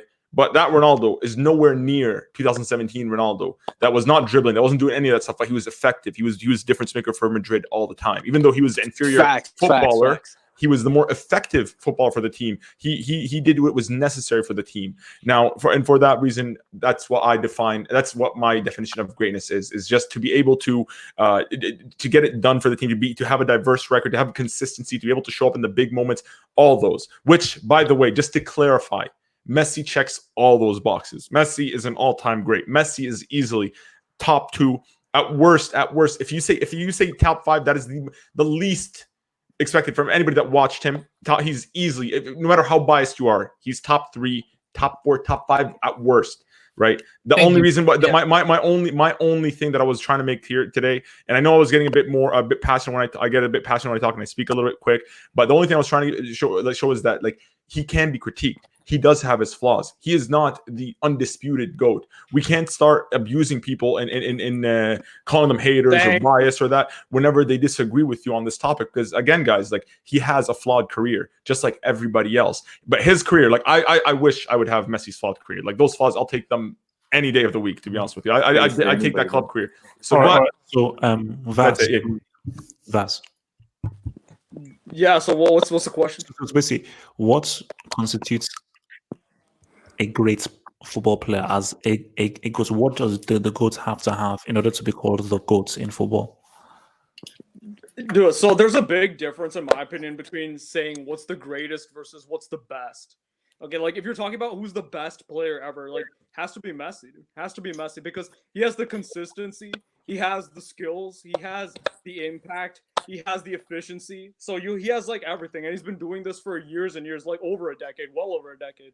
But what greatness is you have to transcend what you do on the pitch and show up, in the biggest moments. Yeah, he's done that. He's done that for Argentina. You can say he's definitely done that for Barcelona. But I feel that, I feel that Zidane, like Red said, Zidane, I think is a greater individual in the sport. He is, because the thing is, I feel like those two Copa Americas, I won't hold the World Cup against him, because I definitely feel that Germany was a better team than Argentina in the World Cup. Red, I agree with spot on. He was spot on in all he said, so I'm not going to repeat, but I'm going to build on what he said. I won't hold the World Cup against him, but Chile, really, how good, okay, he had 2 chances back to back to defeat Chile, right? How good are this team really? I mean, they lost to Brazil in the round of 16 in the 2014 World Cup. They lost to an under-23 German side in the Confederations Cup in 2017. They didn't even qualify for the 2018 World Cup. Okay, Argentina had very, very easy routes. Okay, he had a phenomenal tournament individually, in the 2016 Copa America, but how good were the teams that Messi played leading up to the final? And, I don't think you can... The thing is that he had a chance to put all that away. If he scored a goal but lost, I'd have called him the GOAT because, he at least would have contributed something to the team, but then lost, okay? But the thing is that, he missed the penalty, and it's not chance. Okay, you can't just say that's bad luck or down to chance. I feel that in that moment, he succumbed to the pressure of living up to Maradona in the eyes of Argentinians, living up to the pressure of the last 2 finals that Argentina lost. It was just too much for him. I've never seen Messi miss a penalty that badly in any game. I think that was probably his worst penalty miss. He's not missed, he completely skied it. He didn't even get it on target. So, I would say, with Zidane, I feel that in those moments, he just came through for France in a way that Messi didn't come through for Argentina in those big knockout games, against Brazil, a Brazil side in 1998 and 2006, which probably was better than any South American team that Messi has ever faced, against, an Italy team, it took an insane save for Buffon to stop Zidane's shot. He did it in the Euros in 2000. He did it. He scored a hat trick in the World Cup final, which, I mean, is there any player that's ever done that? Has Pele done that? I don't know. So yeah, it has to be Zidane. But wait, Vas, you consider Zidane better than? Do you think Zidane is better than Iniesta? Yeah, he's okay. He's better and he's greater than Iniesta. He's not better than Messi, but he's greater than Messi as a figure. Yeah. He's not greater, but nah, there's no. Yeah, he's great. He's great. No way. So before I go to Montaha, BD Court says a GOAT has to win a CL and a World Cup, nothing less. And from Machine says GOAT is still an open-ended convo. We know the greatest of this generation: 5 CLs versus 3, and 2 international trophies versus a big fat 0. Oh, Rob is Machine? I didn't know that. All right, so Munsa, what constitutes a GOAT for you, for the GOAT player? Bro, there are many other facets to consider, GOAT, but the most important, right? GOAT, when I mean greatest of all time, literally what Red's definition is, nobody's going to ever be greater than you. you will be the greater, and like you'll be your legacy will be immortal. Okay, so for that, number one thing, World Cup. You should be best player in the World Cup history as well, one of the best players in the World Cup history as well, and have won the World Cup by your own contribution. Your contribution should be highest in your team. You should be highest contributor for the World Cup in your team. Okay, it's not like Xavi, Iniesta, David Silva, David Villa. Then you have Torres, Casillas, Ramos. No, it's not like that. You should be the highest contributor in your team. You have to be the individual that stands out. Exactly. Okay, that's number one, which contributes 70% of greatness. And the rest of the thing is like not Mickey Mouse Trophy, what Copa del Rey, Copa Italia, not all those things, but like you have La Liga, okay, decent trophy, okay, you have League 1 or 2, you have Champions League, yeah, that's Euros as well, yeah. So that contribute. On top of that, you should be greatest in your own country as well, which Messi is not. Okay. So, wait. So, Jujuman. I mean, he's already greater than Diego. Wait, Jujuman, you need to answer for this. So, from what it says, Iniesta, what the F? Jujuman, do you believe that Iniesta is on the same footing as Zidane? Please. Yes, Double H. I'm on the opposite side. I don't know. I'm finding it difficult to. I don't know how Zidane is considered better. He's considered the greatest midfielder ever, let alone a goat. I can answer that for you. Hold on first. When Iniesta has better numbers, more successful international and club-wise. So I don't know how Zidane is better. Someone else has better numbers. But Jujuman, you're not listening to what people have been saying. Iniesta was never the reason why Barcelona or Spain won those trophies. He was an important part, but he wasn't the key standout player. Zidane, key engineer and the key reason for Euro 2000, the France 98 World Cup win, and the Real Madrid Champions League win, and taking into the 06 final. He was the reason for those trophies. He was the reason for those wins. And my response is Iniesta was man of the match in the World Cup final, scored the winning goal. He's the one that scored the winning goal in the Euros. Man of the match again, man of the match in the final, and was included in the team of the tournament. And even in the Champions League final, man of the match again. So but throughout 2000 in France, from the beginning to end, Zidane was the main man for France. In Real Madrid in the Champions League, for that Champions League run and the Champions League final, Zidane was the main man. Zidane was the main standout star. Iniesta has also for Juventus in 1997 as well. Well, you can similarly say, HH, would Spain have won these trophies without Iniesta's contributions, specifically in these finals? Probably not. So with Jujuman has a point, but if you talk about their individual performances in these said big games, Iniesta's had brilliant ones, coupled with already a better club career than Zidane. So if you add both, you can argue. I'm not saying he's better. I'm not saying he's greater than Zidane. I'm saying you can make an argument as to who the greater player was based off of if you weigh both. But yeah, that's just adding on to what Juju said. I still think Zidane's a little greater than Iniesta, though. No, I mean, basically, see, for me, quintessentially, there probably isn't a greatest, because to be the greatest, you pretty much need near perfection. So I think that there are players I feel are the closest to greatest, because if we look at Zidane, he doesn't have the consistency that Cristiano and Messi has. If you look at Maradona, he doesn't have the goal scoring acumen, assists, goals, or the consistency that Cristiano and Messi has. Cristiano and Messi, they don't have the World Cups that Maradona and Zidane has. But I feel if you take everything into account, the closest thing to a GOAT is, for me, as Zidane and Maradona. And for me, with Zidane is Champions League, World Cup, Euro. The full set, and as an individual, he was critical to all those three trophies. For Maradona, World Cup was critical. And for me, what he did with Napoli is arguably one of the greatest individual achievements. But then Napoli team was also pretty good at the time as well. So it's not like they were just Exactly. clubs. You can't just say. I mean, there's a reason why over the span of like a 30-game season, it's not just Maradona's. Obviously, defensively they were very stable. But Sean, though, So okay. My thing is that when Maradona left, did all those players leave as well? I'm Because not sure if they all left immediately. But you Yeah. could also, but you could. I'm not saying it's obviously an amazing achievement. It is. I'm not denying that. But I'm saying it's not.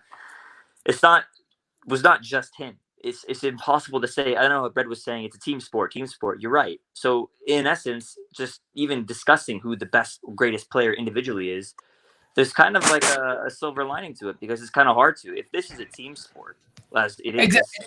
comparing That's what individuals on your team winning is kind of wrong. If we're gonna be talking about World Cups and finals and UCLs, why don't we compare clubs then? That's what you're doing. The When you're clubs, saying are he has main more factor, champions, bro, but here's the that's- thing: we only mention this. We only mention this when we're talking about the greatest. That's when we look at the overall resume. That's when we start questioning it. We're not saying that But, every yeah, player. but- Like, I'm not going to come here. If me and you are having a discussion between, let's say, for example, Rakitic and Thiago Silva, right? I'm not going to start mentioning international, all this stuff, because at that point, there's a difference. We're not talking about the greatest. We're talking about who's better head to head. But when you're saying the greatest, we look at the full resume. We see let's see what's going on. Let's see what's happening. You're right. Yeah, I would look at the team accolades if their resumes individually were rather synonymous. If they were, unfortunately, when you look at this, if you look at their individual resumes, individual contributions, Messi destroys everyone. So if they were actually comparable individually, then it'd be like, you know what, bring in the tiebreaker of the team accolades. But they're not. There's actually a huge gap between every great player ever and Messi's individual contributions. Sean, No one cares. No one cares about XG, bro. We don't give a damn. I'm not about that. okay. But the point is, I like to compare individuals and what they do individually. And if we need to bring in team accolades as a tiebreaker, if they're very similar, then yeah. So if Messi's one of a kind, explain Cristiano Ronaldo, who pretty much puts up the same numbers as Lionel Messi. He puts up the same goal scoring. Which is the main point. That's it. Only goals wise. I mean, I've always been taught to work smart. Ronaldo's done in more adversity. He's done it at 3 different clubs, and he's done three different clubs that had all-star players in each club as well. What are you, dude? No. Okay, Yeah, name me one player in that United team that's an all-time great. I can name you 5 from What do you mean? Scholes and Giggs are all-time Premier League players. I'm talking about all-time great. I'm talking about all-time. They're all-time Premier League players. I'm not just talking about Premier League. I'm talking about all-time. Rooney's an all-time center attacking mid. Oh my god! Oh my god! He's like a top 20 center forward. Wait. Let me just read it. Rooney? Wait. Rooney was incredible. I'm not. Wait. Easy guys, chill. Easy. I am not disrespecting him because I think Beckenbauer has to be in the conversation. Absolutely. If we're talking all time, Beckenbauer, HH. There's so many players that we can include. Because I think the thing with Beckenbauer is, first of all, you have to respect defenders. He was, I think, probably the first ever ball play defender before your Ramoses and Laporte and so forth. And won European Cup, set the trend. Won the flipping and World Cup as a player as well. So he has the accolades both as a player and the manager. 100% Beckenbauer has to be in here though. But you see, all I'm saying is this, guys, because this debate will keep on raging. And I think if we now take it back to the whole peak versus consistency thing, it's really about your perception and what you value. It's about what you value. I will never ever discredit you being consistent for a high level of time. I will never do that. But I go with what sticks in my head. Dinian was maybe consistent for maybe 2-3 years. But what he did at his very best still sticks with me. So when I look at the highlights, I'm like, oh my God, man. I've never seen a player do the kinds of things this guy did on a pitch. Zidane as well. Was nowhere near as consistent as Cristiano and Messi, who have redefined what it means to be consistent. But for Zidane, at his very peak, did some things that never saw him do. Like Cristiano and Messi don't have a 2006 World Cup game that Zidane had. Greatest game by an individual I've ever seen in my life. Forget the goal, the assist, as a performance over 90 minutes I've never seen what any other player did, what Zidane did in that game. So that's why for me, when I look at these heights and so forth, they stick with me more. So because they stick with me more, I've got to look at peak over your consistency. But that doesn't mean that I'm disrespecting the consistency. The thing is, HH, the issue with these arguments on both sides is that we disagree on the actual premise on how you should value, what we value. That's the issue with the overall debate. Like you're talking, you value something higher than what I value in terms of how you evaluate players. So that's why there's always going to be the disagreement, and there'll never be an agreement on this ever. And Double H, the one thing that surprises me is because you rate moments highly. So I'm surprised you don't rate Messi like against, was it 2009 when he dribbled like from half field and scored? He dribbled an entire team and scored. I'm surprised you don't rate that. Yeah, but highly. that's in La Liga. But did he in World Cup or something like that in the big stages? I mean, that's a nice goal though. I'll give him credit for that. But what goal are we talking Dude, about? I seen Maradona do in the world. I seen Maradona do the same thing in a World Cup game, bro. Yeah. Against. I mean, Messi did it in a Champions League semifinal though against Real Madrid. So. I mean, that was let's look. But then again, if we're going to talk about specifics, we could talk about that goal. He was against a 10-man Real Madrid in the 87. No, he went through one. He went through one. He avoided two players. There was no other outlets. It was just. And Messi said that was an own goal from Ramos. And but forget about that. But again, 10 men Real Madrid. It was 10 men Real Madrid during that game, and it was in the 87th minute. It was in the 87th minute. Yeah. It's not. There's an asterisk to that goal. So if Messi, wait. If Messi was that great, right? So in the second leg, how come we drew 1-1 in Camp Nou? Did you actually watch the game? Yeah, bro. Yeah, no. But that's what I'm telling you. Look. But here's before that game, our tactics were leaked. Our tactics were leaked by the press, where Casillas' girlfriend at the time, she leaked the tactics to the press, and they knew that Pepe was going to be a DM. Then Pepe was playing a DM, and Barca didn't score a single goal. Pepe got sent off in the 58th minute. Barca scored 2 goals afterwards. In that goal, that solo goal Messi did, he only did that against a tired back line that was playing for 30 minutes with one man down. That's the key difference. He wouldn't have done it in an 11v11 situation. And did you know? Wait. And Sergio Ramos have to play multiple positions, right back and right center back at the same time because of one man down, Pepe. Bro, and you can see the timers, bro. There was literally 0 slide tackle when Messi dribbled. There was literally just walking. The Madrid player was just but see here, Sean. Here we're analyzing the match as it is. Here's the actual facts. We're not talking accolades. We're not talking. This is how Messi scored that goal. Not only that, if you look at the last time Messi scored a goal like that, which I think it was like 2017 against Eibar, he only scored it when they were 3-0 up, and it was like the 89th minute where the team was already tired and they gave up. And he did another solo goal. Like in his 30s by that time. Wait, guys. Look, just a round of. First of all, guys. Round of applause for all of you. This is a Hangout record, 4 hours. Jesus. I don't know how we did this, but we did it for 4 flipping hours. So, round of applause to everyone. So just a round off right now, because I need to make some noodles. All I'm saying is that it's all about definitions and perceptions and how we define and use our personal criteria for goals. But all I'll say is this is what a certain individual did coming from a knee injury, score at the World Cup and taking his team all the way through. Oh my god. That is what you call success. No, it's not, dude. Me, I can say the same thing for Cristiano. He came from a knee injury and won 3 Champions Leagues in a row and a Euros.